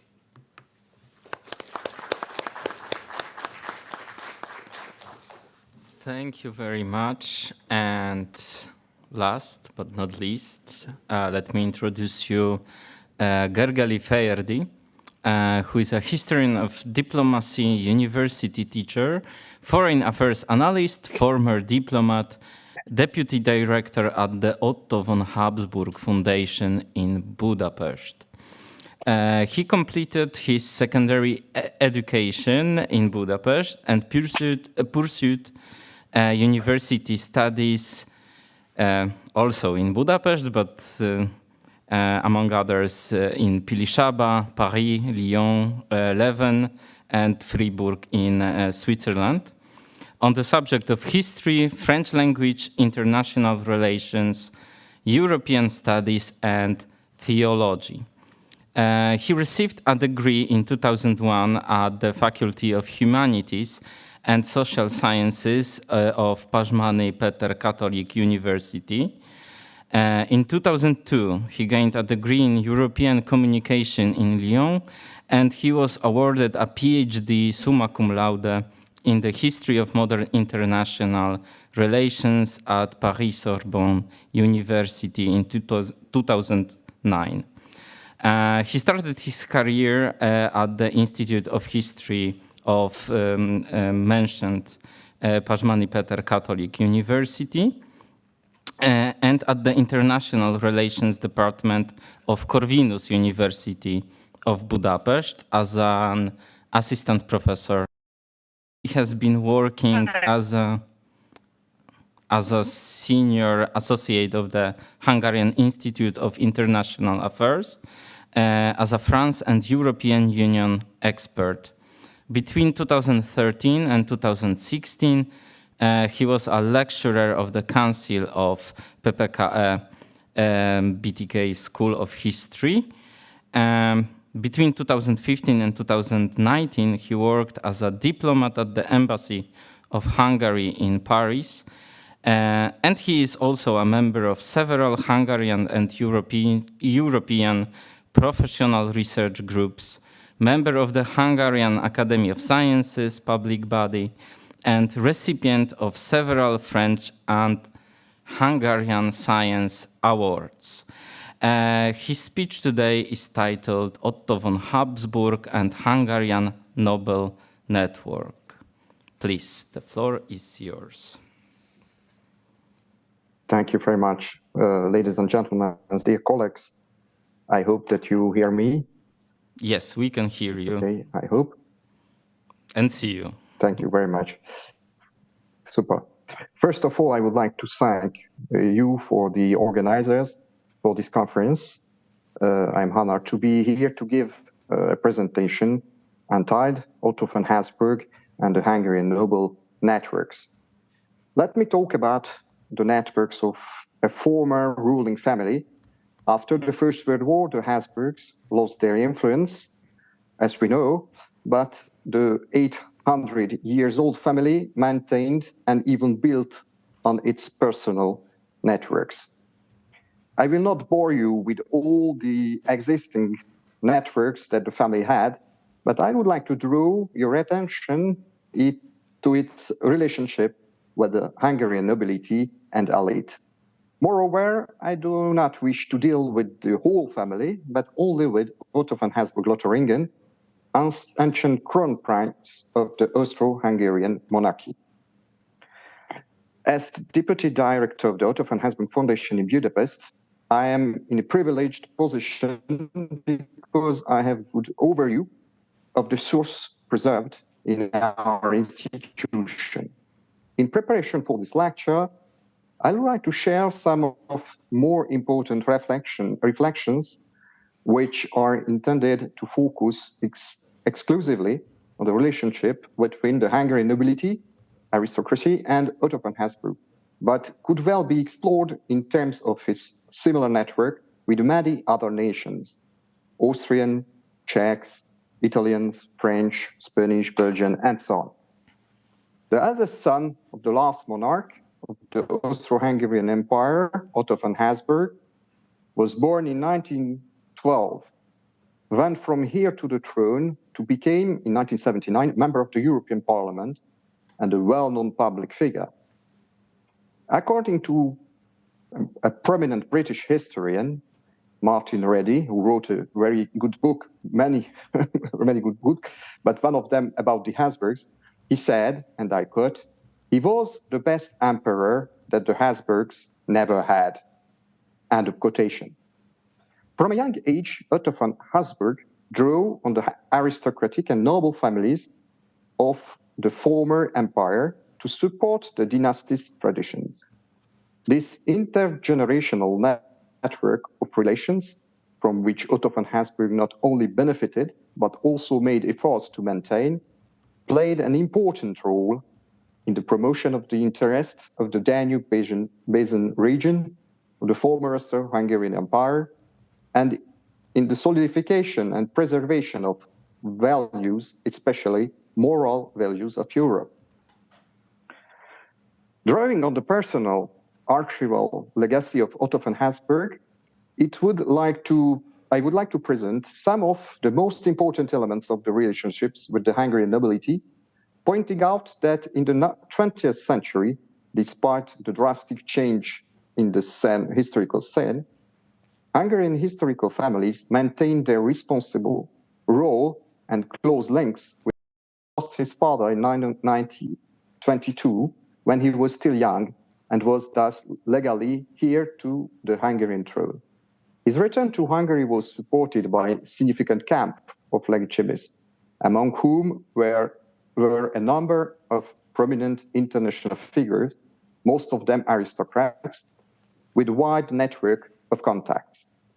Among them was the Count Albert Apponyi, who is, in addition to being a former president of the Interparliamentary Union and politician of international renown, was for a long time their leader of the Hungarian legitimist camp, personally teaching Hungarian constitutional law to the Otto von Habsburg in exile and introducing him to the many Hungarian nobles. The Crown Prince was in constant contact with the Hungarian aristocratic families in the period between the two wars. As you know, the family and Otto von Habsburg himself lived in exile until 1960s in Switzerland, Portugal, Spain, Belgium, the United States, France, and in Germany. In the interwar period, his mother, Rita Bourbon-Parme, also played a significant role in establishing and cultivation this relationship. Among the clergy, all persons of noble birth also played an important role in Otto von Habsburg's network. Just take the Count János Mikes, Bishop of Szombathely, which is a bishop of the western part of Hungary, with special relationship with his father, as well as with Otto von Habsburg. Otherwise, Otto von Habsburg could trust on such person as Count Gyula Andrássy, son of the former famous foreign minister of the monarchy in the 19th century. The younger Count József Károly, well-known Hungarian aristocrat, or Count József Hunyadi, or the Prince Elemér Lónyai, and his wife, the daughter of the King of Belgium, the widow of the former Crown Prince Rodolphe, Archduchess Stephanie. There are many other Hungarian aristocratic family, Esterházy, Zichy, Széchenyi, Szapáry, and so on, who were all connected to him and who, on several occasions, used their own contacts to inform and assist Otto von Habsburg, who was a refugee in Spain, Belgium, and France during the period, and then in the United States between 1940 and 44. From the 1930s, when the former heir to the throne became adult, visits by members of the Hungarian aristocracy became more frequent. Many of them were members of the parliament, Hungarian parliament, or members of the former Hungarian government. The Count János Zichy, the former minister for culture, who was his teacher before, was particularly important support for the crown prince. Also, the Count Antal and many others kept him regularly informed of the domestic political conditions in Hungary. During the Second World War, when he was forced to move to the United States, he also relied on members of the Hungarian aristocracy. Here, too, in the United States, he was assisted by, among others, Count Antal who mediated between him and the government in Budapest.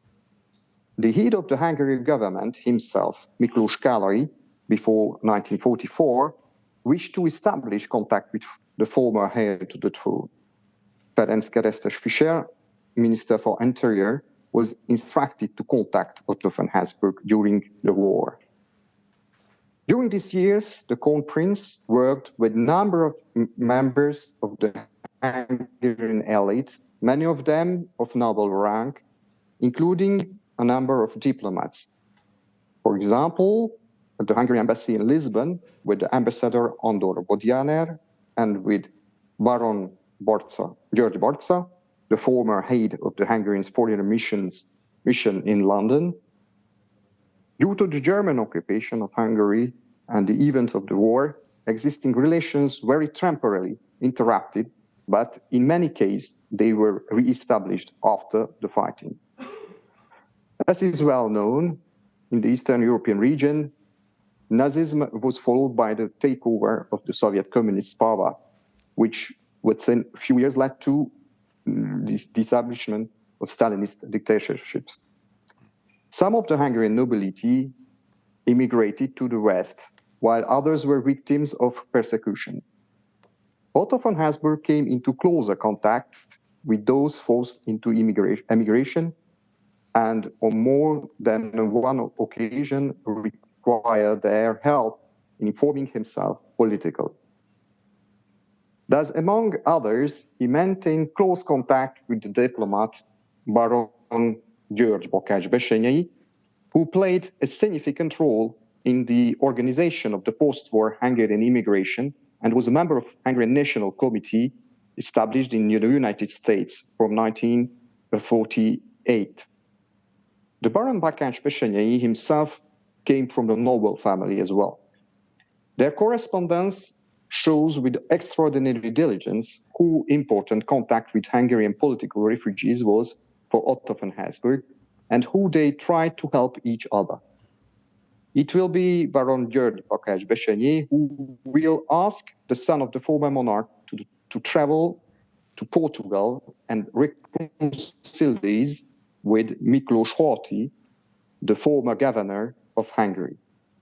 The former imperial admiral and aide de camp completely distanced himself from the Habsburg family after the Great War.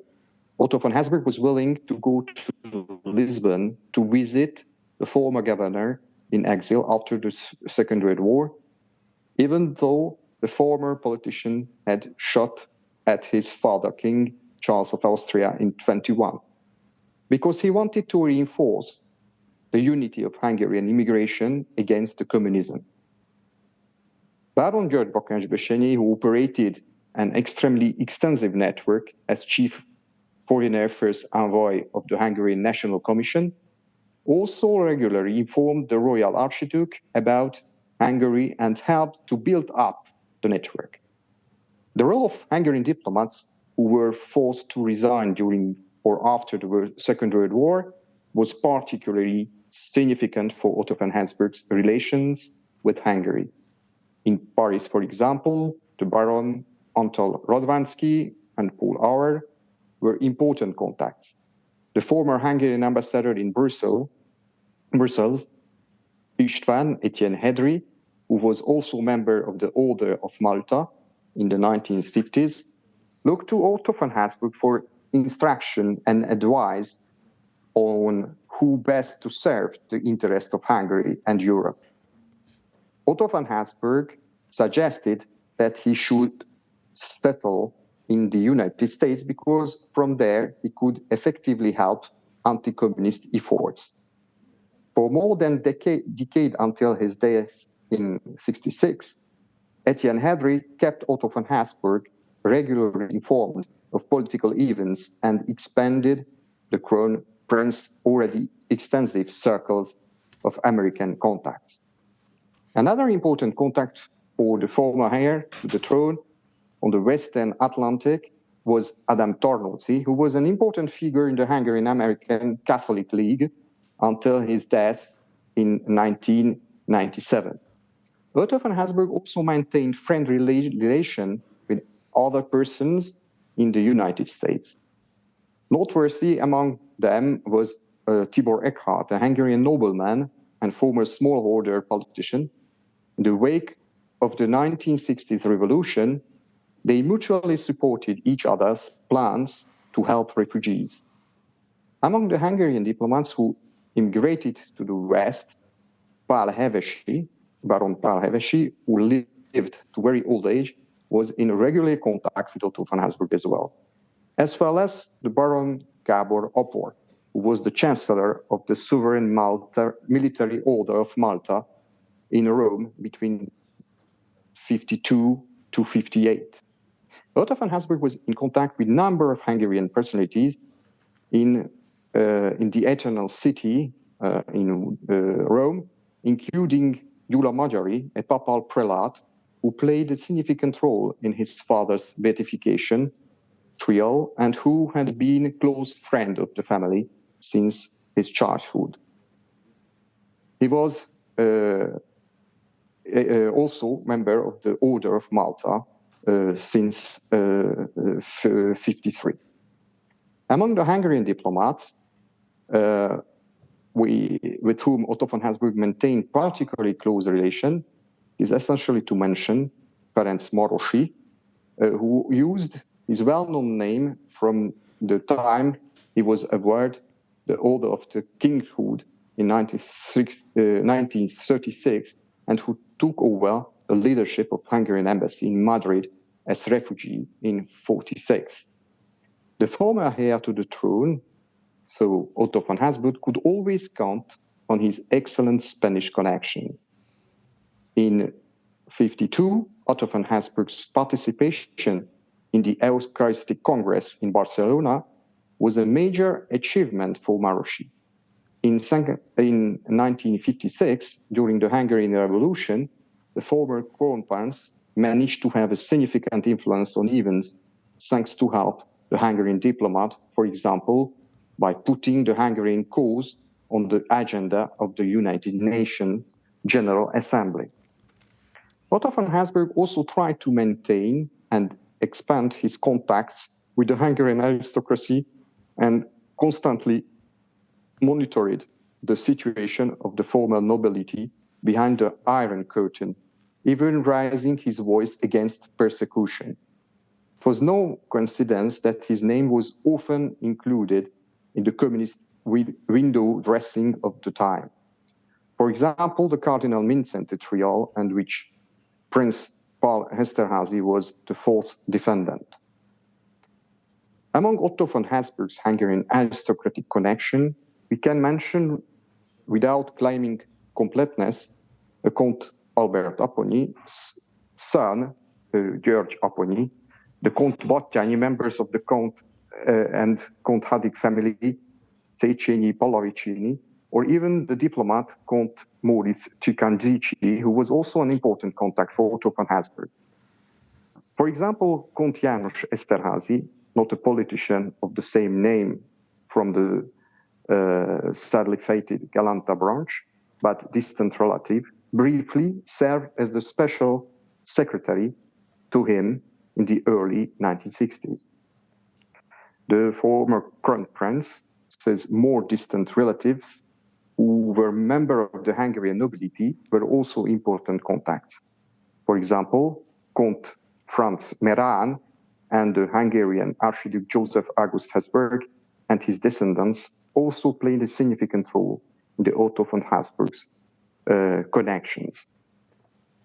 The former Hungarian noble families also considered it important for their social status to be in contact with the former dynasty.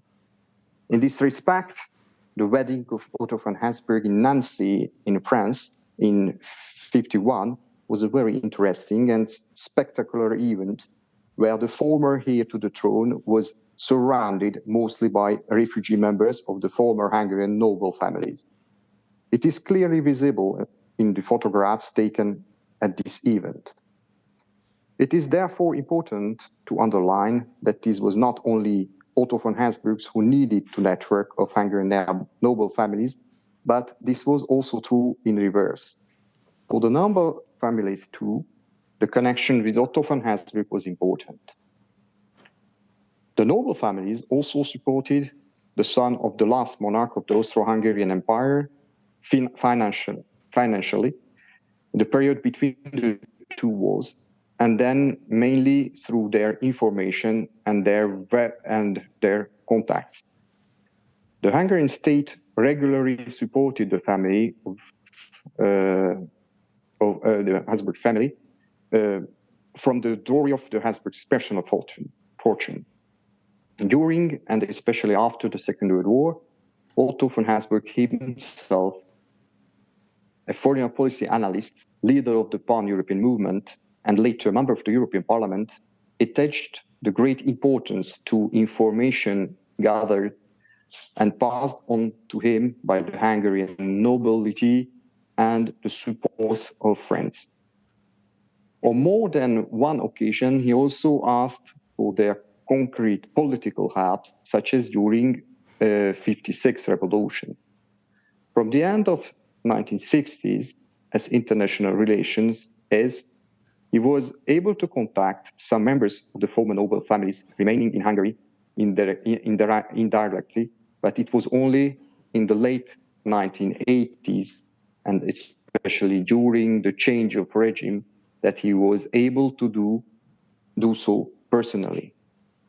In the 1980s, for example, asked Baron Vilmos Gergely, who was a banker at that time in London, for help him arranging for him to visit Hungary, at least incognito.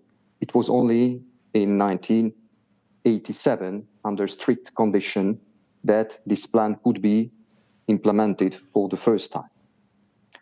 Otto von Habsburg's good relations with the Hungarian nobility and the anti-communist elite during the Cold War were well known to the Communist State Security Service, and thousands of pages of documents in the Budapest State Security Archives are trace of this. After 1990, Otto von Habsburg also contacted descendants of the surviving noble families. The Archduke died in 2011, giving him another 2 decades to contact these families. Numerous letters were also sent to the former monarch during this period. These are in the archives of our foundation in Budapest.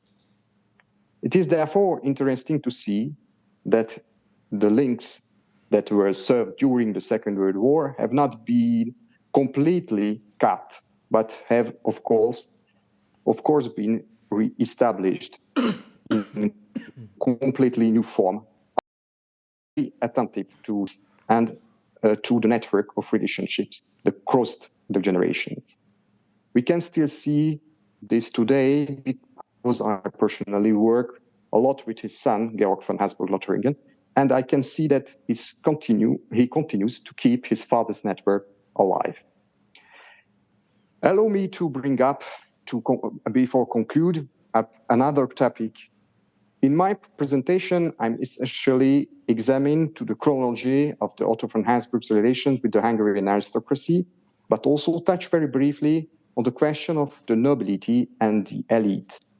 It is also important to show that Hungarian elite is not only the old, usually rich and influential nobility who can trace their family tree back several centuries, but my interpretation is wider than that. The members of the former elite under the leadership of Otto von Habsburg transcended national borders and played an important role in keeping the unity of the Danube Basin and Europe alive, even in the darkest years of the Second World War and the Cold War. From the above, it is clear that even the network of elites of bygone eras can remain an important factor in later historical periods. Through exploration of this issue, by examining other networks and the intersections may shed light on interesting connections.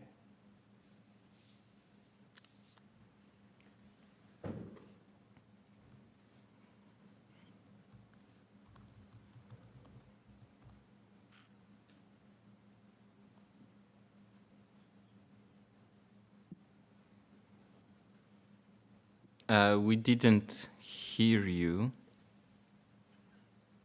Sorry. Yeah. It's okay now? Yeah, it is okay. So I suppose we get just conclusions, yes? Yes, that was the conclusion.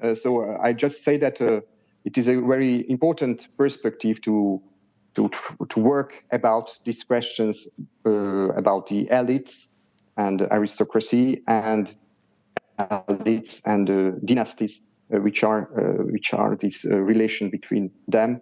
And thank you for your attention.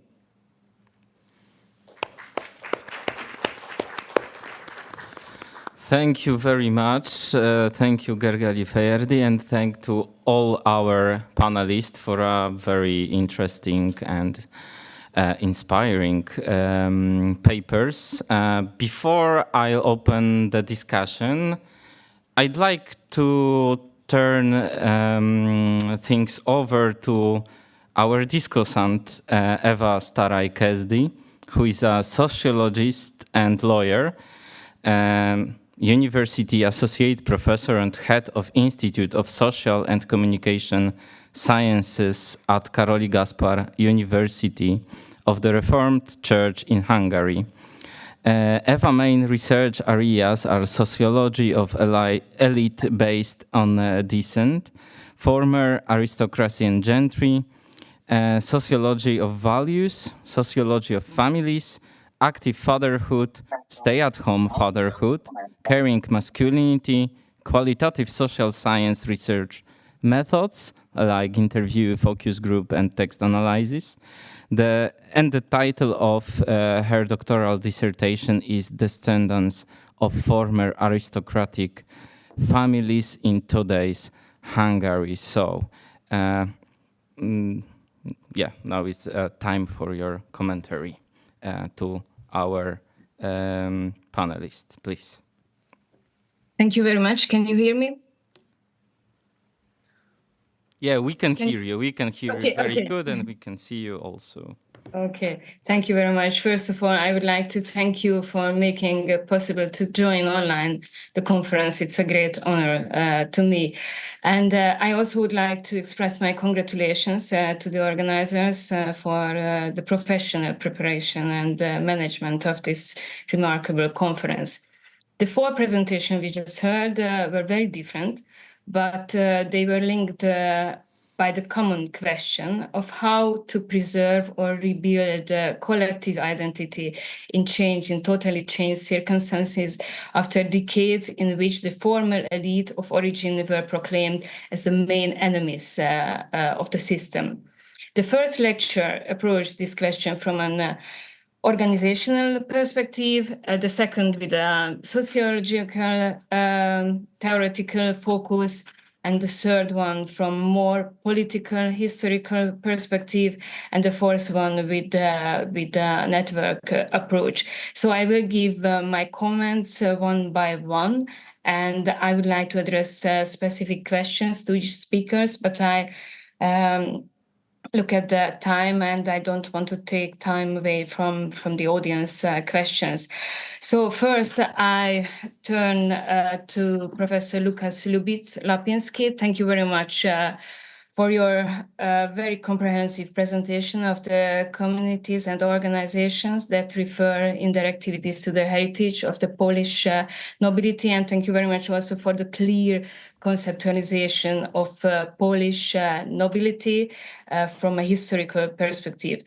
As you mentioned Hungary, I may make some similarities between the two cases, the two countries. In Hungary also we can observe an increased interest in family history and family roots after the system change, and associations were formed to collect people with some same noble origin, so it's very similar.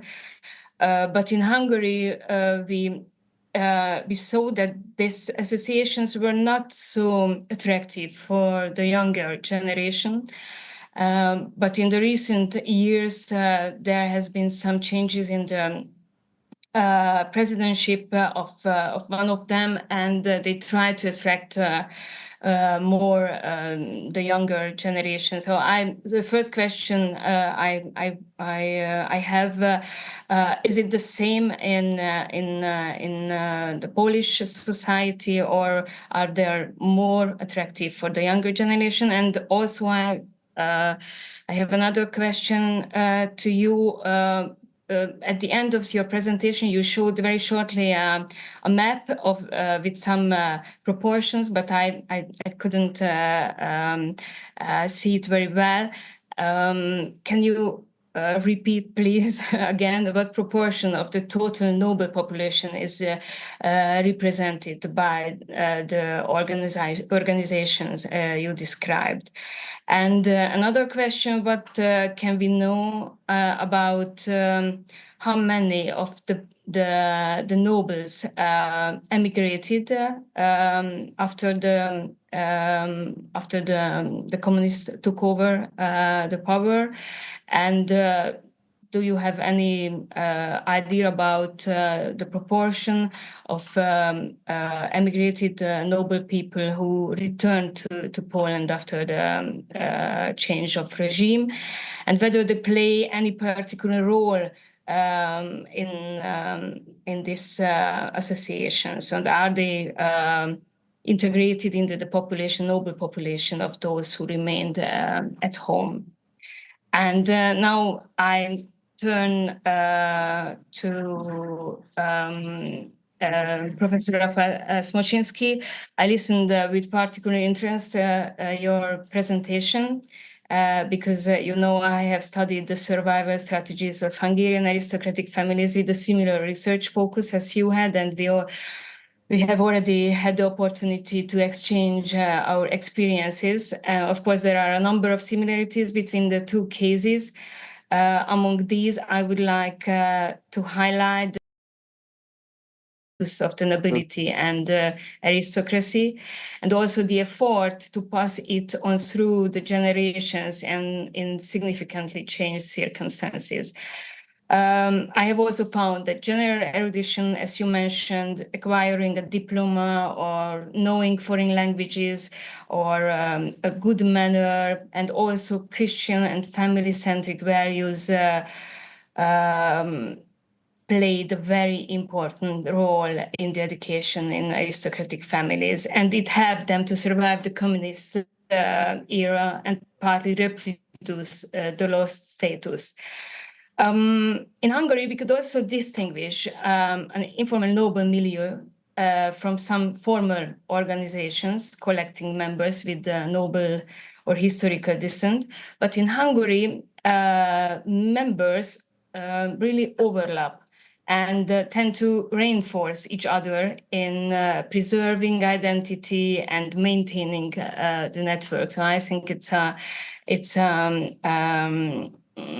differences between the Hungarian and Polish case, and also an important disparity is the matrimonial hegemony, homogamy observed among nobles in Poland, in contrast to the Hungarian case. And at the end, I would like to ask you, what do you think? What role does the former nobility play in the Polish society today? Do they play any special or significant role in political, cultural, or economic life? Or are they simply subgroup, as you mentioned, within the broader intelligentsia? And now I turn to Sokol Leshi.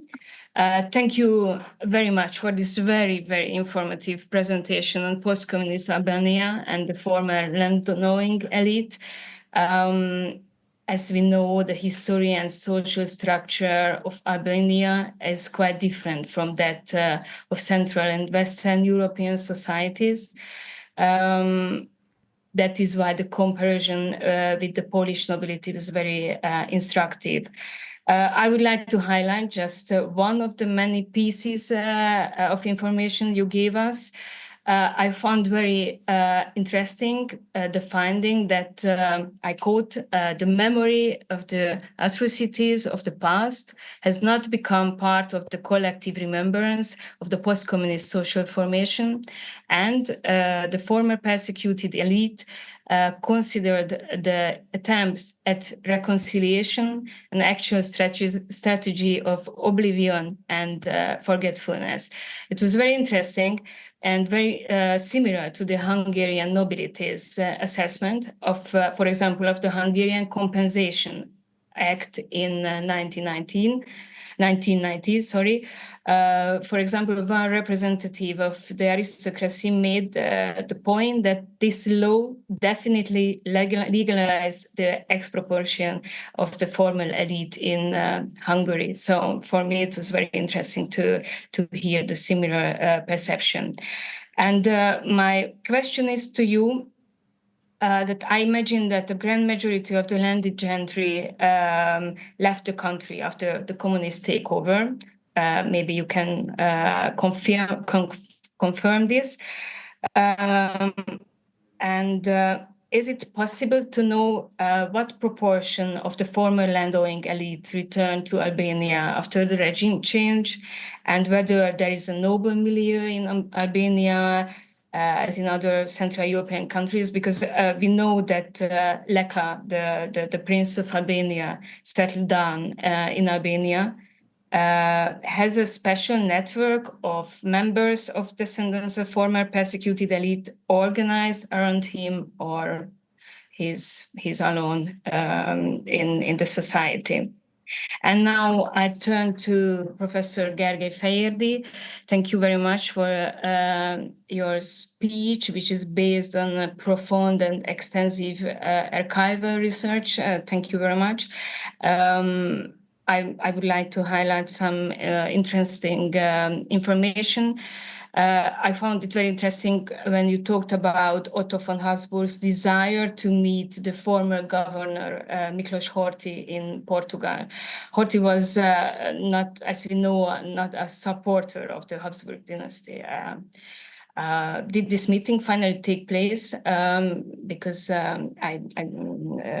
you didn't mention it. And you also mentioned that Otto von Habsburg's good relation with the Hungarian nobility and the anti-communist elite during the Cold War were well known to the communist state security services. And my question is, in this regard, do we know anything about the nobles in Hungary with whom Otto was in contact? Whether anything happened to them, whether they suffered any atrocities as a result of this network or connection? And finally, if I have a short question, we know that in Hungary, the perception of the Habsburg Empire, of the Habsburg dynasty, is very divisive. And I would like to ask you, as a researcher and deputy academic director of the Otto von Habsburg Foundation, how do you see Hungarian society's attitudes towards the former aristocracy and the Habsburg family? So, thank you very much for your comments and questions. We are slightly late, but don't worry about it. My proposition is our panelists will answer briefly for the first round. Questions from Eva Staraj-Kezdy, and then I will open the discussion, and probably we will steal a few minutes from our half-hour break, if you don't mind. So please, let's answer in the proper order, so starting from you. Hear me? Yes. Thank you for the questions. About the question for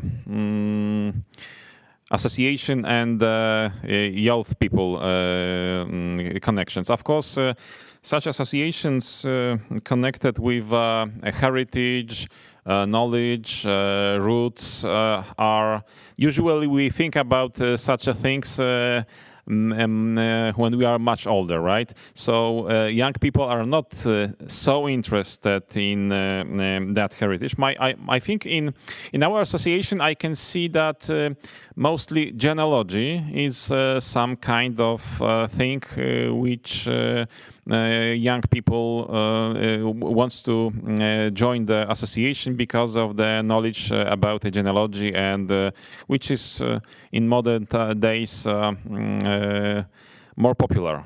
So genealogy is one of these things, and another is a specific of organization when all families belongs to the association. So when the father got kids, so the kids is the next generation which usually send application for the membership.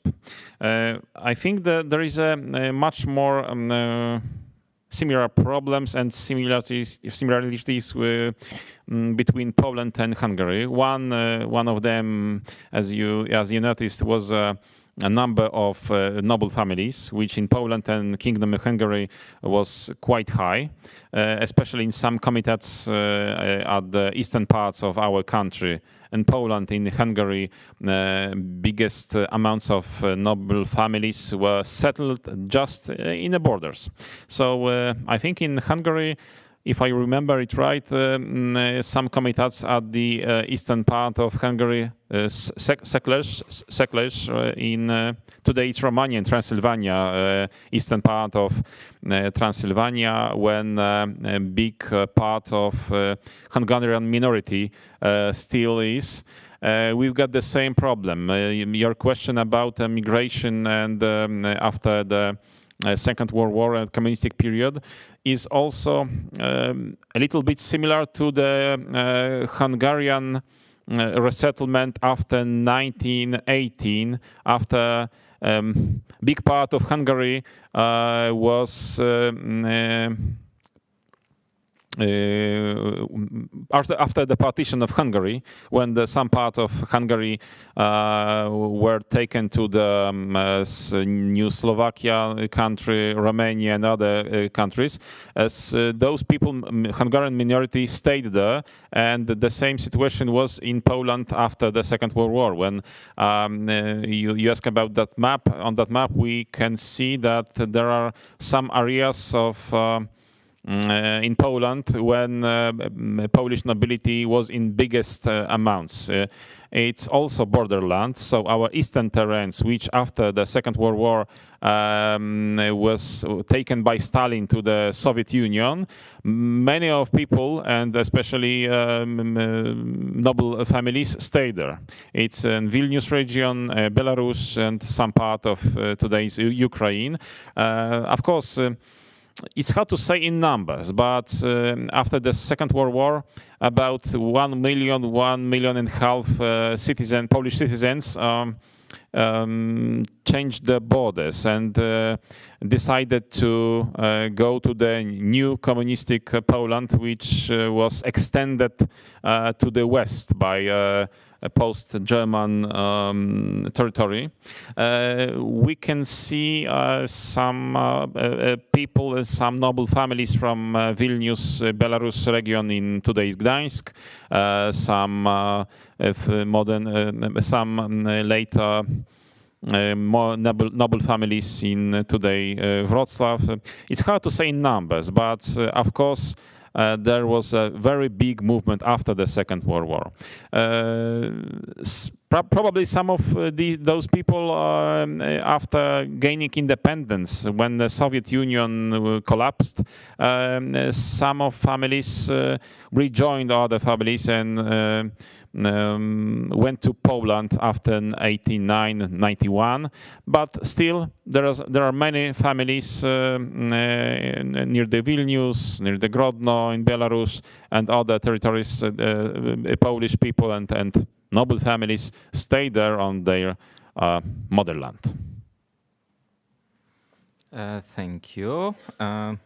It is Rafał Smoczyński's turn, I suppose. Rafał, can you? Oh, yeah. Thank you. Here you are. Thank you, Eva, for asking this important question. And most importantly, great to see you again since we last see each other ages ago in the Budel Castle, as I remember. But turning into the merit of your question, the first thing is about the social relevance of the contemporary nobility in the Polish life, public life, as I understand.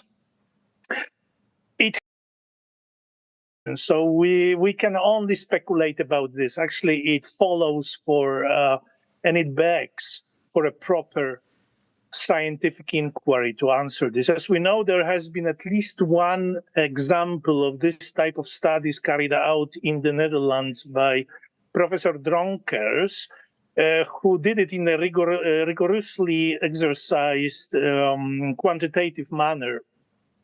And he demonstrated that the Dutch aristocracy actually plays certain significant role in exposed positions in the political sphere, business, and so forth. The similar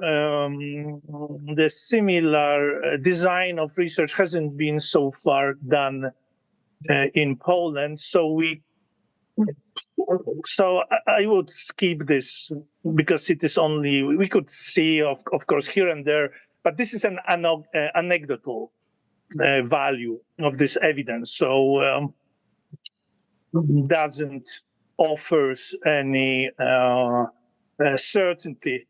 But in symbolical terms, since what you mentioned, the specific interrelations between the contemporary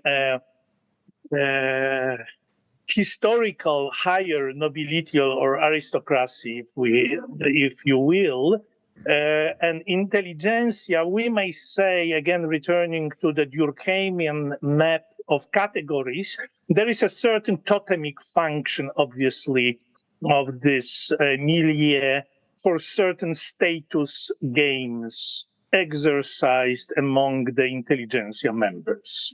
Given the saturation of the Polish history with the feudal traits, features, it is still a relatively efficient symbolic resource to be used for the status games exercised particularly by the elite of the Polish intelligentsia. Yes? So in this sense, it is still socially relevant. But in order to find out whether there are any specific positions, ranks in the politics here and there, this would require a further empirical inquiry. Maybe somebody will do this one day. Thank you. Thank you very much. Sokol Leśni, you would like to answer? Thank you for your questions. I will start with the second question, whether the king or the descendant of the King Zog actually was encircled with representatives of the nobility or the landed gentry. Actually, the actual king of the interwar period, who proclaimed himself first president and then monarch, fabricated or created instrumentally some sort of genealogy to trace back his royal representation to Skanderbeg, to the Middle Age period. So he was not actually recognized as a proper monarch and king by other monarchies, traditional monarchies in Europe. Of course, his royal family managed to have and to become educated in good manners and all this sort of socialization process. During his reign in the interwar period, King Zog relied primarily on the southern landowners, the landed gentry in the south, and the chief towns of the northern tribal areas. Whereas King Leka II, I don't think that he is any longer interlinked with any sort of noble milieu, so there is no nobility milieu in the country.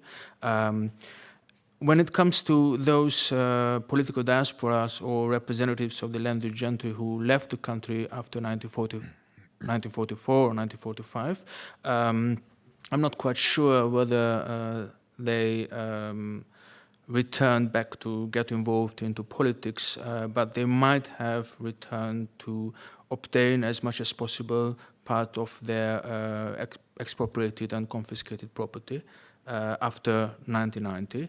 And there are some instances of those, but they are no longer part of the ruling elite of the country. Thank you. Thank you very much, and Gergely Feierdi. Thank you. Yes, so thank you for the questions. For the first question, I can say that Otto von Habsburg went to Portugal and tried to reconcile with Horthy, the governor. Unfortunately, the governor refused to be truly reconciled, arguing for his own right, according to the reports that we have in our foundation about this meeting. But my answer is simple. Otto did go to Portugal. For the second one, the second question, I can say that Otto von Habsburg was fully informed about what's happened to the nobles' families in Hungary behind the Iron Curtains. He had many contacts with different personalities who have relations with them. And after 1955, with the Austrian state treaty, travel between the two countries became a little bit easier, and he had access to a lot of fresh information from the people who lived in Hungary. He used as well the diplomatic way, so the Western diplomats were very good the very good informations about this question. So he was very good informed about the situation behind the Iron Curtain. And the third question, the Habsburg family and the Hungarian population. I think the Habsburg family continued to divide the Hungarian society. We receive message in our foundation that illustrate this problematic. But I should note, however, that Otto von Habsburg is surrounded by a general respect.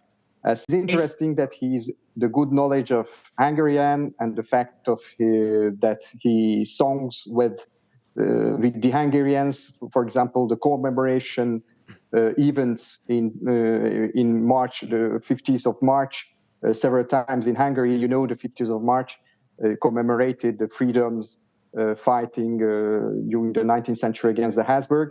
It was something that Otto von Habsburg is a really very sympathetic personality for everyone in Hungary. So I can say that the division against the Habsburgs is there, but Otto von Habsburg occupies a special place. Okay. Thank you very much. Yes, thank you very much for all the answers. I think we can make a room for 2 or 3 questions from the audience, but I must inform you that we are 9 minutes late. So it is up to you if you prefer to ask your question now or maybe do it during the coffee break. The next panel will start 4:30. So after this small information, I open the discussion, please.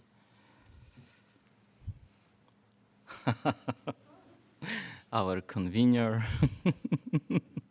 Anna wylegała.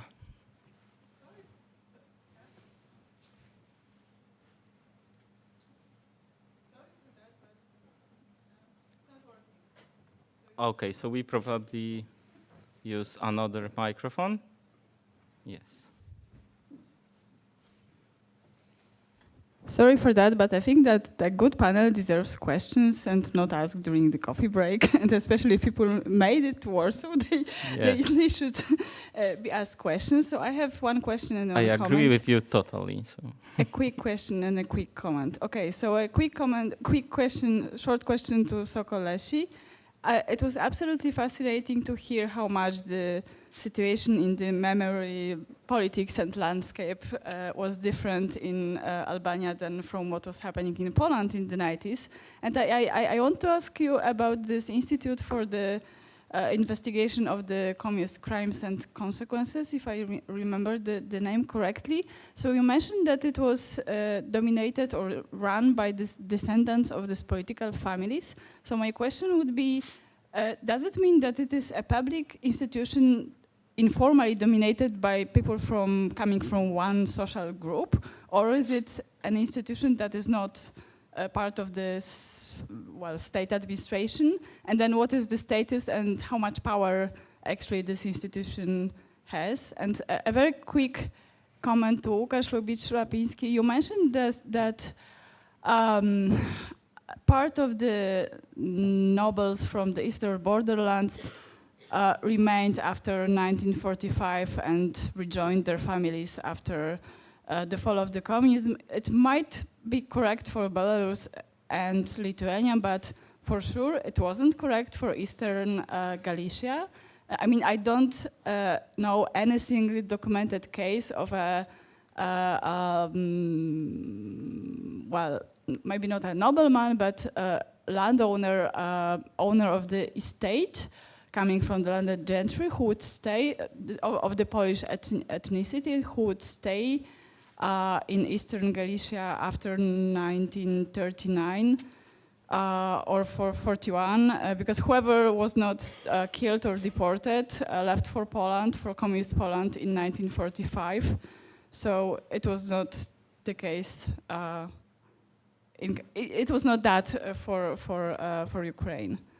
Mm-hmm. Thank you very much. I think you can answer right now. So the first question, please. Thank you very much for the question. This particular institution is mimicking other institutions in Central Europe, like the one in Czech Republic or Slovakia, etc. It is understaffed, right? Then how come that the key representatives derive from descendants of the political family? It is because they align ideologically with the center-right, dominant center-right party, with the anti-communist ideology. So the Democratic Party, although sociologically belongs to ex-cultural elite of state socialism, they rhetorically profess this anti-communist ideology. And this ambiguous relation between the politically persecuted of anti-communist tradition and persuasion with the Democratic Party enabled them to become key representatives of the institution. It is not a diverse institution. It does not involve representatives from politically persecuted people that basically suffered under consecutive purges or because they defied the regime and conformism of socialist regime per se. And actually this is the reason why they emphasize the fact that to understand the dictatorship, we need to get back to the interwar period and they create their own representation, which is also political, although they claim that it has been part of this strategy of forgetfulness and oblivion, which is also true. Right, have I answered the question? Yeah, okay. Thank you. And thank you for the question. Of course, you're right that the situation on Ukraine is totally different because of UPA massacre and Ukrainian nationalist actions in '43. Of course, most of people escaped from the villages and they escaped from the eastern part of Poland and to the new Poland even in 33, 44 in these years. But some of the people and some of noble families escaped to the biggest cities. We've got members of association from Odessa, Lwów and Żytomierz. And of course, you are right that they couldn't stay in their home villages, but some of people tried to escape and try to hide before Ukrainian nationalists in biggest cities. So there is a big society, Polish society in Żytomierz, Łódzk, Lwów and Odessa, and we've got some members from Ukraine and they stay there, but of course not in their original villages, but in biggest cities when they could hide. Follow-up question? Yes, Zilke. Sorry for asking another question, but Mr. Feryadi will not join the coffee break, so I will ask just now. It was very interesting for me to hear something on the network of Otto von Habsburg and the Hungarian aristocracy. And I would like to ask Mr. Feryadi if he still listens, when we think vice versa and ask which was Hungary for Otto von Habsburg. He was important for Hungarian nobility or Hungarian aristocracy, but he had a widespread network. And what was can one compare or characterize his relationship to Hungarian nobility? You know the sources best.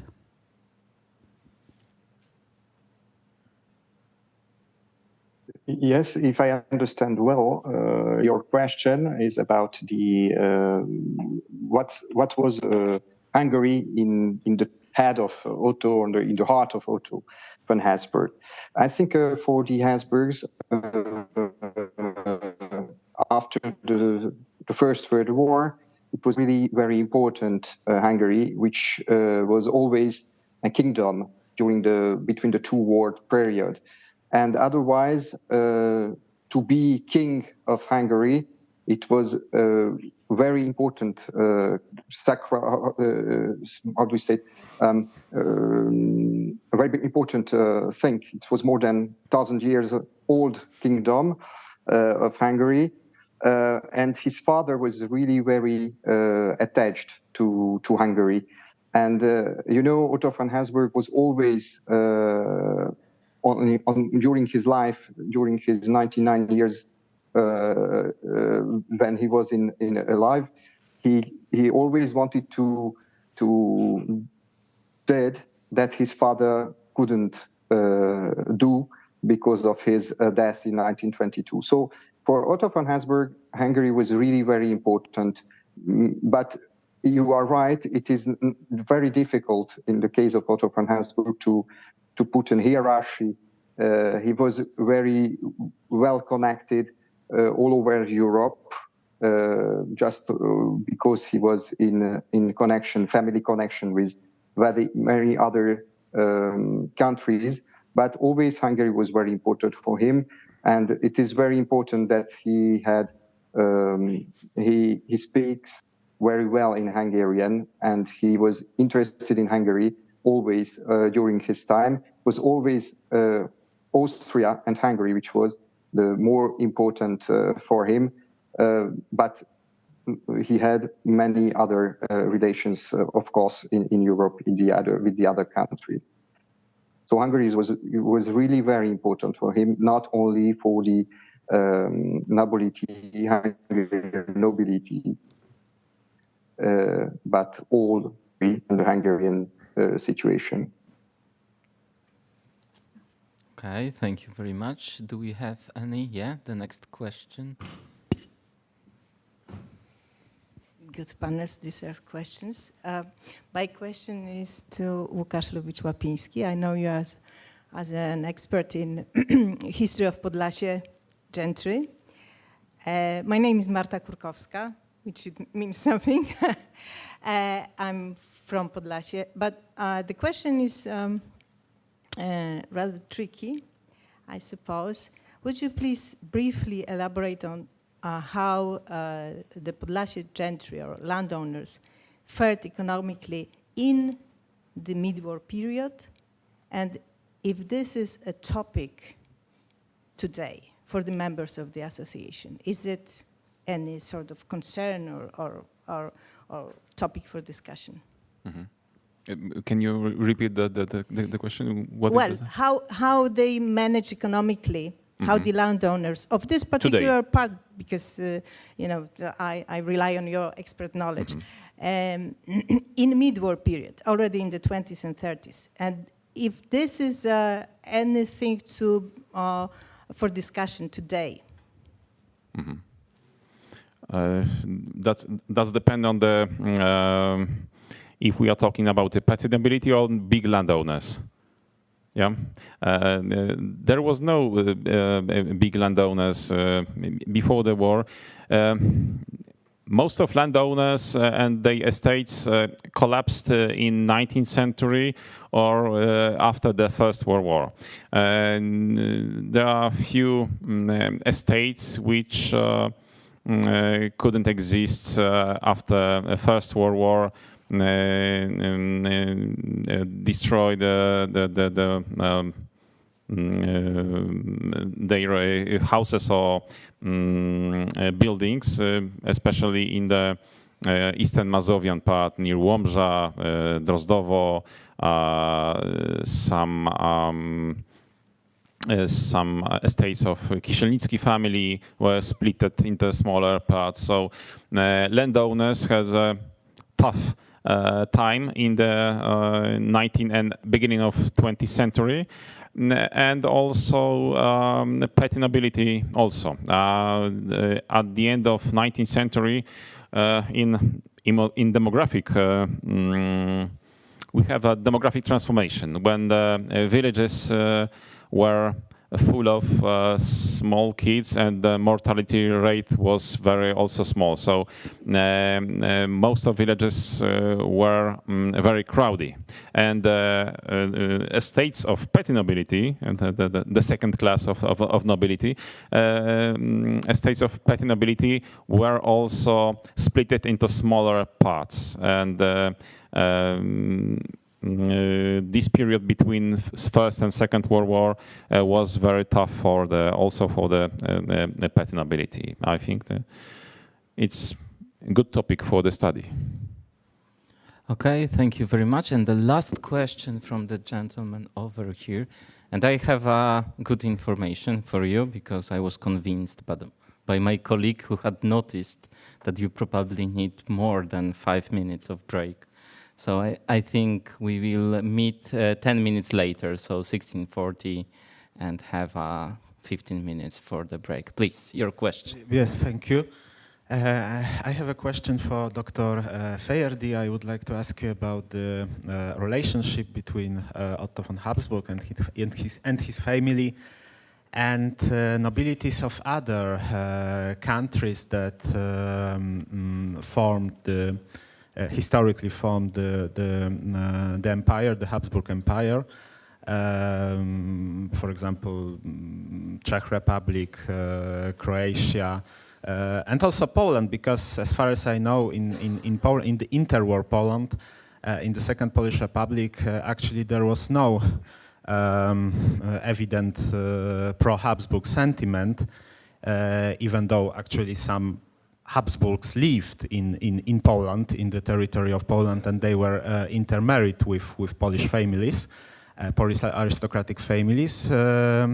So I am just curious what was Otto von Habsburg's attitude towards these elites or former elites of these other parts, integral parts of his patrimony. Thank you. Thank you very much for the question.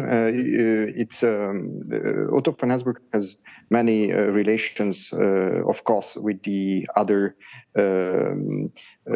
parts of the ancient monarchy. So he had many relations with the noble personalities, aristocracy for the Czech part. He had a very good relation with several Czech aristocrats. Croatia it's of course very important for him. We know that after the war, after the 1990, when the Yugoslavian war was in place, he was one of the personality, like deputy of the European Parliament, who went to Croatia with some of his ancient personality as well, noble personality as well. So with the different nationalities of the ancient monarchy, he was in very good relations, and the nobility. It's very curious, but with Poland, we have some correspondence in our archives, but it's a very short correspondence. Some of aristocrats are in relation with Otto von Habsburg, but only of the part of the south part of Poland, around Cracovia and so on. And it was not the most important relation of Otto von Habsburg. It could be very interesting for us as well to see further which were the real relations between Poland and Otto von Habsburg, because, for instance, we have not many documents in our foundation about this, but in the ancient monarchy we have many examples with the relation with the Austrian, the Czechish, with the Croatian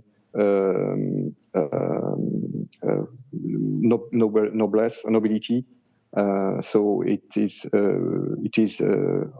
there. So it's not especially only with the Hungarians with whom he was in good relations. Okay, thank you very much. Thank all of you, our panelists, our audience, for a very interesting papers, presentations, and discussion.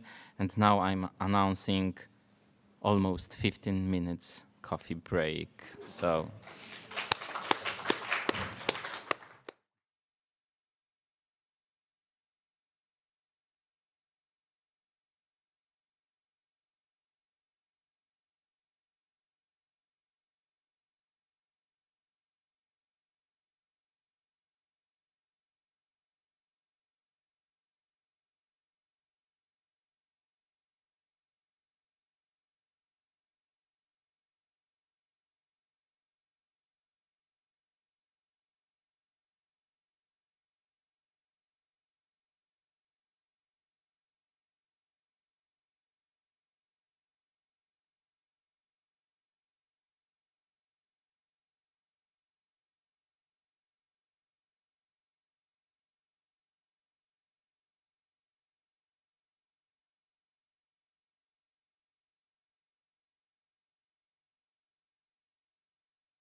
Okay, I think we can get started right now as we are still waiting for our panelist, for Professor Wyżga. Okay, he's here.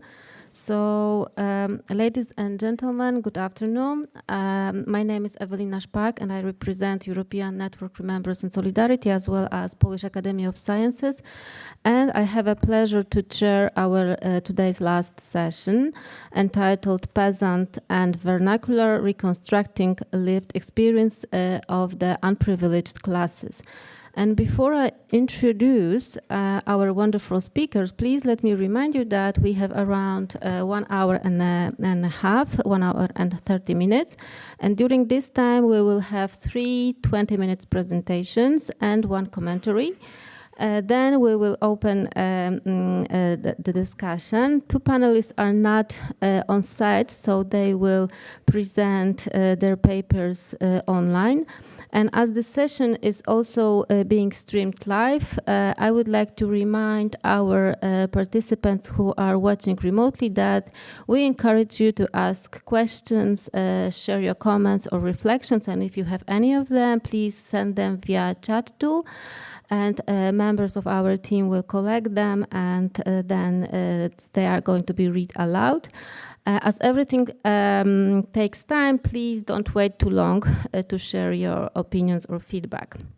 And one more announcement: after this session, there will be served here outside this room in the lobby. So now I think we can start our main part. So our first speaker is Jan Wasiewicz. I hope that Jan is connected.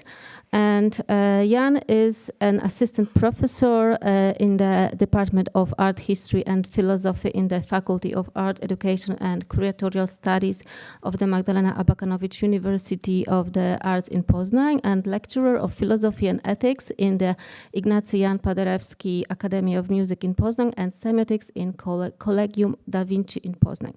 His main interests focus on the presence of peasants' experience, history and heritage in the Polish collective and cultural memory, and he has published several articles and 2 books that I would like to mention. The first one in Polish, Pamięć, Chłopi Bunt, transdyscyplinarne badania nad chłopskim dziedzictwem, historia pamięci pierwszego powstania ludowego na ziemiach polskich. In English, Memory, Peasants, Revolt, Transdisciplinary Research on Peasant Heritage, a History of Memory of the First Peasant Uprising in the Polish Lands, was published in 2021. And the second, Wóz Drzemałów, pod szwedzkim zaborem, transdyscyplinarne badania pamięcioznawcze nad chłopskim dziedzictwem, księgi wtóre. In English, the Drzemałas-Wagen under the Swedish partition, transdisciplinary memory studies of peasant heritage, secondary books, and that book was published in 2023. And the second area of his interest is the problem of nihilism, about which he also wrote the important award-winning book entitled in Polish Oblicza nicości z dziejów nihilizmu europejskiego w XIX wieku, in English Faces of Nothingness, History of 19th Century European Nihilism, that was published in 2009. And today he's going to present a paper entitled We Have Forgotten Nothing, Peasants' Memory of Serfdom and Enforced Labor in Debates over Land Reform in Second Polish Republic. Professor Wasiewicz, the floor is yours. Thank you very much for introducing me. First of all, I would like to ask you, can you hear me? Yes, we can hear you very well. Yes. Thanks a lot.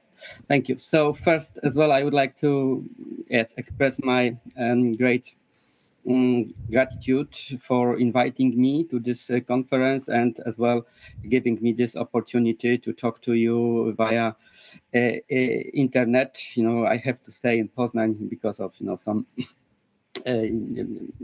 university duties, to put it simply. All right, I would like to show you as well the presentation. So I will now share my screen, and please tell me if you can. Yes, we can see. Yes.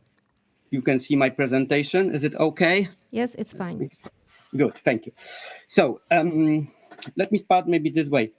The second Republic of Poland, right, appeared on the world map a little over 50 years after Tsar Alexander II abolished in 1864 in the Congress Kingdom enforced labor and enfranchised the peasant. Actually, he did it 3 years after he had done so in the rest of the Russian partition, as is in the entire Russian Empire. And Congress Kingdom, together with the rest of the Russian partition, of course, later constituted the largest part of the new Polish state in terms both of area and population. Thus, only 2 generations actually separated these two epochal, right, important events in Polish history. The enfranchisement of the peasant in the Russian partition, as well, of course, the enfranchisement as well was done in the earlier even, right, in Austrian and in Prussian partition. And of course, the restoration of the Polish state, right, of gaining the independence.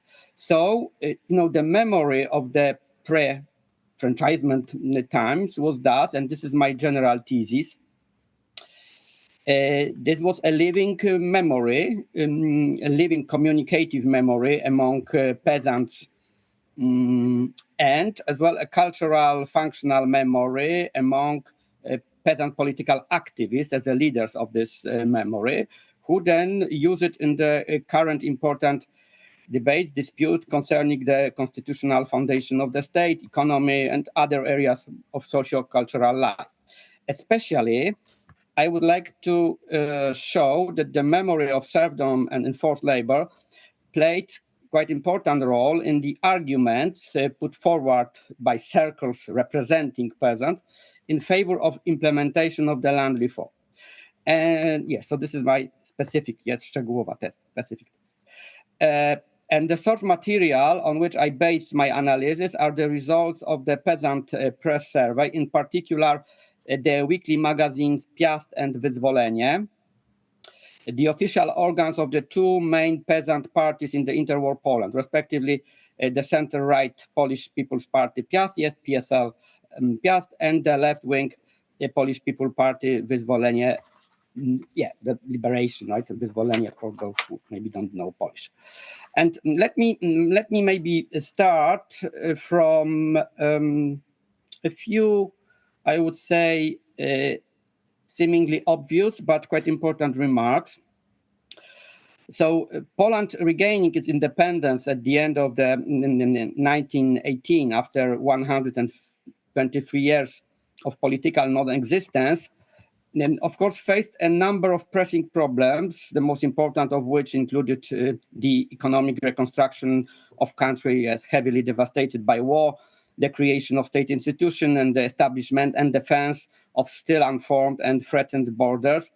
And efficient solutions to these problems were not facilitated by the fact that the new Polish state was being formed right from lands belonging to 3 separate state organisms, which required, of course, the implementation of consolidation processes, encountering many difficulties in legal, administrative, economic, and cultural terms, right?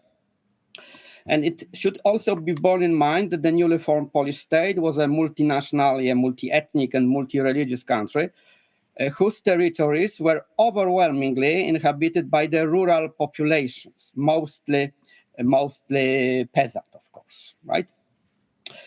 Thus, through the interwar period, Poland was essentially a country in which agriculture was the dominant branch of the economy, and peasants were the most numerous social class. And the agrarian structure of the newly formed Polish state was characterized by a specific bipolarity created in the course of the centuries, of course, long, complex process of shaping the land ownership structure, in which the key role was played by such factors as the dominance of the nobility and landed gentry, the serfdom of the peasant, the weakness of central government, the strong position of the Catholic Church as the landowners, which was, of course, weakened during the partitions, and then the actions of partitioning states, right? Above all, the gradual process of abolition of serfdom, so Poddaństwo, then of course abolition of enforced labor, right? Pańszczyzna, and enfranchisement of peasants, right? Uwłaszczenie. Of course, they varied right from one partition to another, right? I don't have maybe much time to discuss this agrarian structures, right? And the last point, you can read some I think quite important facts about this. Anyway, the domination of large private property in agriculture, underdevelopment of industry, and fragmented peasant economy, combined as well with rapid population growth, all this led to the so-called land hunger in the countryside, which was a key aspect of a quite dangerous phenomenon of agrarian overpopulation, that is an excess of people in working age on peasant farms. The problem of overpopulation was solved, but it is worth emphasizing only partially by permanent and seasonal labor emigration, which actually was a mass phenomenon long before Poland gained independence. And the post-war halt in immigrations, right? I mean, of course, it doesn't stop, but it was, let's say, right, especially immigration to the United States was really, really, let's say, yes, discriminatory. So this halt, right, in immigrations, and as well the simultaneous, actually, right, repatriation and re-immigration of considerable number of people, as well the undevelopment of industry and commerce, further weakened by destruction of the war, which caused, among other things, a rapid increase in unemployment also in the cities. All this meant that one of the most pressing problems to be solved by the newly established Polish state was land reform. As to the necessity of this reform, virtually all political forces agreed, at least declaratively, although they, of course, differed considerably as to the manner of its implementation. In particular, understandably, of course, the forces representing peasant interests considered agrarian reform to be one of the most important issues to be dealt with. So the land reform, yes, to be honest, never fully implemented, was one of the key political, social, economic, and legal issues in the Second Republic from the very beginning of its existence. And the debate around this reform constituted, among other things, of course, one of the fundamental issues considered by the legislative Sejm, right? Which was in seat between 1919 and 1922. As I said, presenting my general and specific thesis at the beginning, yes, of my speech, in the debate on agrarian reform and other, of course, social political issues, in peasant circles, the appeal to arguments of historical nature, recalling the times of serfdom, played an important role, right? In this regard, I would like to maybe first to point out that the issue of enforced labor and serfdom and even peasant slavery was present in the peasant press almost from the first moment of Poland independence. At the beginning of December 1918, when the foundation of new Polish state were being laid, anonymous authors of a proclamation in Wyzwolenie, I think that they were, of course, the leaders, right, of this party, recalling the myth of Racławice, crucial actually to the peasant collective memory in shaping their political identity, in the following way, juxtaposed Tadeusz Kościuszko with Józef Piłsudski. Okay, let me maybe read this quotation, right? There is one memory in the peasant soul that is truly alive from the historical past, one sound to which every heart vibrates. It's Racławice. Above the serf's misery of the past centuries, the figure of our chief and defender Kościuszko shines out. He's our father and patron because in order to save our homeland, he reached for the strength that is in us. He recognized our civic right and awakened the soul in us. And today, when the whole of Poland is vibrating with new life, when freedom must be won and the future of the nation must be built, who is our leader? There is one answer in all peasants' heart, one name, Commander Piłsudski. When Kościuszko proclaimed the proclamation at the battlefield in Poland, declaring peasant slaves to be rightful sons of the fatherland, he was attacked by the entire noble rabble, right? In this way, I translate this, szlachecka hołota of the time. Today, the landed gentry and bourgeoisie are again trying to tear the commander down because he is the head of the workers and peasant government, because he is the first commander-in-chief of the Polish People's Republic. Behind Kościuszko stood a handful of Wrocławice heroes. We stand behind the commander by a million. So they won't make it today. They will not force new life into the old trough of their own privileges. End of quotation. It must be remembered, right, that at that time, Piłsudski was just, I would say, yes, quite well-known phrase, getting off at the independence stop, which for the independent left, right, lewica niepodległościowa, to which PSL Wyzwolenie belonged, by no means meant an interruption of the journey to the destination called socialism. It was only later, especially after the May coup of 1926, when Piłsudski drifted more and more to the right, that the peasant left began to see him as a traitor to the leftist ideals.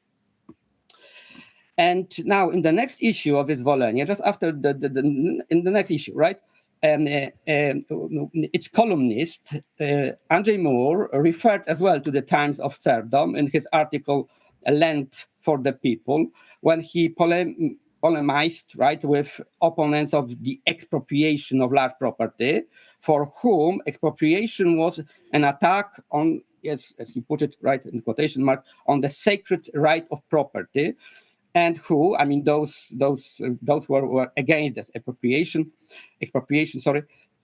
who they as well threatened peasants who already own land that it would also be taken away from them. Moore explained that, I quote him, if our party or people's government speak of expropriation, they have in mind the larger agricultural property, which benefits from hired laborers. It is not the peasant, but the lord and the nobility who are threatened with expropriation because, as he explained, Poland must be arranged in such a way that all the land is in hand of those who work on it, right? This is our goal and we shall reach it. Will it be unjust to expropriate a handful of landed citizens for the benefit of millions of landless people? Shall we fear they clamor? These lords, centuries ago, came to personal possession of the land. Even formally, all the land in the state belonged to the king. The king had the right to give it to someone or to take it away. The rights that the nobility gradually won for themselves were unavailable to the people, who were still servants of their lord and worked on the lord's land. It was not until serfdom was abolished that the peasantry was given ownership of the land. Some of the lord's land passed into the hands of the working people. Now is the turn of the rest, of course, of the land, right? Right, and a few months later, when the legislative same session had already begun, Józef Sanojca, which you can see here, later vice president of the PSL Wyzwolenie, but then as well, he actually changed, let's say, the political his political stance, because he was one of the he was as well a follower of the Piłsudski, and that's why he joined this non-partisan bloc for cooperation with government. And yes, he argued, yes, in this it was as well in the 1990s. That he argued for, as he ironically put it, the worst of the three terrible points of our program and action. Namely, this worst point was the expropriation of large property without compensation in the following way. Let me maybe read this, okay? We still suffer due to the old peasant injustice of those times when the lord expropriate by the law the peasant from his land, his cottage, his personal liberty, and even his right to defend his children and his wife against the lord's urges. when the whip was a paragraph or law for the peasantry, and by the number of souls landed estates were estimated and sold. Not that for so many centuries of futile work and for so many tributes in kind, the land was repaid to the Lord many times over. Not that the fertility and value of the Lord's soil was peasant sweat and blood squeezed out with the steward whip. Not that the manorial servants and wage earners worked for nothing and without any legal protection for so many decades. Many other grave matters are not thrown into the balance, but this terrible enslavement of the peasant, a human being, a Polish citizen. The fact that even Stanisław Stacki, a hero from the Battle of Wrocławice, a Polish officer, was conscripted into the Austrian army after the Kościuszko uprising. This is a robbery of humanity, both of the peasant and of his wife and daughters. It does not allow us to compromise. If we had compromised, our fathers would have cursed us. And now, even those who were ready to compromise and not demand land for peasants without compensation, right, for big landowners, such as, for example, Doyen of the Galician peasant movement, the marshal of the legislative Sejm on behalf of the PSL Piast, right, not PSL Wyzwolenie, but PSL Piast. He as well took a very similar view of peasant history in pre-partition Poland, starting his article, also published in March 1919 in Piast, in this way that the peasant in serfdom times had to put their necks under the hard collar of nobility. Of course, I will not maybe read this old quotation, which you can see here as well. He several times mentioned the times of serfdom and forced labor. And then after the passing of the first legislation on land reform, that is the resolution of the legislative Sejm on the principles of land reform, it was passed by the Sejm on the 10th of July 1919. Mind you, this was a resolution, not an act. In Piast, after this, so in November 1919, appeared an article by PSL Piast MP, like Boyko, a peasant's son, and Adam Krężel, tellingly entitled To the Last Supporters of the Noble Yoke. Its author was happy to state that the new Poland had come into being, was a people's Poland, with peasant, this quotation as well, leading the way in the same, carrying out agricultural reform, rebuilding the country, deciding to form the army, which bravely defends the Polish land and goes far behind the Bolshevik Muscovites. And this new Poland is juxtaposed by Krężel with the old Poland. And here you've got the quotation, right? Let me read it. Former Poland was a noble country. A peasant did enforced labor, and the hire or his steward paid him with whip for the sweat of his brow. The priest advised the peasant to pray and work, to obey the Lord's orders, promising that for this he could get to heaven when he finished his miserable life. Such was his destiny. Let him resign himself to his fate and rely on God's will. The Jew, the innkeeper of the Lord's Inn, stupefied him with vodka and music on Sundays and holidays. Such were the good times when faith flourished and the nobility ruled, in which half of the heaven was occupied by Polish peasants. Today, time has changed, and the peasants do not want to go under the Lord's, priest, or Jew's command. And Krężel goes on then in this article to deplore the fact that unfortunately many peasants are still succumbing to this noble clerical agitation, despite the fact that they finally have their own political representation in the form of the PSL. Finally, in a quite solemn oratorial tone, he addresses this skeptical peasant, exhorting, right, this way.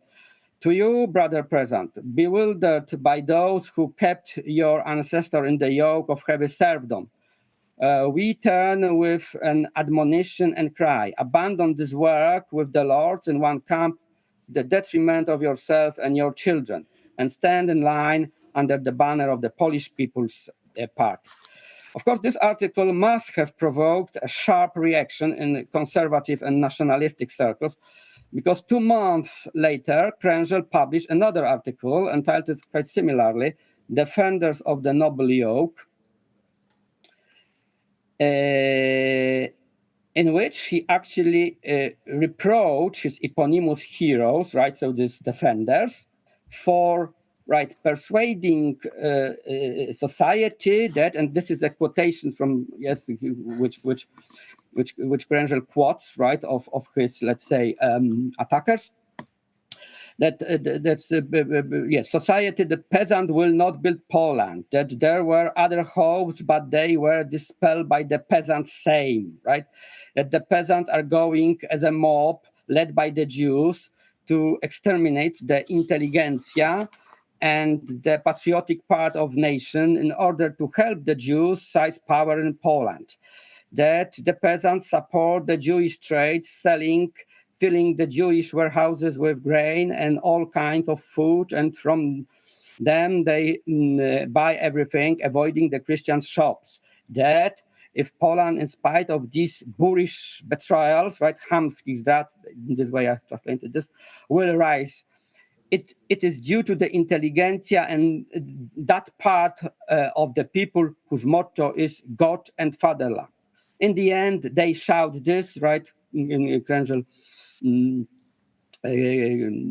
says that to boorish darkness and Shela's disgrace, right? He lamented, right, that they, in this way, they describe them. And invoking the figure of Jakub Szela and the peasant insurgent of 1864, right, to discredit the peasant movement was a very common at that time.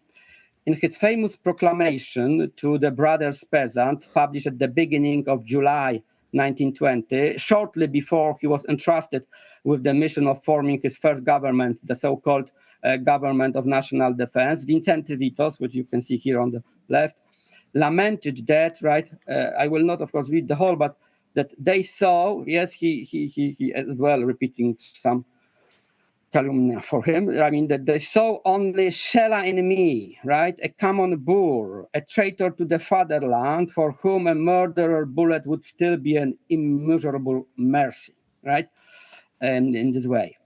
You know, at this critical moment of Polish history, right, which was, of course, the Polish-Soviet War in July 1920, and then, of course, in August, was the most maybe critical, of course, moment.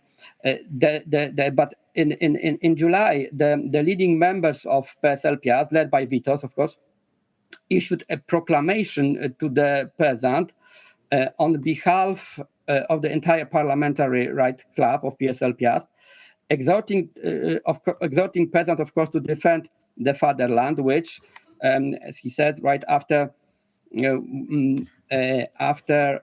150 years of bondage and disgrace, bloody struggle and strife, has regained its lost freedom, regained its state existence, recklessly lost by the nobility and the magnates. And positioning themselves, right? I mean, Witos and his followers, I mean, yeah, the members of this Club of Piast, as the representatives of the broad masses of people, right? In this way they describe themselves. They saw that their main task as ensuring, and now quote him, that the rights, equality, and freedom of all citizens were forever preserved in Poland, that the working people were given land and prosperity, and that injustice and abuse never took place on Polish soil again. But that did not fail to note on this occasion, and you can see this on the slide, right? Let me read it. For centuries, the people had been kept remote from the state, made into an instrument and a slave of the Lord, killing all human dignity in them. The true sons of fatherland, wishing to save the nation, had to wage a double struggle against their own and foreigners, a struggle against the corruption in society and a hard, unequal, armed struggle against their enemies. These struggles did not remain without effect. The armed uprising, although they did not give the nation independence, contributed to abolition of serfdom and the acquisition of some of the civil rights of the people. End of quotation. as it is well known, right, the peasant did not remain passive to the call of vetoes, right, and defended Poland against the Bolshevik invasion, thanks to inter alia the fact that they had been promised an effective land reform. It was adopting on 15th of July 1920, right, critical moment, right, of the Polish history, 15th of July 1920, by the same the act on the implementation of land reform, the draft of which had been prepared by the PSL Piast. This law, which was, of course, clearly undertaken under pressure from the Bolshevik threat and with the intention of motivating peasants to stand up for the endangered state existence, introduced, among other things, the compulsory purchase for parceling purposes of surplus land held by large estates, and provided that the owner of the parcel estate was to receive compensation for the land in the amount of half its market price. And after the enactment of the March Constitution, the later provision was found by the Supreme Administrative Tribunal to be the contrary to its Article 99 of the Constitution, which guaranteed full compensation in the event of expropriation. Reform, right? Actually, although not fully haltedly, voluntarily, and included most the state lands. So that's why the implementation was severely curtailed, we can say. And the issue of land reform was only pushed forward a little when another act on the implementation of land reform of 28 December 1925 was passed after actually many months of heated parliamentary and extra-parliamentary discussion. It was formally actually enforced right until the end of the Second Republic, although it strongly divided peasant circles. A number of acts, provisions actually torpedo its implementation, in particular, which you can see Article 5, right, stating that quoting the act, the area standing to the height of agricultural culture and land, I mean, on farms dedicated to seed or livestock production, on farms with intensive production and highly industrialized farms, that they were not subject to compulsory parceling, right? And for this as well reason, the PSL wyzwolenie, right? Of course, the Piast was right in favor of this act. Actually, PSL wyzwolenie voted against this. Furthermore, actually, PSL wyzwolenie demanding actually the land parcelation without compensation for big landowners. This was clearly stated in the declaration of the joint PSL wyzwolenie and People's Unity Parliamentary Club on the 23rd of May 1925 in the same Committee on Agrarian Reforms. Among other things, right, they argue that, and I'm quoting here, and this is, you can see it as well on the slide, the great historical right to reclaim his land belonged to the Polish peasant, and as the hire of the former free peasant, right, knieć, right, dispossessed of the land by the nobility and the clergy without compensation. Of course, my time, I think, is running out, right? I think I don't have any more. So let me just conclude this way, right? Let me conclude this way. That, okay, Jan, we would like to ask you to go to conclusions because yes, we are running out of time. Yeah. Yes. Thank you. So, yes, that's it. That's it. I'm concluding now. Okay. So let me say this way. Yes, interwar peasant circles, especially the supporters of the radical version of the land reform, demanding the forced parcelation, right, of large property, only with partial or even without any compensation for big landowners. Yes, in addition to arguments, I mean, I didn't talking about this because, of course, right, I concentrate on this historical reason, but as well, of course, in addition to social, economic, ethical, and legal nature, right, referring to the current situation, they of course try to justify their position also by reference to historical reasons, right? This compensation for centuries of systemic injustice inflicted on peasants in the Polish lands by the nobility during the serfdom era. Was this argument valid, right? Although I am inclined towards a positive answer to this question, I would like to thank you for your attention. Thanks a lot. Thank you very much for this very interesting presentation. And now I would like to introduce our second speaker, that is Professor Mateusz Wyżga. And Professor Mateusz Wyżga is an associate professor at the University of the National Education Commission in Krakow. He works in the Institute of History and Archival Studies. His main research areas are socioeconomic history of Poland, historical demography, and history of peasantry. And he's the author of the award-winning book entitled in Polish Chłopstwo, Historia bez krawata, in English Peasantry, A Story Without a Tie, that was published in 2023. And today Professor Wyżga will present a paper entitled Oblivion, Social Relations in the Polish-Lithuanian Commonwealth and the Present Day. So Mateusz, the floor is yours.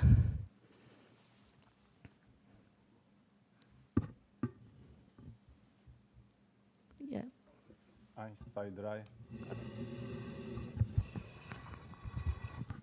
Yeah. Dear Professor, thank you very much, dear all.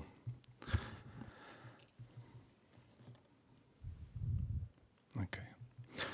The world has changed. I see it in the water. I feel it in the earth. I smell it in the air. Much that once was is lost. For none now live. For none now live who remember it. It is, of course, John Tolkien, Lord of the Rings. Have we forgotten everything? Myśmy wszystko zapomnieli. This is fragment of famous Polish drama The Wedding, Wesele of Stanisław Wyspiański. This drama showed mixed relations between different Polish levels of society in the end of the 19th century. Despite the passage of 2 centuries, the social theme of the Polish-Lithuanian Commonwealth is still very popular. The state existed for 3 centuries, till the end of the 18th century. It left behind a huge number of archival records, history, tradition, and material culture. Material culture is mainly palaces, manors, temples, old towns, some peasant houses, inns, or mills. These are things that are easy to see and imagine how they used to function. It's different with human relations in state society. These relationships still raise many research questions, emotions, and interpretations. The paper aims to highlight selected aspects of the reality of the Polish-Lithuanian Commonwealth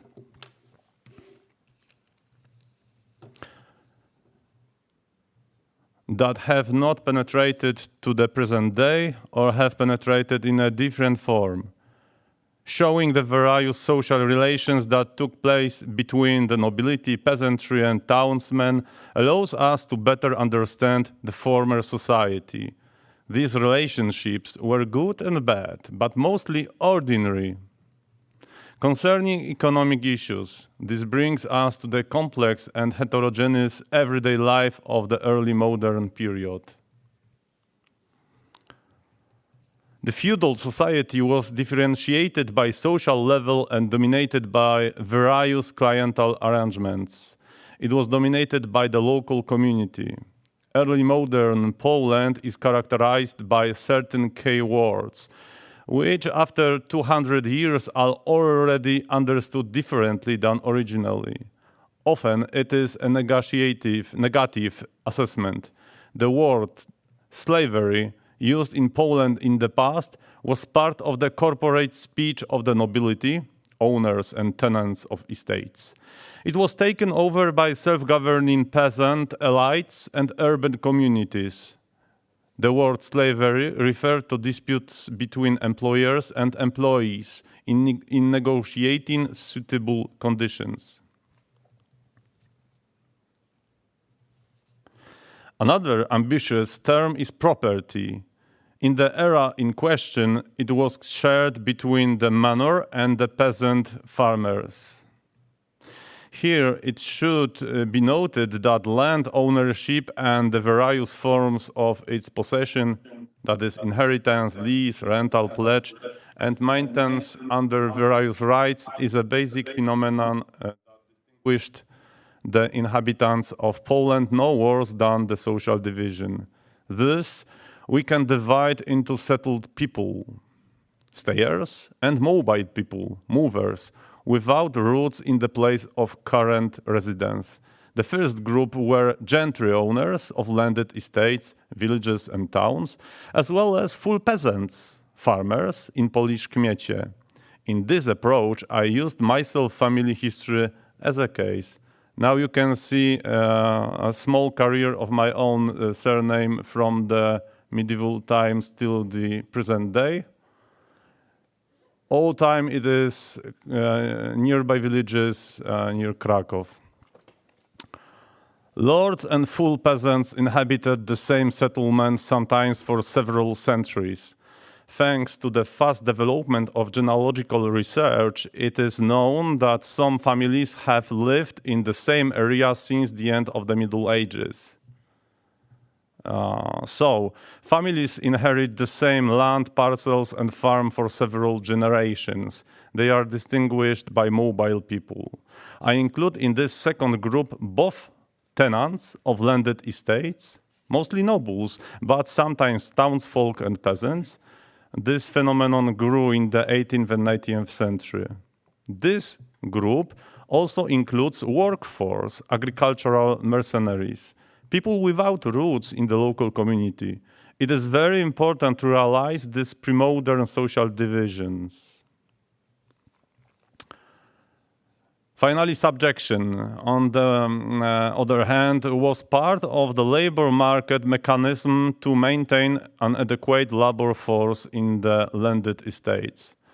And finally, serfdom in Polish pańszczyzna, that is job for the lord of the manor, was part of the organization for collecting dues from the land cultivating locals in a non-cash form and had to be supplemented by mercenary workers. Both manors and peasants periodically found serfdom more profitable in the form of rent provided in cash. However, subjection and serfdom were not for everyone. I underline, not for everyone. Both manors and peasant farmers used serfdom to outsourcing and monetization.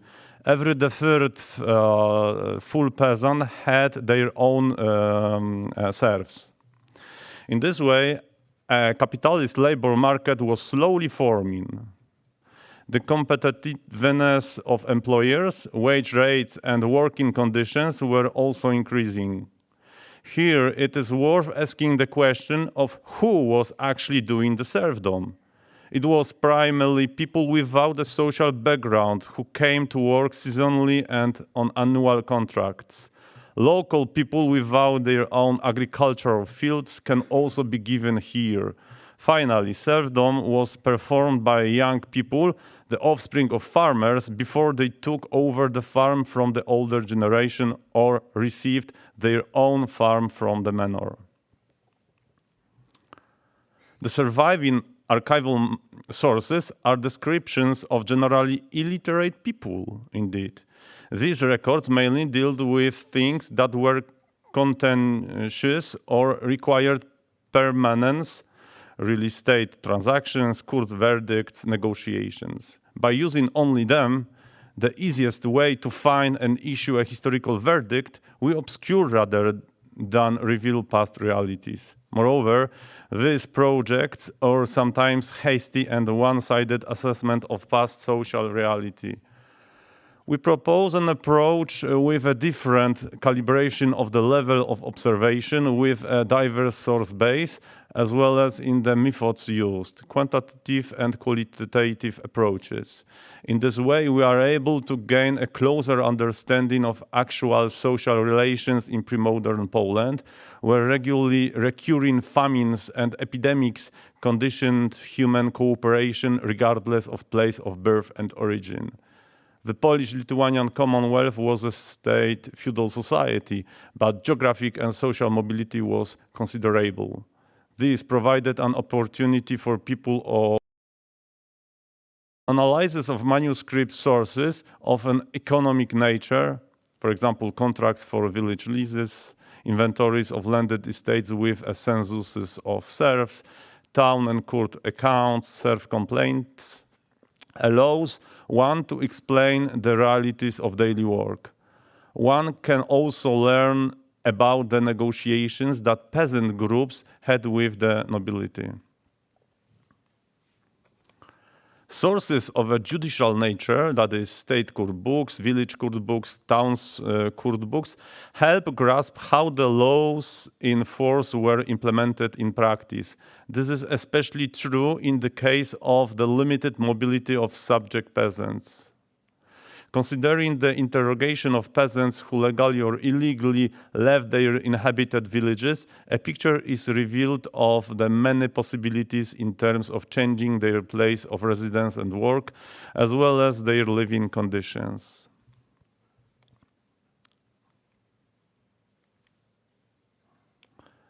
Church registers of weddings, baptisms, and funerals reveal the enduring social relations that existed between the nobility, townsfolk, and peasants. This was the result of economic activity, social advancement, and mixed marriages, mésalliances. It is possible to reveal the amazing ties that united lords, tenants, and peasants, godparents, or for example, wedding witnesses. The floor of the parish church as a burial place was not reserved exclusively for the nobility. Thanks to the burial lists, we learned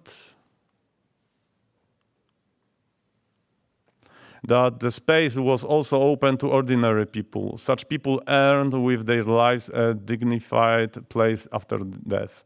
Thus, in the local symbolic space, there was an ongoing valorization of not only the memory of the gentry, priest, or organist.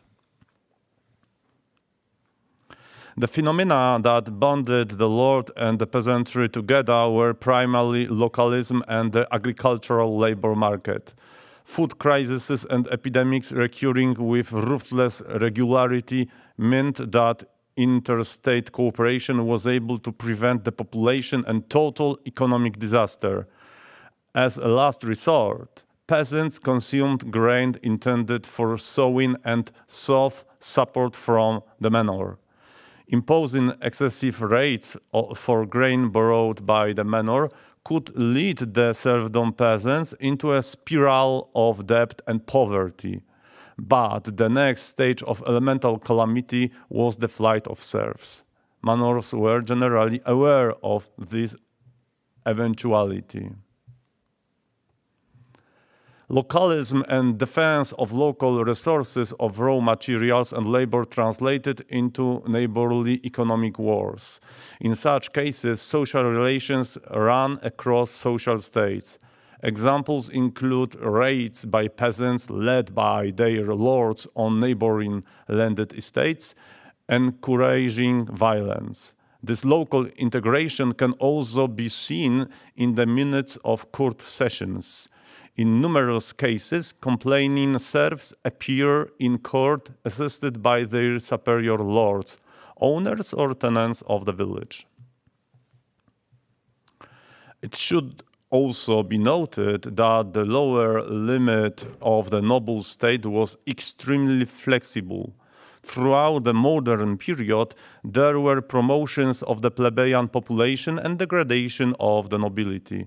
As a result, role reveals occurred when impoverished nobles had to borrow cash from wealthy peasants or take jobs with the townsmen or peasants. We know this because instances of such transactions and contracts have been preserved in the court books. In addition, a great many ego documents, for example, testimonies or interrogations of individuals, have survived, scattered among other categories of archival documentation. However, the same social processes can be captured throughout different categories of sources: judicial, metric, normative, and epistolographic.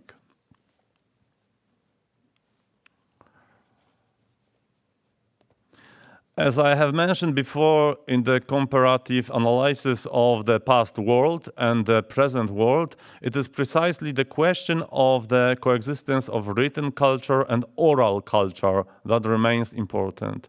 This was followed by separate forms of memory consolidation and transmission to future generations. It seems that sometimes written opinions, for example, comparing serfdom to slavery, are today the key to a different interpretation than took place in former Poland. An analysis of sources of various provenance proves this. The sources older than peasants' post-memory. The most serious and frequent threat to the health and lives of the people of pre-modern Europe was recurrent famines. On this slide, there is one more time my own case study, myself. Meanwhile, food production remained the most difficult and labor-intensive industry. This necessitated the cooperation of local communities of all social states taking care of their own renewable resources, forests, lakes, meadows, and caring for the quality of the soil, fertilization, irrigation. It was also necessary to ensure an adequate number of hands to work during the period of intense agricultural work, for example, harvest. Another problem was the transportation of grain. It was one of the heaviest loads, and the roads were mainly earthen, periodically impassable. The task of the manor administration was to skillfully distribute the burden of work at the manor among the serfs, peasants, and to employ hired labor when necessary. In the conclusion, the serfdom system regulated the daily life of most of Polish pre-modern society. However, it is important to ask who actually did the serfdom and who was closest to the concept of slave. Farmers, like the manor administration, employed their own workers. Often these workers were sent to work on a noble or clerical manor. The farmer watched over his own farm, animal husbandry, and grain trade. At the same time, the farmer was the most entangled category of villager in local social networks. He was the one who had the hardest time leaving the village, as he had a lot to lose.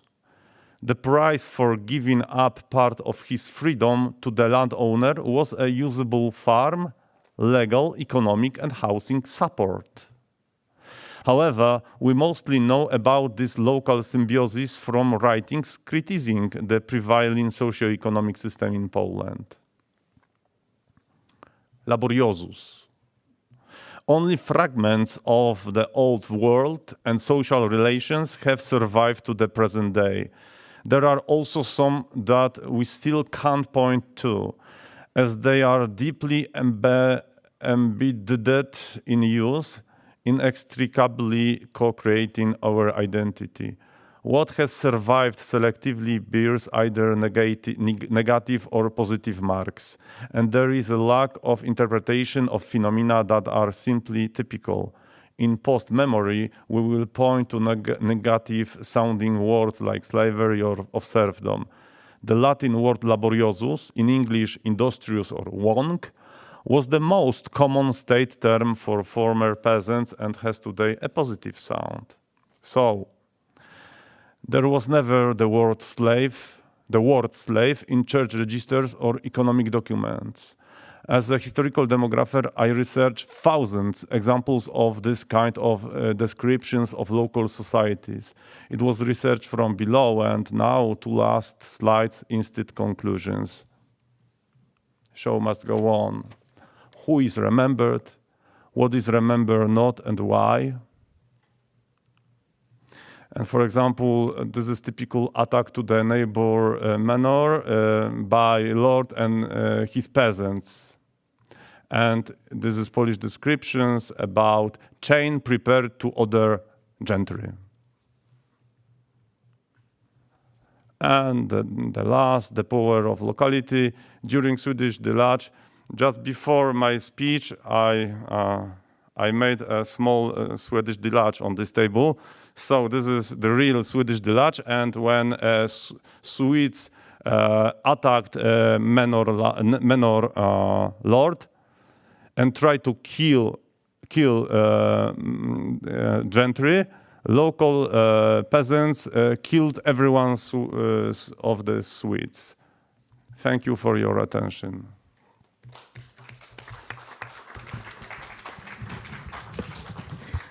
Thank you, Mateusz, for this wonderful and thought-provoking presentation. And now I would like to introduce our third speaker, Naum Trajanowski, who is an adjunct at the Faculty of Sociology at the University of Warsaw and holds a PhD in sociology from the Polish Academy of Sciences. In the past few years, he authored and edited books about the Macedonian and Balkan sociology and politics of memory, the last one being A History of Macedonian Sociology in Quest for Identity, that was published this year by Palgrave Macmillan Publishing House. He cooperated with the ENRS as a coordinator of the In-Between project, while he is the founder and the co-chair of the Memory Studies Association's regional group on Southeast Europe.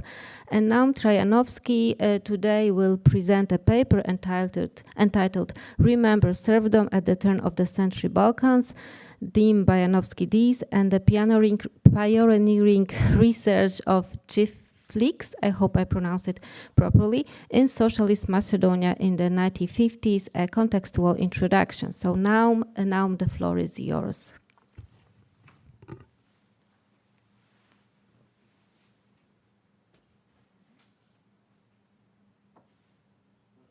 Presentation.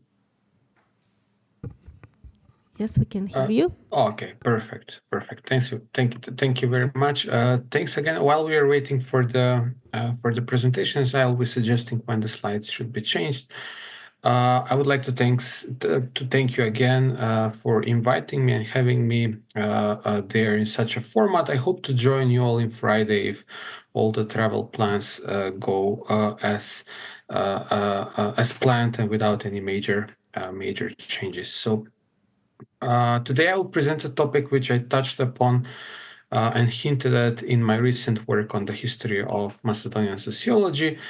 In particular, this is the one about the early sociological experiments with the late Ottoman history, the late Ottoman chiefliks on the territory of today's North Macedonia, and accent it as much as possible. So this is something which I'm still researching.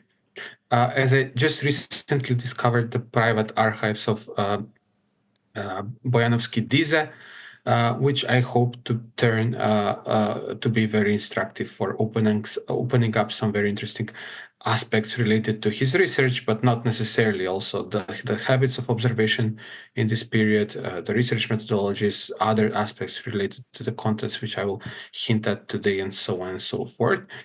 So that's actually why I'm calling you in from Skopje, where among the other things I'm working this week intensively with the private archive, and I have contacts with his family members. So if you can just turn to the next slide, please.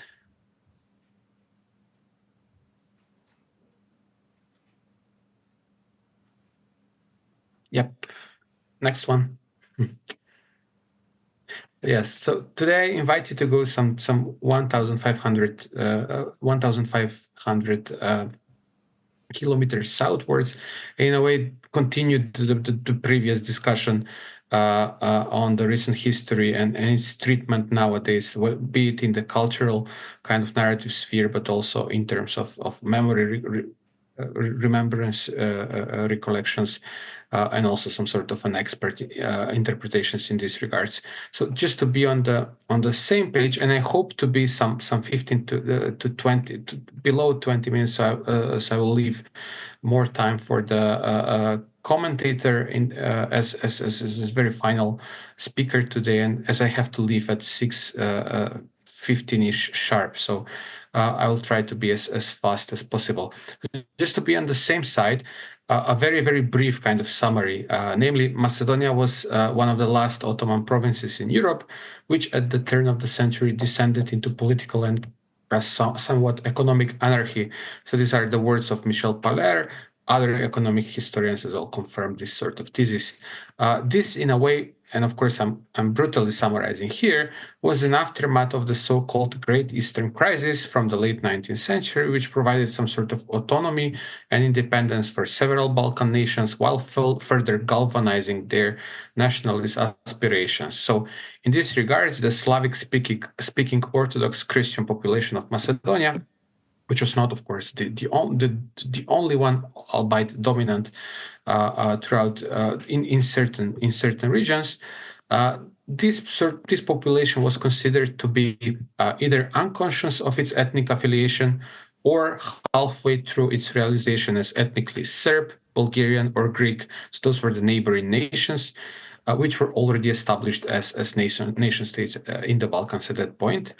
The opposite political resolutions, or these mutually exclusive political resolutions to the so-called Macedonian question, were championed by a vast set of competing actors on the ground, while the main agent campaigning against both the neighboring kind of impositions and the empire as such, even though in different formats at different points of time, came in the form of some sort of a secretive Macedonian revolutionary society established in the late 19th century. With the two Balkan wars from 1920 and 12 and 13, almost all the Ottoman Empire's European territories were overrun and partitioned, while the new political map was legitimized at the end of the First World War. Despite the few initiatives of Macedonian circles calling for its unification and autonomy, the territory of Macedonia ended up divided among Greece, the newly formed kingdom of Serbs, Croats, and Slovenes, and Bulgaria, and a very tiny portion in its European borderlands at the turn of the 20th century, or the time period which I'm covering at the moment.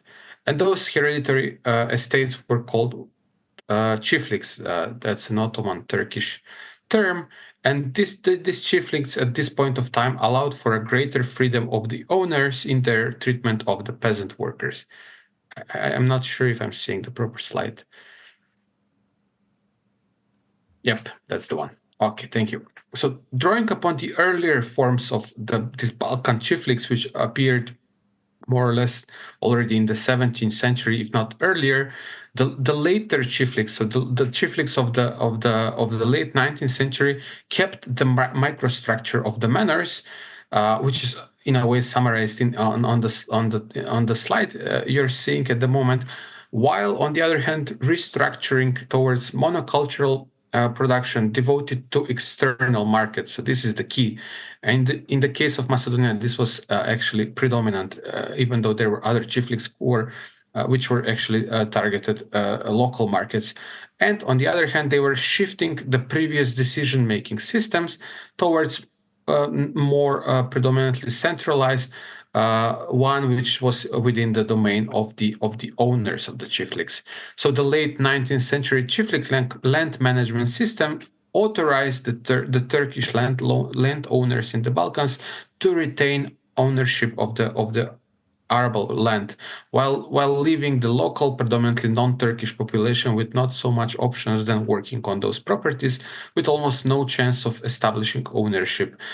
So as a very brief illustration, and this is in a way from Diza himself, in Ottoman Macedonia, almost 70% of the locals in the early 19th 90s, in the early 20th century, did not own any arable land, while the rural population of more than 80% lived in chiefliks.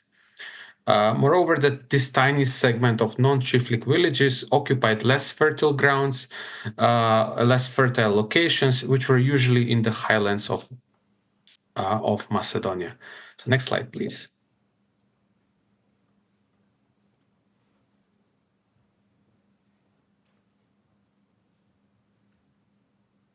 The previous one.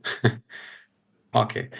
So what is kind of my focus at the moment is this economy of this sort of economy history of the chiefliks, as they, in a way, as a general remark, provided on one hand a certain breakthrough towards private ownership, yet they were insufficient for a more profound transformation to capitalism. Set up and within this format, they set up the tone for different takes on them. And I'm speaking here on predominantly about Southeastern Europe in this regards, as they were in a way treated differently from economic, political, social developmental perspective, and so on. The Turkish debate, as far as I'm aware, focuses mostly, and this is predominantly historiography, focuses mostly on chiefliks as some sort of a product of internal dynamics, and in a way suggesting that they were not necessarily as wastelands as presented in the other literature. And the other literature is mostly focused on this sort of Marxist authors, leftists in a way, from the interwar period, but mostly post-war, which saw the chiefliks, and of course I'm summarizing here as this kind of Engelsian second serfdom theory. So this kind of shifts from local authors such as the Bulgarian Hristo Gandev, who was writing during the state socialism in Bulgaria, and kind of treating the chiefliks from this perspective, but also the international scholarship led predominantly by the historian Trajan Stojanovic, who was actually born in today's North Macedonia, a very prominent American historian, and actually one of the experts on the economic history of the Balkans, who was a disciple of Rydel himself. And in a way, Stojanovic was in a way the most prominent proponent of this second serfdom thesis, treating the chiefliks as its practically epitome in this regards. Other authors such as Bruce McGowan, Michel Pallarier also consider the chiefliks from this particular perspective. So next slide, please. And this is where actually my takes come into the game. So what is very interesting in this regards is how the two, let me just, okay. So how, in a way, the local meaning Macedonian takes on the chiefliks in the past, during the previous century, had an interesting twist in this regards, as they, in a way, the two dominant ways they were discussed by Macedonian authors are in a way very much suggestive about the different and competing ideas about the Macedonian nation building, even though they are coming both from leftist provenience, in a way, with the Second World War as a particular juncture. And here I'm pinpointing to two authors, even though the debate, as you can imagine, is a bit wider and it involves different sort of takes, mostly historiographic. But I'm here focusing mostly on some sort of sociological, pseudo-sociological takes, which are discussing the chiefliks in different terms. So practically the two takes are also divided chronologically. So it's not in a way, so the different takes are marked by different structural temporalities in this regards. So Boris Arsov is the first case of an author born on the territory of today's North Macedonia, in times when actually this sort of ethnicity was not was not recognized as such.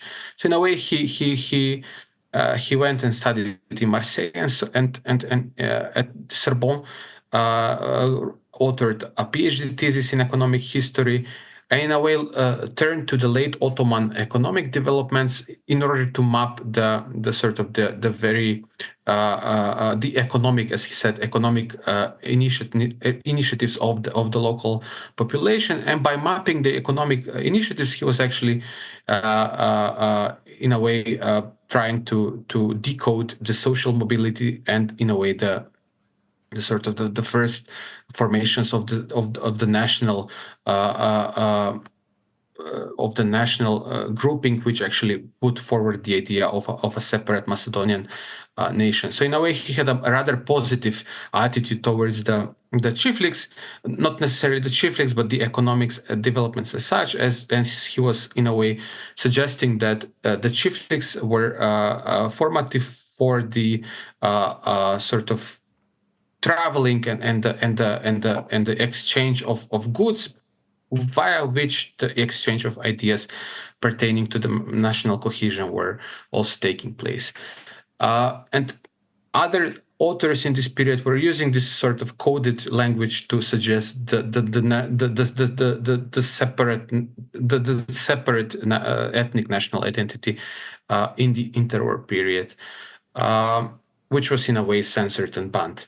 On the other hand, after the Second World War, the Macedonian state was formed for the first time in history as a part of a state socialist federation of Yugoslavia. And this is a very interesting point, as in a way the first post-war elites, intellectual elites predominantly, sought to legitimize this sort of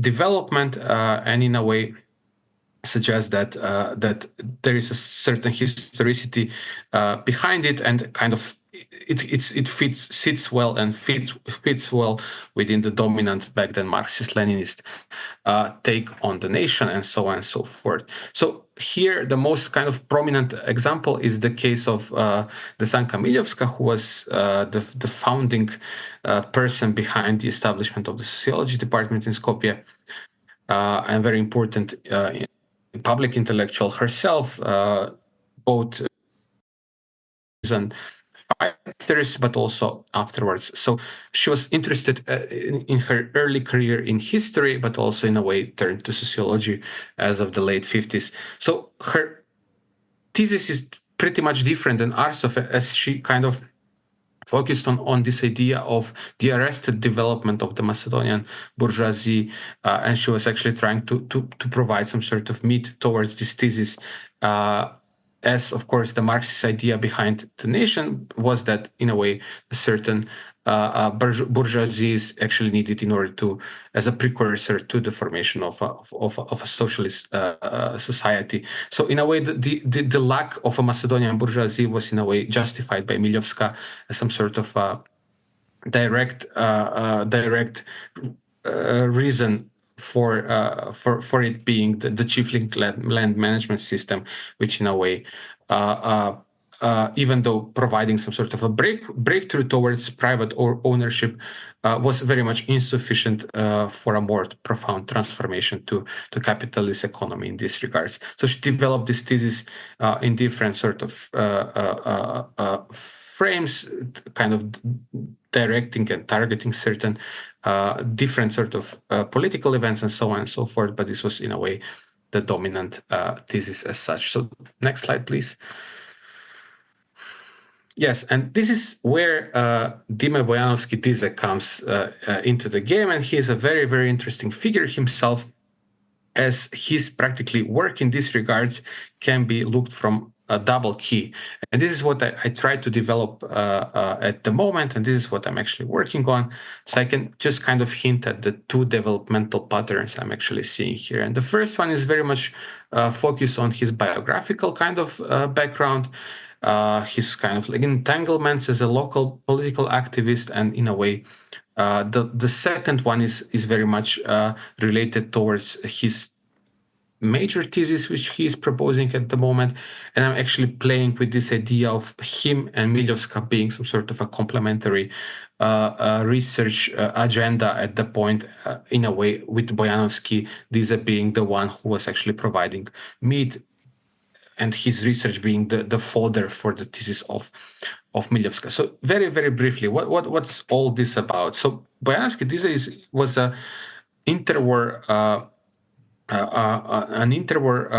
political activist who was a local merchant working in the town of Prilep, where he was actually jailed for his political activities in the early 30s and sent to several sort of prisons across Yugoslavia. At one of them in Vojvodina, he's actually meeting the leading Yugoslav communists at the point. He is in a way at the moment kind of suggested to translate Marx in Macedonian. So he's in a way establishing himself as this major kind of interwar figure behind the socialist movement in the state. So after the war, which he kind of goes through as a partisan fighter and a member of the Generalstab of the partisan command of the Macedonian partisans, he is actually kind of having a blast into the post-war system, being a minister of justice and so on and so forth. A professor and an establisher of the Economic Institute, which is a very interesting institute in itself, with a very interesting history, which I will not, of course, discuss today. So throughout this period, he is actually very much interested in this sort of, I read it recently, rescue archaeology. So he's in a way aware of the fact that there is, that he can grasp the last generation or the people who are actually remembering the life under the chiefliks in the state. And in a way, he is forced to act immediately upon this idea. So he's, in a way, even in the late 40s, starting to experiment and provide some sort of individual surveys, which I'm actually having looking at the moment. But he's also, in a way, starting to structure this research in a more structured way already in the early 50s. So the most coordinated attempt took place in 52 and 53, where he, with a team of approximately 50 students, went on interviewing 1,462 people from several hundred villages, and in a way starting to ask them questions about the chiefliks and the life under the chiefliks, of their relatives, and so on and so forth. So this is a very interesting way of approaching this sort of historical episode, and the way he gathered materials is actually it's still discussed within the historiography itself. So it's not as discussed as how it was done, but in a way the materials and the figures and facts are there.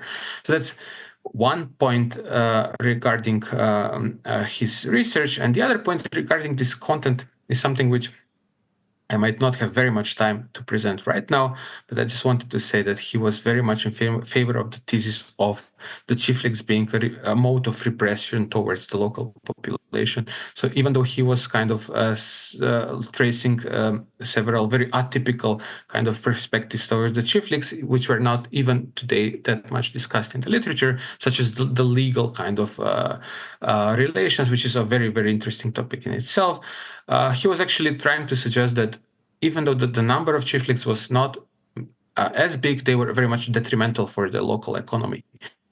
And he actually was trying to kind of justify this thesis with a more economic arguments, or kind of in a way social economic arguments, hinting at the different sort of percentages which the chieflik landlords were occupying throughout the years. But also he was kind of having some sort of more historical arguments, hinting at the different relations which the chieflik and the people under the chieflik had with the Macedonian Revolutionary Organization, which I mentioned in the very beginning. So next, final slide, please.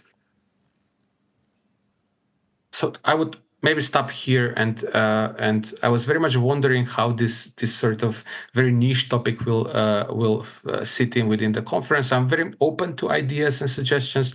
I saw that there are Albanian colleagues present at in the audience. So I'm very much open to any sort of ideas how to make this case more visible, more comparable even. So I would stop here and I'm awaiting the comments and the discussion. Thank you very much.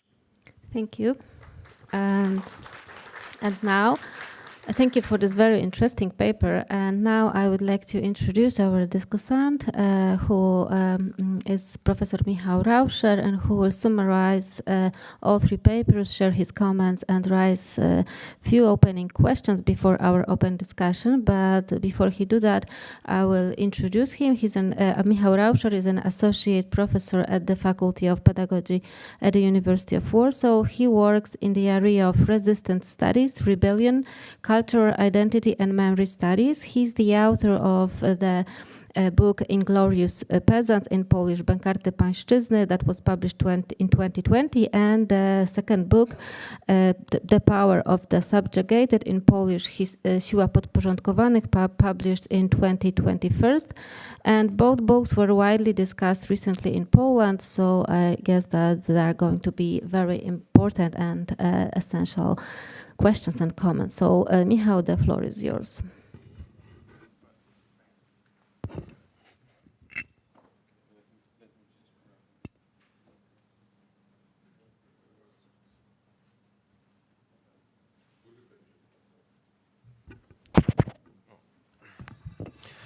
Yes, thank you for inviting me to this conference. Let me just start with something obvious. All of the speeches addresses the issue of the using of the memory and different interpretation of the past from the perspective of current historical policy. From the research perspective, they perfectly show how important memory is, not only as a part of our identity, like group identity and individual identity, but also as a kind of ideological, but in just a manner sense, justification for current politics, state ideologies, and various form, and sometimes simply just political struggle, right? As we have seen in the case of Jan Wasiewicz presentation.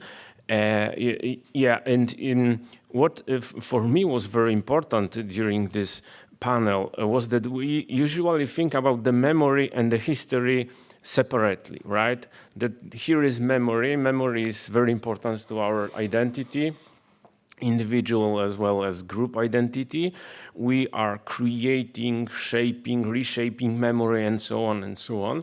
And here is the history, right? The history is a part of the science, has its methodology. You have to be, or at least you have to try to be objective. But as we have seen in this presentation, during all presentation, history actually is strongly connected to memory, not only because they are referred to the same to the past, but also that from the perspective of our memory, we are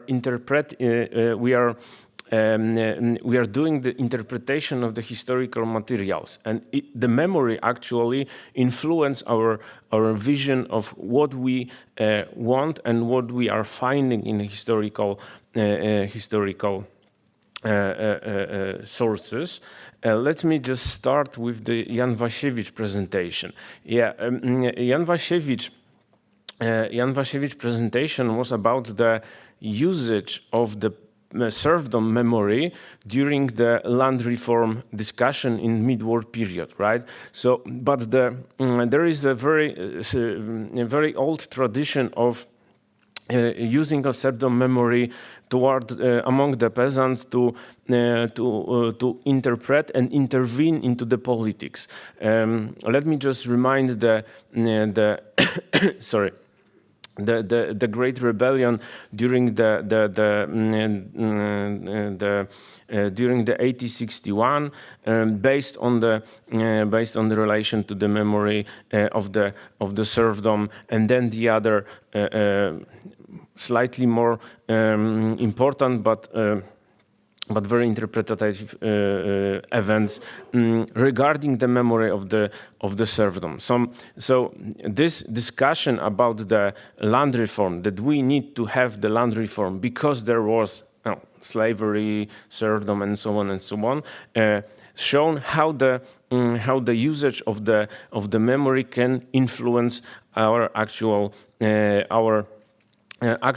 contemporary politics, or be the case of using the memory to gain some political or economical goals, or of course the other goals, right? But here was the case of the political or economical.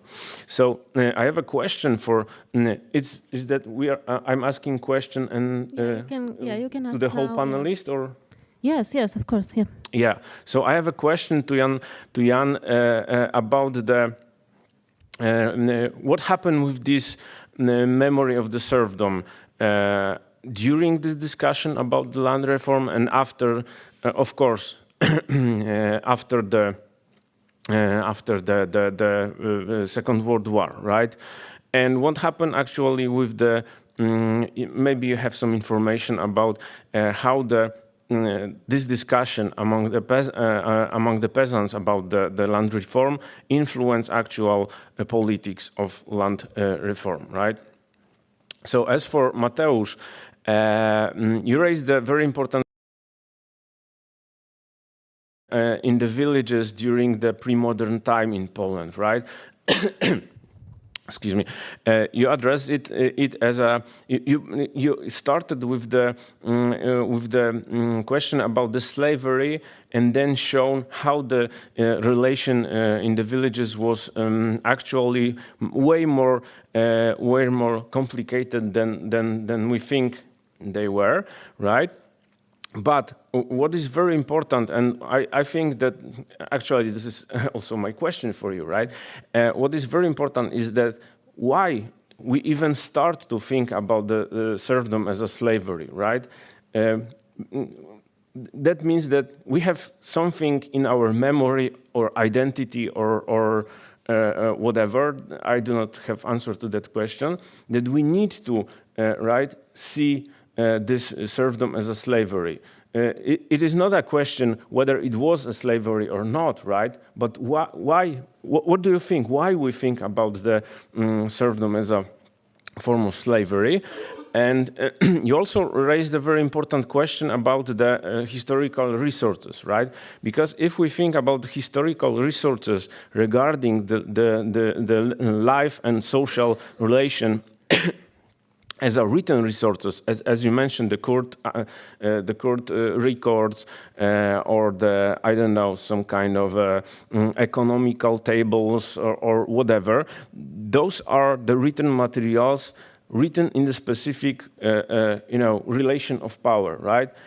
Actually, from the historical perspective, almost every written materials are not just, let's say, depicting the social relation, but mostly, I think, they shown how the author of this material interpret the social relation, or what actually influence the author of this research material, right? Because if we think about the peasants' written materials in the pre-modern era, we can think about these court acts or other, or I don't know, some claims to the manors or something like that, right? But they were written in the specific goals, right? To achieve some specific goals by the peasants, right? So they were written in the specific relation of power. So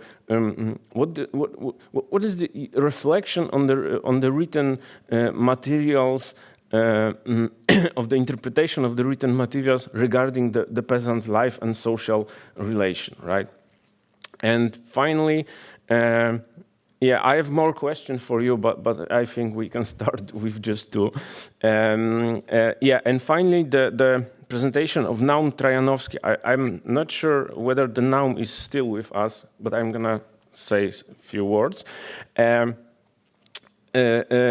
I cannot say that I'm specialist of North Macedonian sociology, right? But what I can say about his presentation is that this presentation shows how, excuse me, how actual, my point, right? That how actual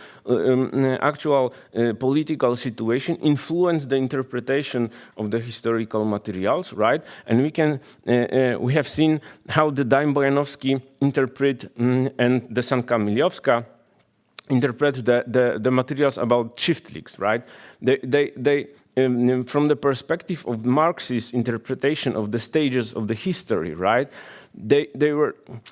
I cannot, I cannot say like, I cannot put any strong emphasis on whether it was true or not, or whether the interpretation was right or wrong, right? Because of many different reasons. But we can clearly see the slightly change in the interpretation of the chiefligs through the theoretical paradigm of the Marxist tradition, stages of the history, right? That we have the feudal stage, then the capitalist stage. Between the feudal stage and capitalist stage, that has to be this bourgeois revolution, and then finally we have socialist state. There was, you probably know that that there was this great discussion about can we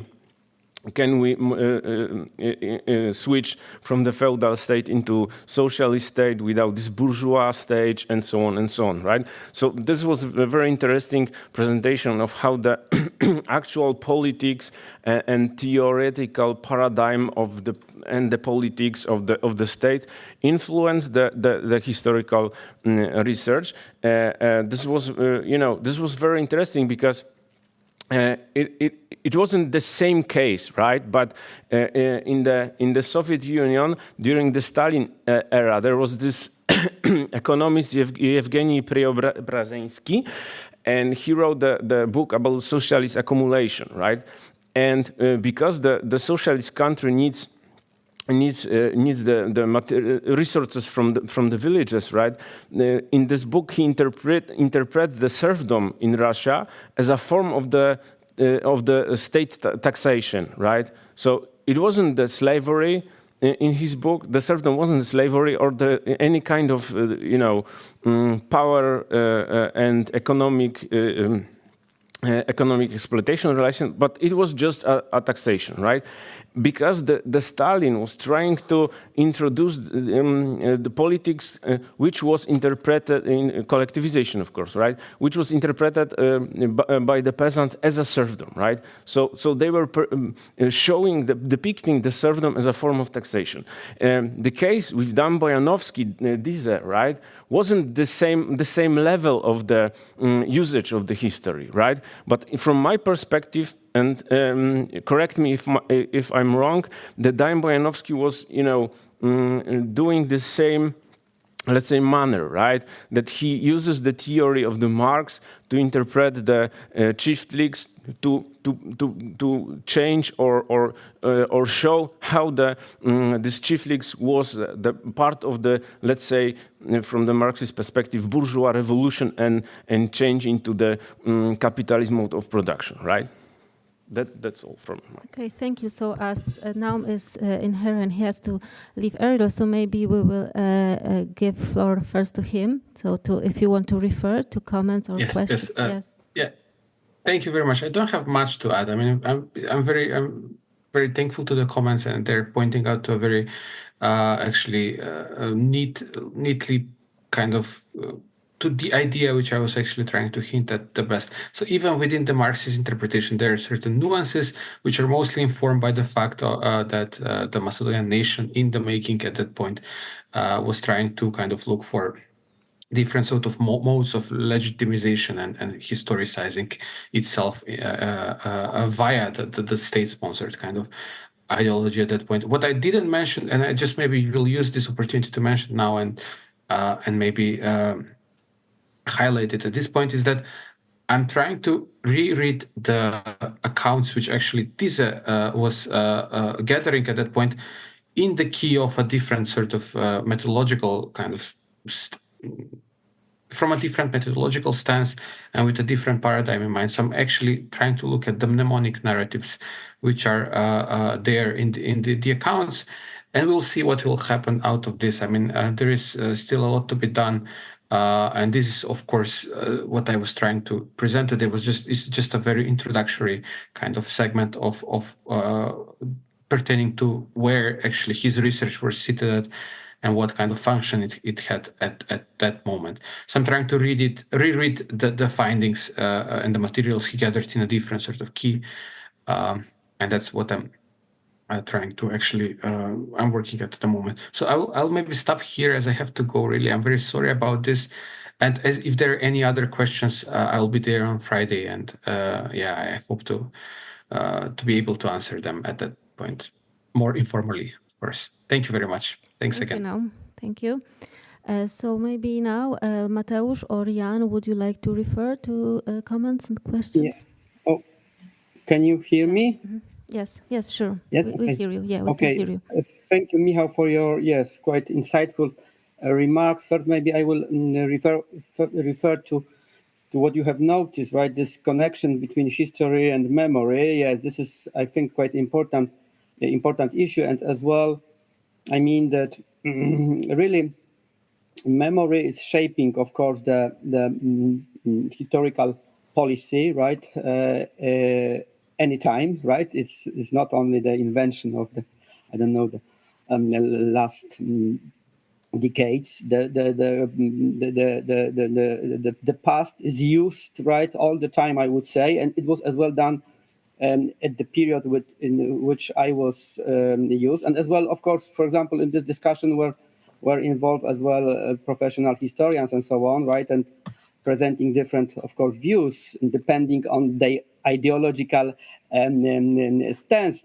And so I think that I would say that memory is a more broad sense, and the history, I mean, the professional historiography is a part actually of the memory discourse. This is my view, and I think this is the same way you think about this. Of course, I understand that we can have a different view, of course, on this matter. But now, getting to your question about, I don't know if I understood as well. I have noted this, but let me maybe paraphrase this. I mean, repeat it. So you asked in what way that this memory of serfdom at that time, right, influenced the political decision, right, concerning the land reform. Yes, that's right. Yes. Okay. Well, this is of course complicated issue because I have of course concentrated on this arguments. But apart from those arguments, of course, there were many more other arguments, right, concerning with this overpopulation, with this, let's say, anachronic agrarian structure, right, with can you hear me, right? Yes. Is everything okay? Right. A big discussion if we the state, right, will conduct this reform, it will really it could make a problems with the appropriation. I mean that was an argument, especially by the landed gentry, the conservatives as well, right? That especially big landowners are, some kind of avant-garde, right, of the development of agriculture and so on, and that if we now change radically the structure of farms, right, in Poland, right, in favor of peasant farm, that okay, maybe we will give workplace for many landless or this dwarf farms, and they could sustain, but it could be a problem with providing agriculture products for the cities and so on. But still, I think that this argument that it must be done some kind of social justice, even if it was, I would say, avoided by, let's say, conservative or nationalist circles. They were rather, right, concentrating on this that of course the landed gentry is the most let's say patriotic part of society, that they are the avant-garde in the development of agriculture and so on, especially right the circles, right, let's say the gentry circles were pointing to this, and they were rather, as far as I know, right, of course I was studying rather the peasant press, not the, let's say, the other side press, right, at this time. So I wouldn't be sure that some, let's say, those who were discussing on the side of the gentry, on the side of the conservatives, right, about the reform, that they didn't, let's say, refer to the issue of serfdom and so on. However, as far as I know, right, from my research to date, well, it was rather, right, not let's say, right, mentioned or even, right, referred to. But the influence of this discourse was quite, I think, in the 20s, and was quite, I mean, strong. And that's why this, let's say, we have to remember that, as I show you, that these different legal acts, right, were implemented. Although, of course, they were impeded. I mean, yes, there's some kind of obstacles, right, were still put forward by the opposition. Nevertheless, right, the parcellation of the big lands, right, started, and of course it wasn't, right, done in such a way in which maybe to such a degree like the peasant wanted. Nevertheless, it was during the whole interwar period performed, right? Maybe this way. Okay, thank you. And Mateusz? Hello. Just wait, maybe. Yeah. Okay. Dear professors, dear all, thank you for these two very important questions for me. First, why we think that serfdom, or why we thought that serfdom was slavery. Because memory collected very often very bad or very good aspects. And on the other hand, it was common saying during pre-modern political debates, comparing economic situation in Poland to other land. For example, I know one case in which some of gentries used to say, Russians are real slaves, not are Russians. So, and other nobleman said, I am a slave of St. Mary. So the word slave was very, very useful. And peasant culture and identity was very close to gentry culture. They tried to be like gentry, brave, strong, and conflict guys. They had weapons. Sometimes they had money for court procedures against other manor houses. And I think that everyday life is so excited, but so hard to catch. But I think that in many cases, memory goes in the same direct as history. But we should be very careful, suspicious. We should be as advocatus diaboli. It is normal methodological approach, of course. And the second question, archival materials were written in relations of power. Of course, yes, but these materials were very well known to illiterate people. They had money to pay this money to some guys who read this information to them, and they had beautiful memory, better memory than written people. When you, we have a very interesting book of Walter Ong about literate and illiterate people. Yeah, two kind of memory. Okay, but So we know about protests of lords and peasants against other gentry,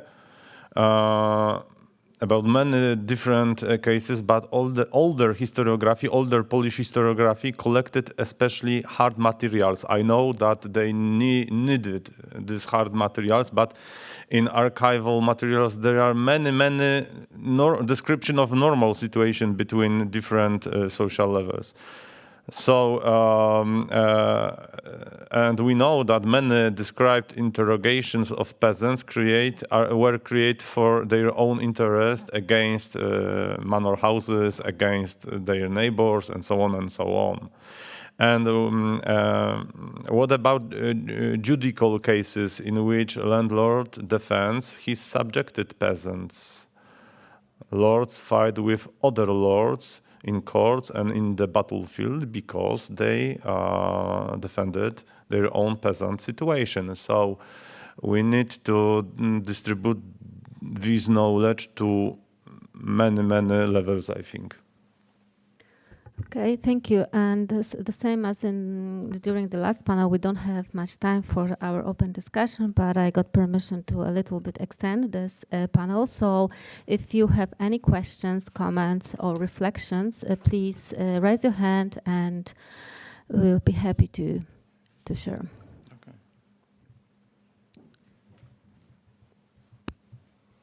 Rafał Szlaski from Włodek Foundation and Polish Gentry Association. I have one comment to the first presentation, Professor Wasiewicz. I understood this presentation not so much as peasant memory, but as a peasant party's memory, because most citations were from the political party's press, and of course, very many of them didn't correlate to historical facts.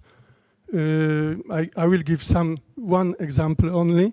There is a statement about the Kościół against engaging the peasants, and it's not true because there were very many who were engaged.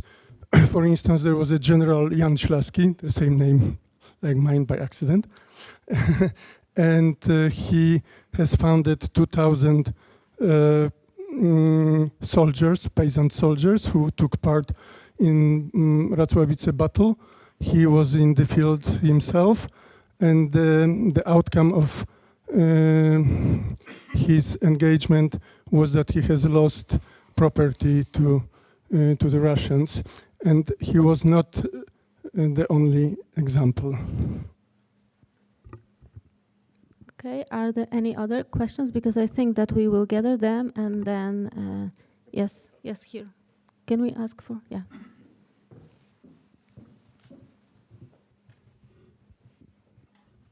Cezary Lusiński again, rather a comment and a question to Professor Wasiewicz.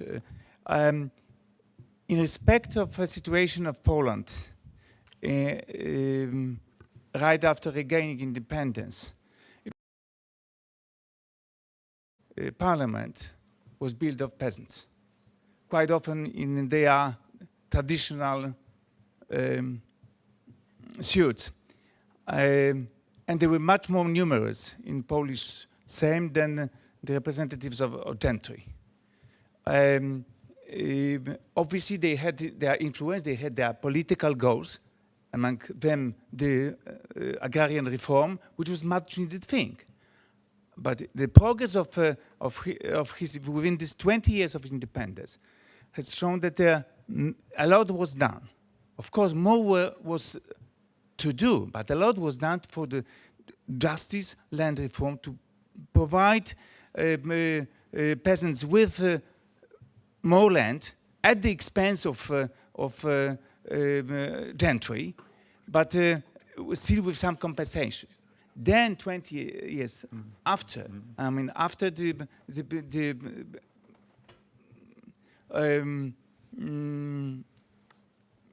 occupation, both German and Soviet occupation of Poland, what happened was annihilation of gentry as a class, as a social sphere, and with that our homes and other belongings were gone, which was obviously social injustice.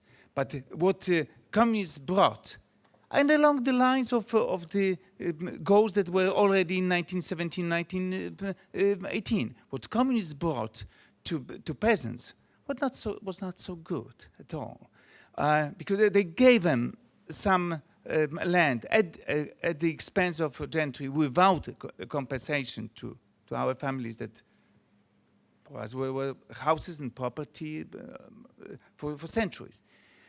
But then, after a few years, this land was grabbed again by the state from the very peasants. So they were in a situation similar to our families, I mean to gentry families, that were deprived of their land. And what is the result? Yet another 30 years after that, it's a total mess in respect of ownership, of respect of law, and private property. And our state, sorry to say, has not managed to sort out this thing until now. Thank you. Yes, and the very last question, if there is any. Okay. Yes, thank you very much for the opportunity to ask. I'm with ENRS because I know that we don't have much time, so it's very good if we can discuss about these things afterward, but I just would like to put my questions, and if you would like, you can answer. I don't want to bother you. It's very interesting that you, Mateusz Vizsga, spoke about this, how to say, contradiction about local imagination about the landlord, about my landlord, and about the whole exploitative sphere. In Slovakia and in Hungary, there is such a dynamic exploitative, and we cannot find at the end of the day the bad landlord in these local memory stories. But maybe it's not the same, but I think some parallels. I don't know whether you agree or not. Can we speak about this pattern, or it would be an exaggeration? And my second question is that to Jan Wasiewicz, that it was very interesting presentation, but it was surprising for me to see that the name of such an anti-noble party has the name Piast. So how can we imagine it that, is it name of a king, the ruler, the head of the nobility? Was it imagined as a kind of, pardon? He was not a king. Okay, I will explain.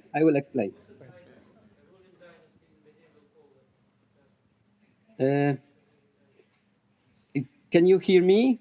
Is it? Yes, we can hear you. Yeah. Yes, so can I, refer to all the questions? If it is possible shortly, of course, because all we are tired, I think.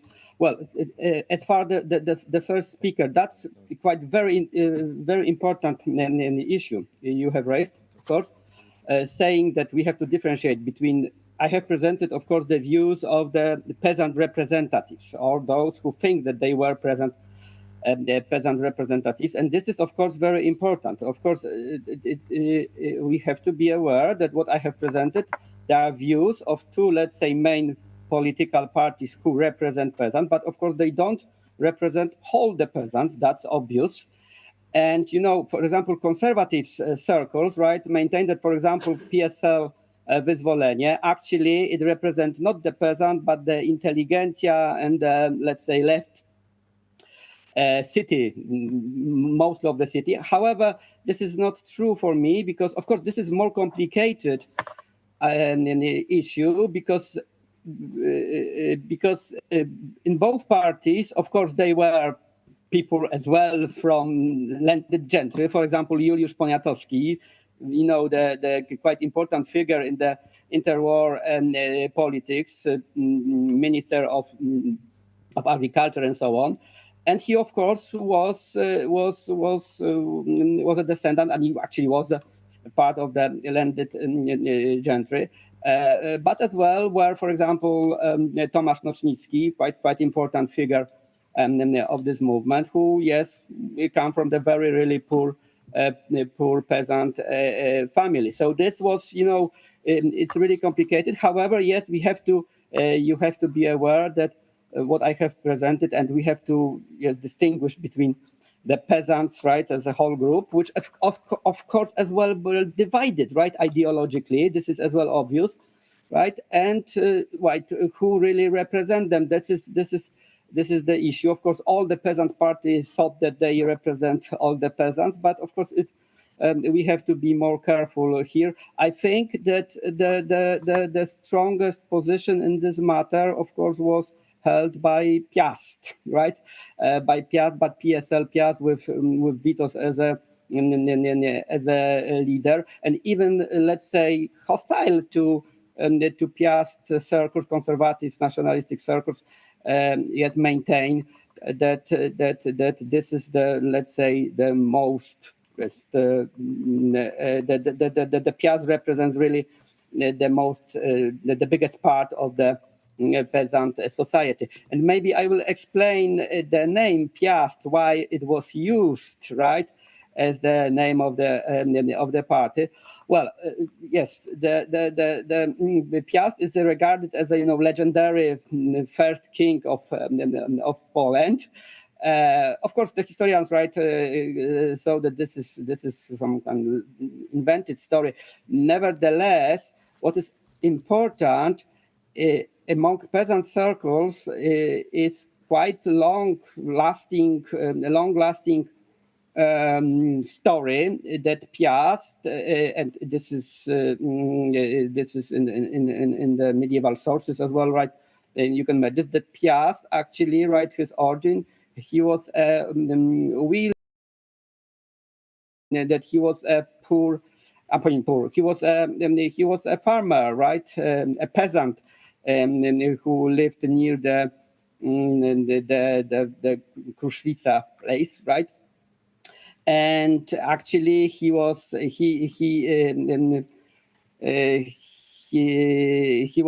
by some gods, by some angels, right, sent by God. Actually, right, he was in a sense appointed as a king, right, and after the cruel King Popil. Of course, these all are legendary stories, but for Polish history, quite important. And the peasant movement, right, in the 19th century, then this legend of the peasant origin of the first Polish dynasty, right, the Piast dynasty, was really vivid, at least among the peasant activists, right?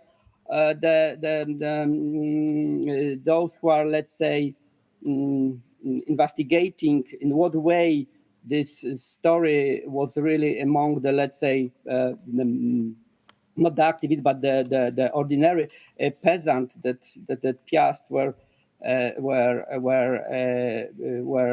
peasant family of peasant origin. Well, Franciszek Ziejka, who was, right, doing research on this matter, said that rather it wasn't so popular among the peasant themselves, but it became popular among the activists, and that's why they choose this for the name of the party. And to the third speaker, right? Yes, I of course agree that a lot has been done in the interwar period. As I said, right, the parcellation was going on. The acts were let's say, implemented. However, of course, as well the opposition, the conservative circles as well, were doing a lot not to implement, right, the law. And we have to remember, right, of course, the PSL Wyzwolenie, right, and other radical left-wing parties wanted this parcellation to be done without any compensation for big landowners. Nevertheless, right, each act which was, let's say, right, established by the Sejm, right? It was stated in that this compensation must, of course, be paid, and that's why the first act, right? This which was voted by Sejm in the 1920. That's why there was a difficulties in implementing this. That this act said that only half of the market price will be paid, right, for the landowners, and it was changed in this act of 1925, where the full compensation was granted for big owners, right? Not, of course, not only landed gentry, because big owners were quite as well, right? They were as well, for example, some Jews, right? Maybe not many, but as well, right? Those who are, let's say, capitalists, right? Who are buying big lands, right? Just to make money. So yeah, and of course, I didn't refer, and this is, well, I will not maybe comment on what happened after the Second World War, right? To be honest, I didn't go into it closely to say that that what the communists done was a good or bad or bad thing. I was concentrating on, as I said, on the interwar period, and of course, but the estimation, right, of the land reform, around the revolution, actually, right, in the 1944, right. Well, yes, it's really complicated, and I know that, right, that it was from, let's say, even legal and even ethical point of view, social point of view, it could be, right, of course, contested, right. I'm afraid that we have to stop here, because we are really running out of time, and everyone is hungry probably. So I would like to thank you, all of you, for your engagement and involvement in the discussion. I would like to thank our speakers for the brilliant and wonderful papers. And yes, have a wonderful evening, enjoy your dinner, and hope to see you tomorrow. Thank you. Thank you.